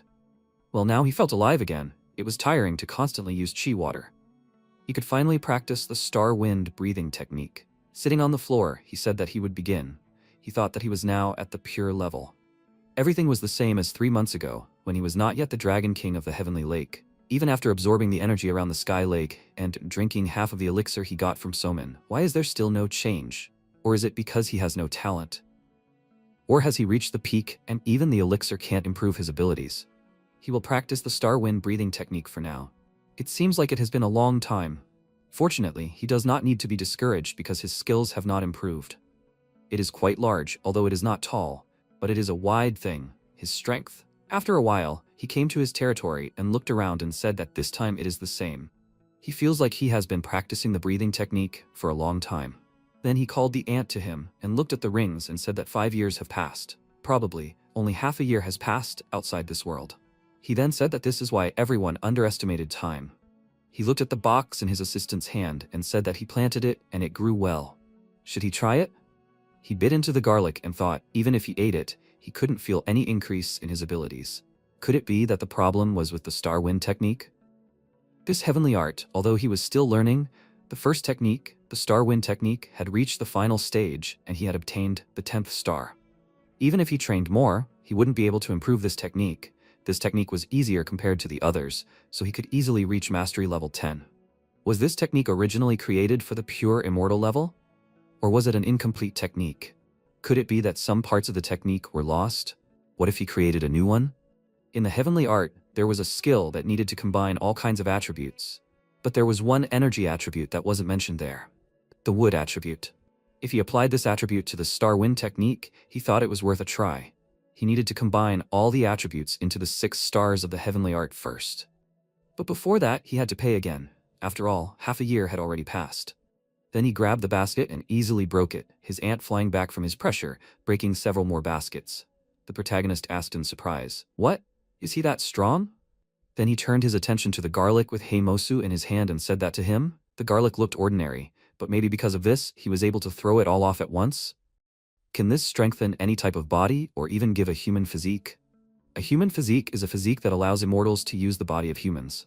If the heavenly body and the earthly body use chi as fuel, then the human body uses chi as a nutrient that can strengthen the body itself. Therefore, even if a human's physique is on par with others, his strength is still stronger compared to them. After a while, he sat on a pile of wooden dummies to test the effectiveness of garlic, and said that if he bites into this garlic, he will have a human physique for about 3 hours.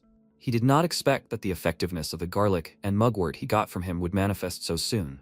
Since he already knows the effectiveness of garlic, he should try mugwort. Then, Song-ok reminded him about the payment, and he said not to worry, and he will pay everything on time. Then he went down the mountain and said that he needs to sort out the rent first. He needs to get his money. After a while, he came to a shopping street. A man near one of the shops tried to haggle with a seller for an ornament, as a result of which the seller gave in and sold the ornaments at a cheap price. The man thought that he had managed to get another good item at a cheap price. People who don't have money, because they are training in the city of God, are such easy targets. And then he looked at the protagonist and thought that this was the first time he saw him. The people around him were sure that he needed money. Then the protagonist put his plants on the counter, and the man thought in surprise, "Medicinal ingredients? These are important things for people training, so they don't usually sell them here." Then he asked, "Is he sure he wants to sell this? He is selling these medicinal herbs?" A crowd gathered around the protagonist. They were surprised, discussing the offered goods. The man thought that with just one piece, he can increase his abilities. But in the end, he only has one choice: sell these herbs at a low price, right? Then the protagonist raised his index finger and said, "Just an hour." They must write him the name and the desired amount on the paper next to the goods they do not want to buy, and he will sell it to the person with the highest bid. He only got it in Marung. The man shouted in surprise, "What? He's holding an auction?" The protagonist said it wasn't against the rules. He didn't see anyone else selling goods like that around, so he figured it was worth a try. He also wanted to give everyone a fair chance. They could bid as much as they wanted. So, should they start? The man then shouted, "What the hell is he talking about?" The guy next to him stopped him and said, "This is the Heavenly Lake Master. Didn't Himosu personally choose him half a year ago? And he's been training here ever since? If that's true, then all those medicinal herbs are from the Heavenly Lake Palace. They need paper right now." The crowd became chaotic, with things flying everywhere. The protagonist thought things were getting out of hand. Then he was drawn to a person in the crowd. Just then, Song-ok came up to him and asked what all the fuss was about. The protagonist said he was just in time and told him to keep an eye on things for a minute and that he'd be right back. A few moments later, he caught up with Un at the door and apologized, asking how someone who should be in Baekwa Pavilion could be here. Yoon repeated after him in surprise and then, clutching his head, shouted that he was tired of all this. He thinks he'll give it to him? It belongs to his family. He won't give it to those evil women. Horror was visible on his face, and then he fell to the ground. The protagonist ran up to him and asked if he was okay. He thought that now that he looked closely, he was sure it was Yoon. He was definitely one of those who lived in Baekwa Pavilion. Then why was he here? And his reaction was strange. What happened? First, he needed to find a place to lay him down, but he couldn't enter any room without the owner's permission. He couldn't just throw him in at random. Then he'd have to go to him first. After a while, he placed the guest on his floor and, armed with a medicinal drink, approached him, pouring the drink into his mouth. He thought that this treatment would be enough. He needed to prepare the medicine in advance for him to eat when he woke up. Then he looked in surprise when blood gushed out of Yoon's mouth, and he screamed in pain, clutching his chest. The protagonist screamed in surprise. Are these not symptoms of poisoning? He thought that he did not think that he used any poisonous herbs, or was he poisoned in the first place? Then who poisoned him and when? Why would they try to poison him? He has many antidote herbs, but if he uses this incorrectly, he can only make things worse. Then he crushed some more herbs into a drink and thought that he should be careful. After which he gave a new portion of medicine to his guest, but he again winced in pain and spat out a clot of blood. Why does it seem to him that he is only getting worse? He's just trying to stop the poison from spreading. He's sure the detox has worked well, so it's not his herbs that's the problem. If he gives him stronger medicine, he can push the poison out of his body, but the problem is that he doesn't know what kind of poison it is. Then he needs to try other methods. After a while, he lit some incense and said, Junwan, Guangwan, Shinwol Huel, this is his first time. He hopes he's doing it right. He then thought that he should just wait and watch. After a few moments, Owen coughed up blood again, and in one of the clots, a snake spirit appeared, bursting out of his body. Hanuel, watching this, said that the poison is tainted with great evil intent. Is it really angry that it was expelled? He then extended his hand forward and shouted, where did it come from? He then let the spirit into his body, where it met with powerful water energy. The detox was successful. The protagonist stroked his stomach and said how bad it tasted. He thought that he had removed the poison, so he should be fine now. He then looked at his guest's body in surprise. Seeing the cracks on his guest's face, he thought that he was sure that he had removed the poison. Will he die? Yoon's body began to crack completely, and the next moment, a bright flash of light illuminated the space. The protagonist thought, what happened? Is this coming from his body? He thought that this couldn't be. Is this Yoon's true form? The guy sank to his feet and, examining his body, said, what is this? The protagonist wrapped him in a cloth and said that while they were talking, he had a seizure and was in agony, so he needed to examine his body. He is not surprised that he was poisoned. He knew about it. He confirmed it and said that it was his uncle who gave him the deadly poison and imprisoned him for many years. The protagonist asked in surprise, his uncle? Why would he do such a cruel thing? He replied that in this world, people called his uncle Seijo or Suyang. The protagonist couldn't believe that he called King Seijo his uncle. And Yoon said that Un was a nickname his grandfather called him. He then said that his real name was Yi Honghui, the sixth king, King Danzhong. After a while, MC said while pouring a drink into a cup that he couldn't believe that Un was King Danzhong. Did he awaken and become immortal during the Korean War? Come to think of it, something must have happened at Baekwa Pavilion. Did Lady Yua know who he was? He then took the drink to the guest and thought that he would like him to tell his true identity. If he had nothing to hide, he would listen to everything from him. Honghui, seeing him, smiled and said that he seemed absent-minded. Since he was his savior, he would tell his true identity. He was probably curious because it was about the palace. Everyone knew that he was dethroned at a young age. The reason his uncle had not carried out a coup d'etat earlier was because of Songye. He wanted to make him his puppet, so he promoted him. But his uncle had other ideas. And to prevent that from happening, Songye deceived him and often fed him poison. At first, he did not know what it was. Every time he took the medicine, he would feel dizzy and fall asleep. And without realizing it, his body began to deteriorate. It was as if he was trying to tarnish their bloodline. They had to do this to him because the Yi family was afraid that someone, even a non-immortal, would oppose them. Then Songye successfully manipulated his uncle and soon gained control of the royal power. Later, his uncle changed his mind. After all, he could not suppress his ambitions for the throne. So his uncle became the king and punished him with deadly poison. And after that, he realized that he had become addicted.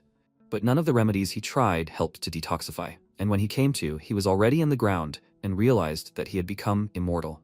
Frustrated that he could not fulfill his duty to preserve his family and take care of the people, he thought about committing suicide several times until Soljam found him. And he said that he was his savior, teacher, and friend. In Songye's era, his name was Kim Si-sep. MC thought it was one of the most famous figures in history. After the abdication of King Danzhong, he gave up his official career and devoted himself to hermitage. Honghui said, in order to return him to an existence that had become non-existent in this world, since he taught him cultivation, their relationship became that of a mentor and disciple. As a mentor, he told him to hide his identity, as he believed that it would be dangerous if Songye's henchmen knew of his existence. He is sure that it was not easy for Sisip to take care of him, poisoned and no different from a criminal. Whenever they met, he always gave him his money and elixir. At that time, he told him that he had to return to his place, and he was sure of it. Hongwei then thanked him with tears in his eyes, and then he said that after spending several centuries cultivating, it seemed that he had absorbed all of Sisip's essence, because only he had retained his youth, while his teacher had aged greatly. Knowing that his time was short, he worked hard to become the master of the Baekwa Pavilion, and then made room for him as well. And so he became Sisop's disciple, Imun. In the end, he could do nothing for his followers, and had to bid them farewell. The protagonist asked, but if he had managed to keep a low profile all this time, then how did he get caught? He said that it had happened a few months ago. After the battle for the seven-branched sword, he had bowed his head and greeted Lady Yu Hua. She said that he was Soljam's disciple. Did he know anyone who knew him? He apologized and said that he didn't know anyone who knew his teacher. She stroked his chin thoughtfully and asked if he knew that his real name was Kim Si-sob. His eyes widened in surprise, and he looked up at her. She said that perhaps his teacher had been involved in that recent conflict, the war with the Dragon King of the East Sea. He was involved in the corrupted events of this election cycle. Maybe he was even involved in the intrigues of Donghae Wang's sons. The protagonist thought, the Battle of Chiljido. He was also interested in this. Why did Donghae Wang's sons interfere with the election process? Apparently, Yua is trying to find out if Wang kept silent until the end and whether he will be investigated. From all this, she learned that there is someone who was able to deceive him. How far did they go to bring the Soljam to their knees? Could they be foreigners? Hongwei said that Yua asked where she got her information from, but according to her, the one who instigated Wang is a member of an organization created by loyal servants of his grandfather and father. The protagonist was surprised. Loyal servants of the king? Ceremony. They hid the activation mechanism inside the statue of King Sejong? His companion said that he had been hiding for so long that he did not even know that there were loyal servants left. Sisip, who had never left his wing, must have been among them. But when it was revealed that he was a loyal servant of the Yi family, it became clear to him that his identity would soon be exposed as well. When Yua said that they would investigate Sisip's shrine, he knew for sure. This place was used as his hideout under the pretext of storing the remains of his master, so protective spells were installed on it. When he learned that it was guarded, his suspicions only grew stronger, and it became clear to him that his past would soon be exposed as well. So he gathered his strength inside the shrine and fled here to escape the attack. The protagonist thought that these must be the very things that he could not afford to give to Wakagak during the attack. Hongwei then asked, is his curiosity satisfied now? He confirmed it and said that he understood that it was difficult to talk and thanked him for the information. His interlocutor said that thanks to him, he was freed from prison, but he was ashamed that this was all he could offer. He then took out a token from a bag and handed it to the protagonist. He said that he could train for at least 50 years. The protagonist thought that this was better than what he had, right? His interlocutor then asked for help and said that he would like him to hide it. If he had the strength, he could hide it well enough. It had been a long time, but there was probably still someone chasing him. If he could get out of Baihuozhang, his wife would probably still be suspicious and looking for him. And he felt that his strength had weakened a little with his return. Plus, his true form had now been exposed. The MC thought that it was good that he was no longer poisoned, but it was a double-edged sword. Because of his long wandering, it seems like he is still looking for a refuge. The man who has been holding the line on the peaks for so many years is now so passive. He also understands that sometimes he needs to hide his true self. He then asked, the shards also wear out when used, right? He agreed with him, and then he said that he would leave half of himself. They would spend time here together. But the conditions were that he would be under his protection. He then handed him a dragon bone and said that if he wanted him to hide it, he needed to know where it was. He wondered who would have thought that the remains of making a scabbard could be used like this. Hongwei looked at the bone piece in his hands, laughed, and said that it was truly an amazing handcuff. So, he would use it in exchange for him hiding it? The protagonist said, whether it was shackles or a guard fence, it depended on his desire to be majestic. The last word was reflected in pain by his interlocutor, and, slamming his hands on the table, he shouted, he dares to call him Majesty. Because of this royal blood, he ended up in such a situation. Then the protagonist grabbed him by the collar and asked, did he ever wonder why his loyal servant defended him so stubbornly? He considered him his best friend and mentor, and everything he did was for him. He should not hide behind the impossibility. All this time, he only succumbed to the influence of others and did some things personally. If he wants to live, then at least remember the friend who sacrificed himself for him. Hongwei turned away, sighing heavily, and and said, "Teacher, Confucius' words are true.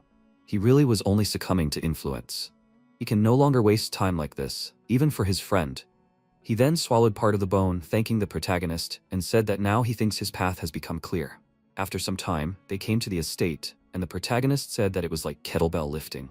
"This is really the best room, right? He really tried." By the way, he came to Song Ok when the auction was already over. After looking around, he said that at the moment, they need to concentrate on training and not interfere with each other. Hongwei agreed with him, and the protagonist thought this is the kind of environment where everyone can help. For some reason, he is sad. He almost forced him to be his subject. They will spend 25 years of training together. Hongwei looked at the clothes offered to him and thought, until he learns to trust. Then he looked at the table and asked, "Food?" Then he saw the disappearing silhouette of the protagonist and thought that he brings food every day and disappears. Like a sorcerer? In 2 months. In the house? 8 years. The protagonist sat on the floor and studied the papers, scratching his head. He said that he only had a combination of magic and wind left, but he can't destroy it. How can it be that nothing has happened in 4 years? He will have to turn to magic again. The 4th stage is coming soon. Suddenly Turfing asked why he was so worried. He was sitting on the table and looking at the phone screen. The protagonist looked at him and asked, "This monkey hero is apparently a monk?" Sword confirmed this and said that he did not want to kill, but he liked being strong to become invincible. It seems that his achievements are not very impressive. The more he hurries, the further he moves away. He must learn to see more around him. MC sighed and said that his precious preparations are over. He must prepare a new one. Then he walked to the exit and said that he will be back soon. Then he looked at Yoon in surprise, who approached him and said that they have not seen each other for a long time. The protagonist thought that they hadn't seen each other for about 4 years, but he had been looking after him secretly. And he had grown so much in all that time. He had become more advanced. How much had he grown? Yoon said that he had achieved complete bone transformation just last night. It was all thanks to Confucius's favor. Confucius had given him a place to practice. If it weren't for the constant dosage, he wouldn't be where he is now, neither alive nor dead. The protagonist asked, "Was it just that?" He said excitedly, "No, not really," although he didn't trust Confucius at first. If it weren't for what he told him, he would have continued to live in hiding. He promises to remain loyal to Confucius, who had bestowed his favor on him. The protagonist then turned around and told him to take the sweet medicine while he could. Then, Yoon noticed the manuscripts in the protagonist's hands, and he said that he was working on a method that he was currently developing, but it didn't work yet. He always kept it with him so that he could write down any solutions as soon as they came to him. Yoon asked if he could take a look. The protagonist remembered Tirfing's words about looking at his surroundings and handed over the manuscripts, saying okay. Yoon, starting to read, said in surprise that it was a fusion of 2 methods. Fusion of different methods is not an easy task. It is rare to get it right. He congratulates him on his great achievement. The protagonist thought in surprise, did he get it right away? He felt like he was presenting his dissertation to a professor. He then awkwardly scratched the back of his head and said that he was not even halfway there. His interlocutor said that he was not even halfway there. He has everything he needs. MC said, place and connect 2 different things. Can't he see that it's not finished yet? He said that he wanted to put his hand to the final stage of his great work. He then spread the sheets of paper on the floor and said that he hoped that his recklessness would not become a threat to Confucius. After that, he began to write down the text, and several natural elements swirled around him. After which he handed over the manuscripts, and the protagonist smiled and said that it was finally finished. After some time, knocked on the door and desperately asked Confucius to come out. He needed to deliver an invitation to a meeting at the main palace of the Hwanung clan. Then the door suddenly opened, and a strong gust of air blew out of the room. Song-ok shielded his face from the wind, and then looked up at the sky. He stretched out his hand, and felt the rain. At this time, several disciples were walking around the grounds. One of them said that it was raining in Shinshi. Could someone so fierce that he could break through the protection of the gods have come? His companion said that he didn't feel any magic, it was just rain. The boy said that it might be a dragon since it had to do with the weather. He heard that the Confucius of heaven and earth was here, but had he accomplished anything? His companion said that it was a pit anyway. He said that if you think about it, Shintoists also managed to achieve the state of Zen, right? Soman said that wasn't true, and without the support of her teacher, she would never have done it. The boy said that no matter how humble she was, she deserved the title of Taebakshen. Isn't the fact that she was chosen by her teacher proof of the superiority of a believer's natural qualities? It was made possible by the defeat of the king of Han by the new god Tao. The most outstanding of the disciples of the Masters of the Eight Palaces received the name of the Stars. Except for the King of Green Tea and his disciple. The boy asked, "Isn't that an honor?" Somin thought that, first of all, King Han Kang was not really her achievement, only a facade, compared to him. At this moment, the mentor came to them and said that they had been waiting for a long time, they should go inside. Then they walked into the arena, and the guy said that he thought this was an overview of the East Sea. His comrade agreed with him and said that since most of the factions that would participate in the extermination were training in Sinshi, this is where it was opened. The guy thought that he could see that there was no one higher than their 7 stars. Then they were told to sit down, and Hedemyeong came out to the arena and told his colleague that this was a volunteer contribution. She said that this was inconvenient. Why did he want to walk around in this? She then suggested that they assume that everyone was present and get down to business. The Dragon King of the East Sea was so ruthless that the Dragon Palaces of the West and South Seas decided to destroy the East Sea. Both sides suffered losses. At the previous leadership meeting, it was decided that the disciples would join forces to conquer the East Sea. For his efforts, he was awarded the Eastern Dragon Palace. The most advantageous positions for raising the stakes were occupied by those with a lot of money. However, they received many complaints about this, so they changed the way they distributed the tribal positions. Simply, all the titles except for the lords and ladies are obtained by competition. The people present were inspired by this information. And then the host turned his attention to the protagonist. After walking inside, he asked, was he too late? She thought, Confucius of heaven and earth. After a while, the protagonist took his seat and thought that this was a competition to choose a seat. Since there were many Pantheon members and the Samwonsan clan in the higher positions, at first glance, it seemed that this choice was made in favor of small groups or individuals. But even among the younger members of the Pantheon and the Samwonsan clan, there were many representatives. Members of this circle, even if their spiritual cultivation is low, receive more support and spells than others, so it is natural for them to win. In the end, it was a structure where those with more support were ranked high. He still feels sick from it. The girl then said that since the number of participants was quite large, not everyone could get their desired places right away. So they decided on ranks based on their spirit level. And then she showed the ranking based on their achievement level. If they had any complaints about their rank, they could fight with the one whose rank they wanted to swap with. No change if they lost, but if they won, their ranks would swap.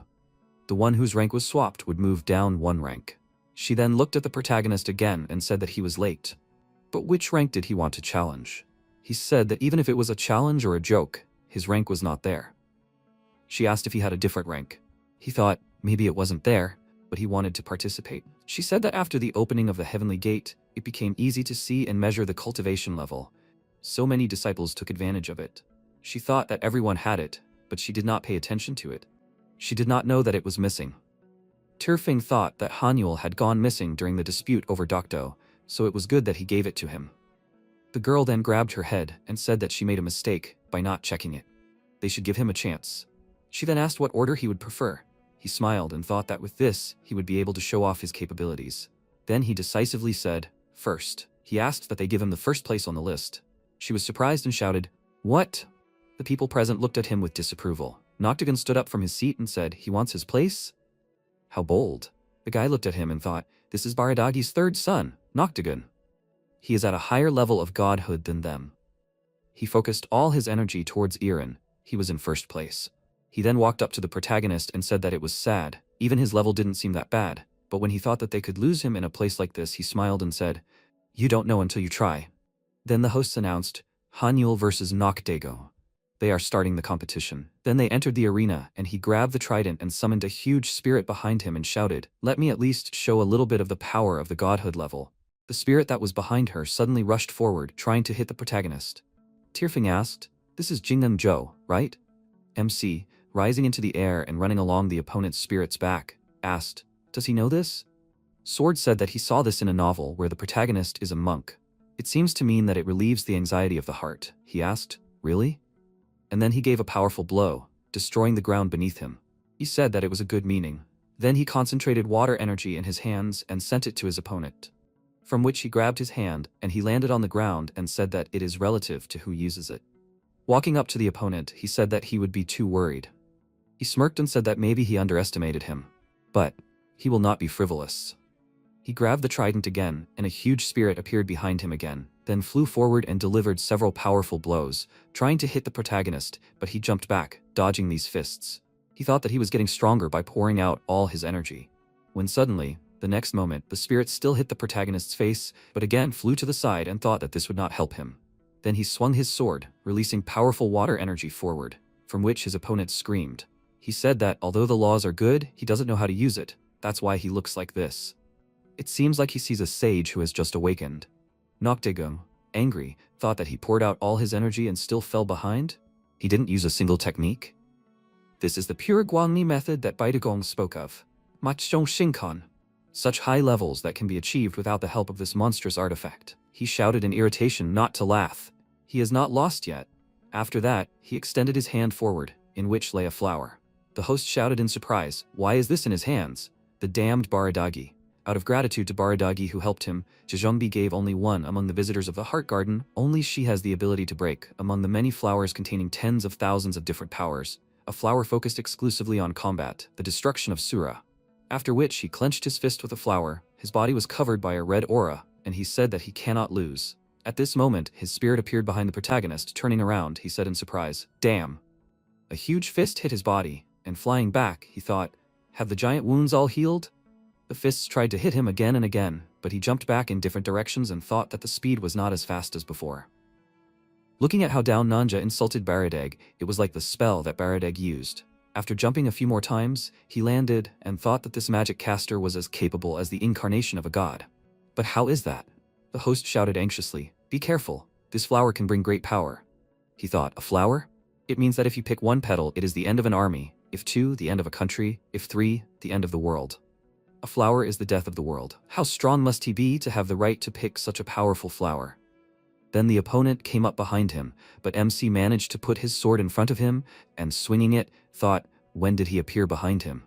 Dodging the attacks and moving back, he thought that he could fall behind.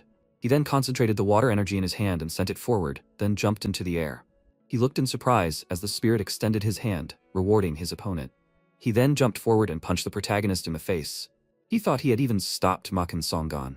Just a moment ago, he couldn't believe that this was the man who always lost to him. Now, this should be enough. Tierfing was calling him at this moment, telling him to pull him out. Hanyul smiled and said that he only read novels. He didn't see him learning the spell. Then, plant petals were added to his water attacks. He said that he would show him something cooler than just destruction, so he should pay attention. He then swung his sword, sending out a fusion of two energies. He shouted that he should give up, and just give up. He gathered energy in his hand and swung his fist and ran forward when he said in surprise, "How is this?" Liana grabbed his hand and he shouted that he thought he would hit him easily. Then he swung his weapon again and the spirit appeared in front of him, protecting him from falling. Noctigun rose up on the spirit's destroyed body, and the protagonist said that she used the giant to soften the blow. Unfortunately, the effect of this flower has now ended. Now did he understand? This is the limit of his magic. After which he swung his sword again, directing the fusion of energy forward and hit his opponent accurately. He shouted indignantly and he said that this is the last time. A few moments later, he lay bare-chested and breathing heavily. Seeing the attack approaching him again, he said, "Not this." Powerful energy flew in all directions. Those present were surprised. Is this the power of the incarnation of God? Did he destroy everything? Is this even higher than the Senshin stage? Tierfing asked. Is this something he developed? If he made him laugh, he would laugh all day. The protagonist said that his voice was the only thing he could hear. This sword, united with the power of the dragon, created by its horns. He decided to use his form this time. He is more comfortable with the combined methods of swords and magic. The host smiled and said that he did not have to worry. This was definitely the success of her training. Then she asked in surprise, "What is this? A petal?" And several petals scattered across the arena, and she said that it was impossible. They bloomed. The protagonist thought that it seemed to be blooming in the Garden of Power. Apparently, his spell affected the garden. Suddenly, a seal fell in front of him. Picking it up, he said that perhaps this was something that the Moon Prince was holding. At that moment, Haidongmyeon approached him and asked, is he going to go with him to the Chamber of Mirrors? The protagonist thought that he knew that this was the practical administrator of Shinshi, and such a person would invite him to Bongbun Wanwung. Then they walked into the temple, walking along the corridor. The protagonist thought, why was he invited here? Is it related to the blooming of flowers in Shinshi?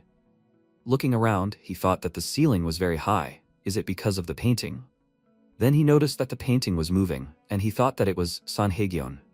He put his hands on the wall. According to the books found in Baekdugo, the beings of Sanhaegyeon came from the distant space in ancient times to rule this world. But the sages who saw the way closed the heavenly gate to stop them.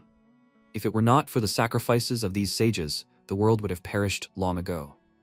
But after the opening of the heavenly gate in their time, the modern sages are too busy with personal interests and power.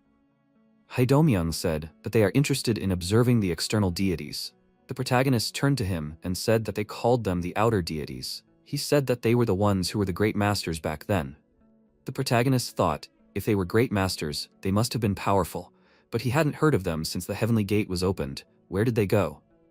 He then noticed the huge flower in the painting and thought, is this the two-star sunrod he used before? Haidongmyeon said that what he saw was Imje Sinnon. The protagonist thought, one of the 3 great rulers and 5 emperors who ruled ancient China, right? He studied agriculture, so he uses this technique? His first technique. Solar wind. It's even better than the 10th star. He asked to see more, and then it went back to the beginning. And he thought it was just a repeat of one section. Maybe this sage created the star wind method? The story in the solar wind was here. It gave a clue to the 10th star. He then asked if there was any descendant of this person. Haedongmyeon said that there was no saint who was known to have such knowledge. Although, if you dig deeper, who knows? He then suggested going further. The protagonist thought that it seemed that other than a very ancient saint like Hwanung, no one knew about it. It would be good if there were at least some relics left. However, he was glad that he learned the clue about the star wind here, and also checked the match with the 10 stars. After a few moments, they came to the right place. Looking at the plant in the center of the room, the protagonist thought, root? Could it be the Sandansu root? Haedongmyeon, walking forward, said that he knew for sure that he was in charge of the Hwanwang lineage. From now on, he must answer without lying. He wants to ask what he did to the altar tree, and was it intentional? The protagonist thought that the situation had changed. Now he was addressing him as the leader of the Hwanwang clan. How unusual it was to see the Sandansu bloom. He said that although he had caused the bloom to happen, it was not his intention. His interlocutor said that in this way, his tension had even reached the tree. Like a dragon with a wood element, like Chongryeon. To make father in such a beautiful state that even he had never seen in 1,000 years. The MC thought in surprise, father? This Sandansu is Hwanwang? Haedongmyeon said that father used the power of this ridge to become a powerful being by using the roots here. Only his brother Hamos has the right to hear the whispers of revelation. They are only allowed what his brother provides. He then put his hand on the root, and the protagonist thought, isn't this a secret of their tribe? Why is he telling him about this? The interlocutor said that he thinks he has the qualifications. It is the holy blood that spilled from his father that binds their tribe. He handed him a cup and said that by taking this blood, he would become connected to his power. He would be able to communicate with his energy, making their tribe stronger than the powers that Zhongji gave him. He should be happy and drink. This holy blood would make him purer, allowing him to take a place next to his brothers. Hanyul said that if it was his right, he would politely refuse. He said that it could not be rejected. It was better for him to accept it. The protagonist thought that because of these elders, he could not even escape. Judging by the color of his hair, his father was recognized as part of the tribe. Listening to the revelation from the voice, in the end, it seems to him that only Hamos can hear the voice of Sundansu. He would have felt it in battle if this holy blood was so powerful. It almost sounds like propaganda. Hardened in their views and joyfully consider others as captive members of their father's tribe, he would rather die. Sundansu's energy will definitely help his strength, but he is worried about the programming. It gives them the strength of the Hwanwang clan, but he wishes they did not have programming. If it is a poison that is injected internally to program. He then said, even if he takes this holy blood, he will not become what they want. After which he took a sip and cried out in pain. He grabbed his head and thought that it seemed like roots were piercing his body. A voice appeared in his head, and he thought that his head was being torn apart. Although it was clearly a language he had never heard, he knew what it was. The voice screamed, for God. From such a powerful sensation, the protagonist grabbed his head, curling in pain. And then he thought that his suspicions were confirmed. He decoded this holy blood. The people present were surprised that he did not turn snow white. Haedongmyeon thought that the connection had been established, but was that possible? He then grabbed the protagonist's hand and asked what he had done. He smiled and asked, didn't he say that things would not be as they wanted? He thought that if he had planned something, the connection would not have been established at all. In that case, there were never any dragons in their tribe. Perhaps it would take time.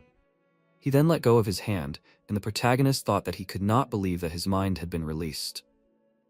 Haedongmyeon said, however, The amount of sacred blood bestowed upon him was enough to stand in the same row as him, the head of the clan. From now on, he would consider him his younger brother.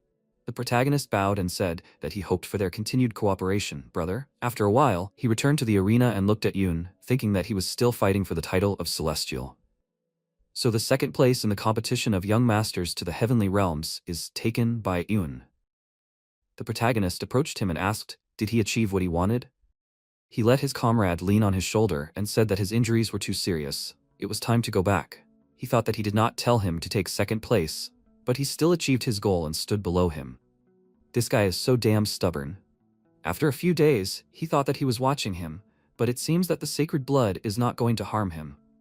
It seems that Yoon has recovered well. The order of the participants of the Eastern Expedition has been determined, and at the next meeting they will discuss the details. There is very little time left. He has finished training in Shinshi, now he needs to quickly complete the preparations for the expedition. But why is the flute not here yet? It should have been delivered by now. He does not want to rush them because of Tirfing, but the expedition is coming up, he needs to check on them. Then he turned to his comrade and said that if he is free, he should join him. He asked where they were going. MC replied, to the north of the peninsula. They would meet General Hwadok. A girl who was under the power of the sword ran up to them. The protagonist said that she seemed to be General Hwadok's apprentice who had possessed Tirfing. Where was her teacher? She said that he was away on business. He asked if she knew anything about the item he had ordered. She awkwardly said that there had been some difficulties here. She told them to go through. After a while, they arrived at the place, and the protagonist said that this was the general's quarters. What would they do? She showed a symbol on the floor and said that the item he had ordered was in this hiding place. She didn't know what had happened, but the people from Wagak suddenly took her teacher away. Before he was taken away, the teacher hid the item in the hiding place, but they couldn't open it. The teacher told them to wait. Yoon looked at the symbol and said, that's how it looks like this seal was put in such a way that only the master could open it. The protagonist was surprised, and he said that most of the students and servants here have fire chi. If you pour water energy into the seal's opposite elements, then it can be easily removed. The protagonist asked, can he remove the seal right now? He confirmed this and said that you need to know where and in what sequence to direct the energy. He just has to do as he says. Then they decided to try, and the girl thought that even her teacher students could not remove it. The master figured it out with one look. She looked at him with a loving look and thought about how he looks without a mask. Then the heroes began to open the hiding place. Removing the top board, the protagonist saw the flute and took it in his hands. Yoon said that it was not surprising that he hid it so securely before he was taken away. The protagonist thought that he would receive this from the general's hands during a pleasant conversation. I wonder what Yuhua was thinking of to order the general to be brought to her? Then Yoon handed him a piece of paper and said that there was a note here. He took it in his hands and asked, Mount Daewang? I wonder where this mountain is? Then he asked his companion if he knew this place.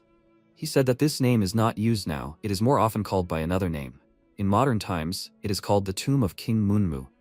Munmu is the 30th king of Silla, the son of Kim Chungchun, a famous ruler who ended the war with Tang and unified the three Korean states. After a while, Haylok asked in surprise, King Munmu? Guardian Dragon, he knows. He is well known among those who meditate on Yeoju. It is said that the flute also went there when it decided to become a dragon and left this there. This was right after the end of the Silla-Tang War. The 7 years, war between Silla and Tang ended with the Tang retreating. But Emperor Gaozong refused to admit defeat. He awakened something that should not have been awakened and unleashed it on the Korean peninsula. To confront the unstoppable monster, King Munmu himself turned into a dragon. They say the monster was defeated, but the details of that battle remain unknown. Rumors spread that the king had turned into a dragon, and everyone, both celestials and demons, rushed to find the secret of his transformation. Others flooded the peninsula, turning it into a gathering place of evil spirits. There were even rumors that General Hwadok knew the secret of transformation, but there was no evidence of this. The protagonist thought, does the general know the secret of turning into a dragon? Is that why Yuhua ordered him to be brought, to create a dragon that will obey her? At this time, in the dungeon, Yuhua asked the general, is he ready to talk? Coming closer, she said that he still does not want to talk. Should she bring his family? Maybe he'll talk then? Hwadok turned away and said he didn't know anything.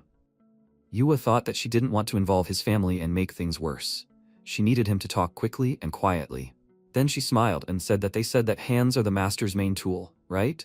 Then she ordered his hands to be cut off. The general shouted in fear for them to stop. The protagonist thought that Yua had tried to strengthen Baekwagak's position before, so most likely, if she created a dragon, they would definitely announce to everyone that the position of the next Lord of the Eastern Sea belongs to them. The general apparently held on and left him a note because he hoped for his help. Whether this secret exists or not, in view of their past deeds, he cannot allow them to seize power over the Eastern Sea. But if he goes against Baekwagak, he will incur the wrath of the entire celestial world. However, the connections should help to settle the conflict. The problem is that he knows nothing about the transformation of King Munmu, and Baekwagak can squeeze the information out of him by force. If only he could find out something about this secret. He grabbed his head, and the boys looked at him in surprise. Then he thought, right, he has someone who always knows the answers. He returned to his peach tree and, smiling, inhaled the wonderful aroma. He said that the tree ate all the spirits he fed it, and the fruits ripened. He took a peach in his hands and asked, what revelations will it bring him? Then he bit into the fruit, the medicine was taken, the properties of the elixir, a peach from the peninsula. The protagonist said, this feeling. The energy of metal is formed in the phalanges of the fingers, first water, and now metal. But this is too little. Maybe each peach bestows one of the 5 elements? After some time, he sat near the tree trunk with a full belly and finished the last peaches. Now he was just the one who ate a delicious peach. The first peach gave him water chi, a liver immune to poison, and horns like a dragon. This one was too weak compared to it. Exactly. Guanak said that the more a peach tree from the peninsula grows, the stronger the effect of its fruit. But his tree had long since stopped growing. Was it really too cramped here? Of course, it creates a protective barrier, but it would be difficult to bear. If only the space could be expanded. Then he remembered the bracelet and said, he has this. An artifact that controls space. He completely forgot about it. He wonders if it's activated by chi? And then the bracelet in his hands began to glow and rose into the air, covered in a powerful aura.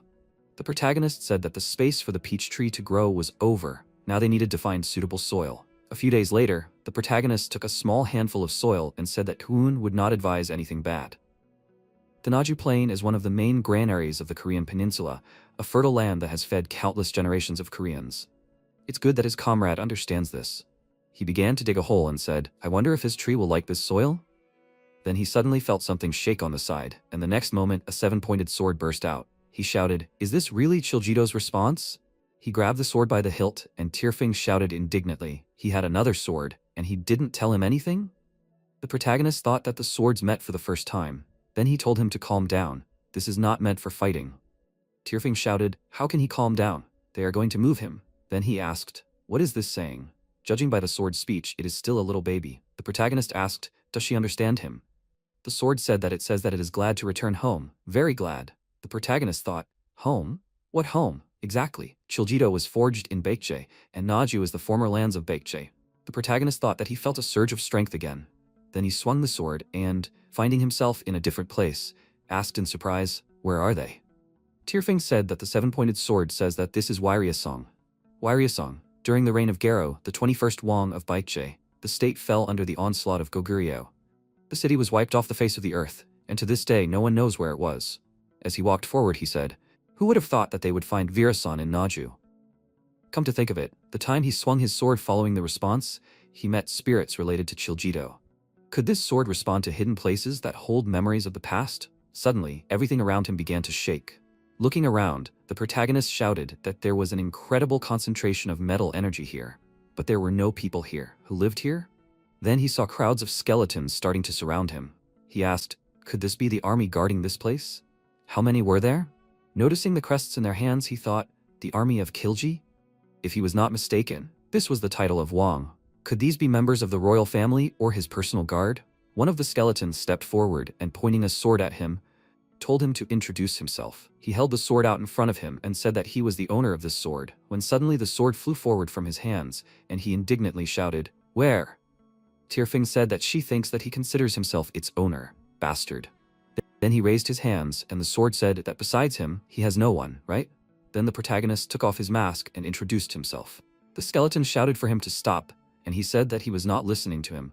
Apparently, it will have to be done differently. After that, he ate a clove of garlic and received a temporary boost.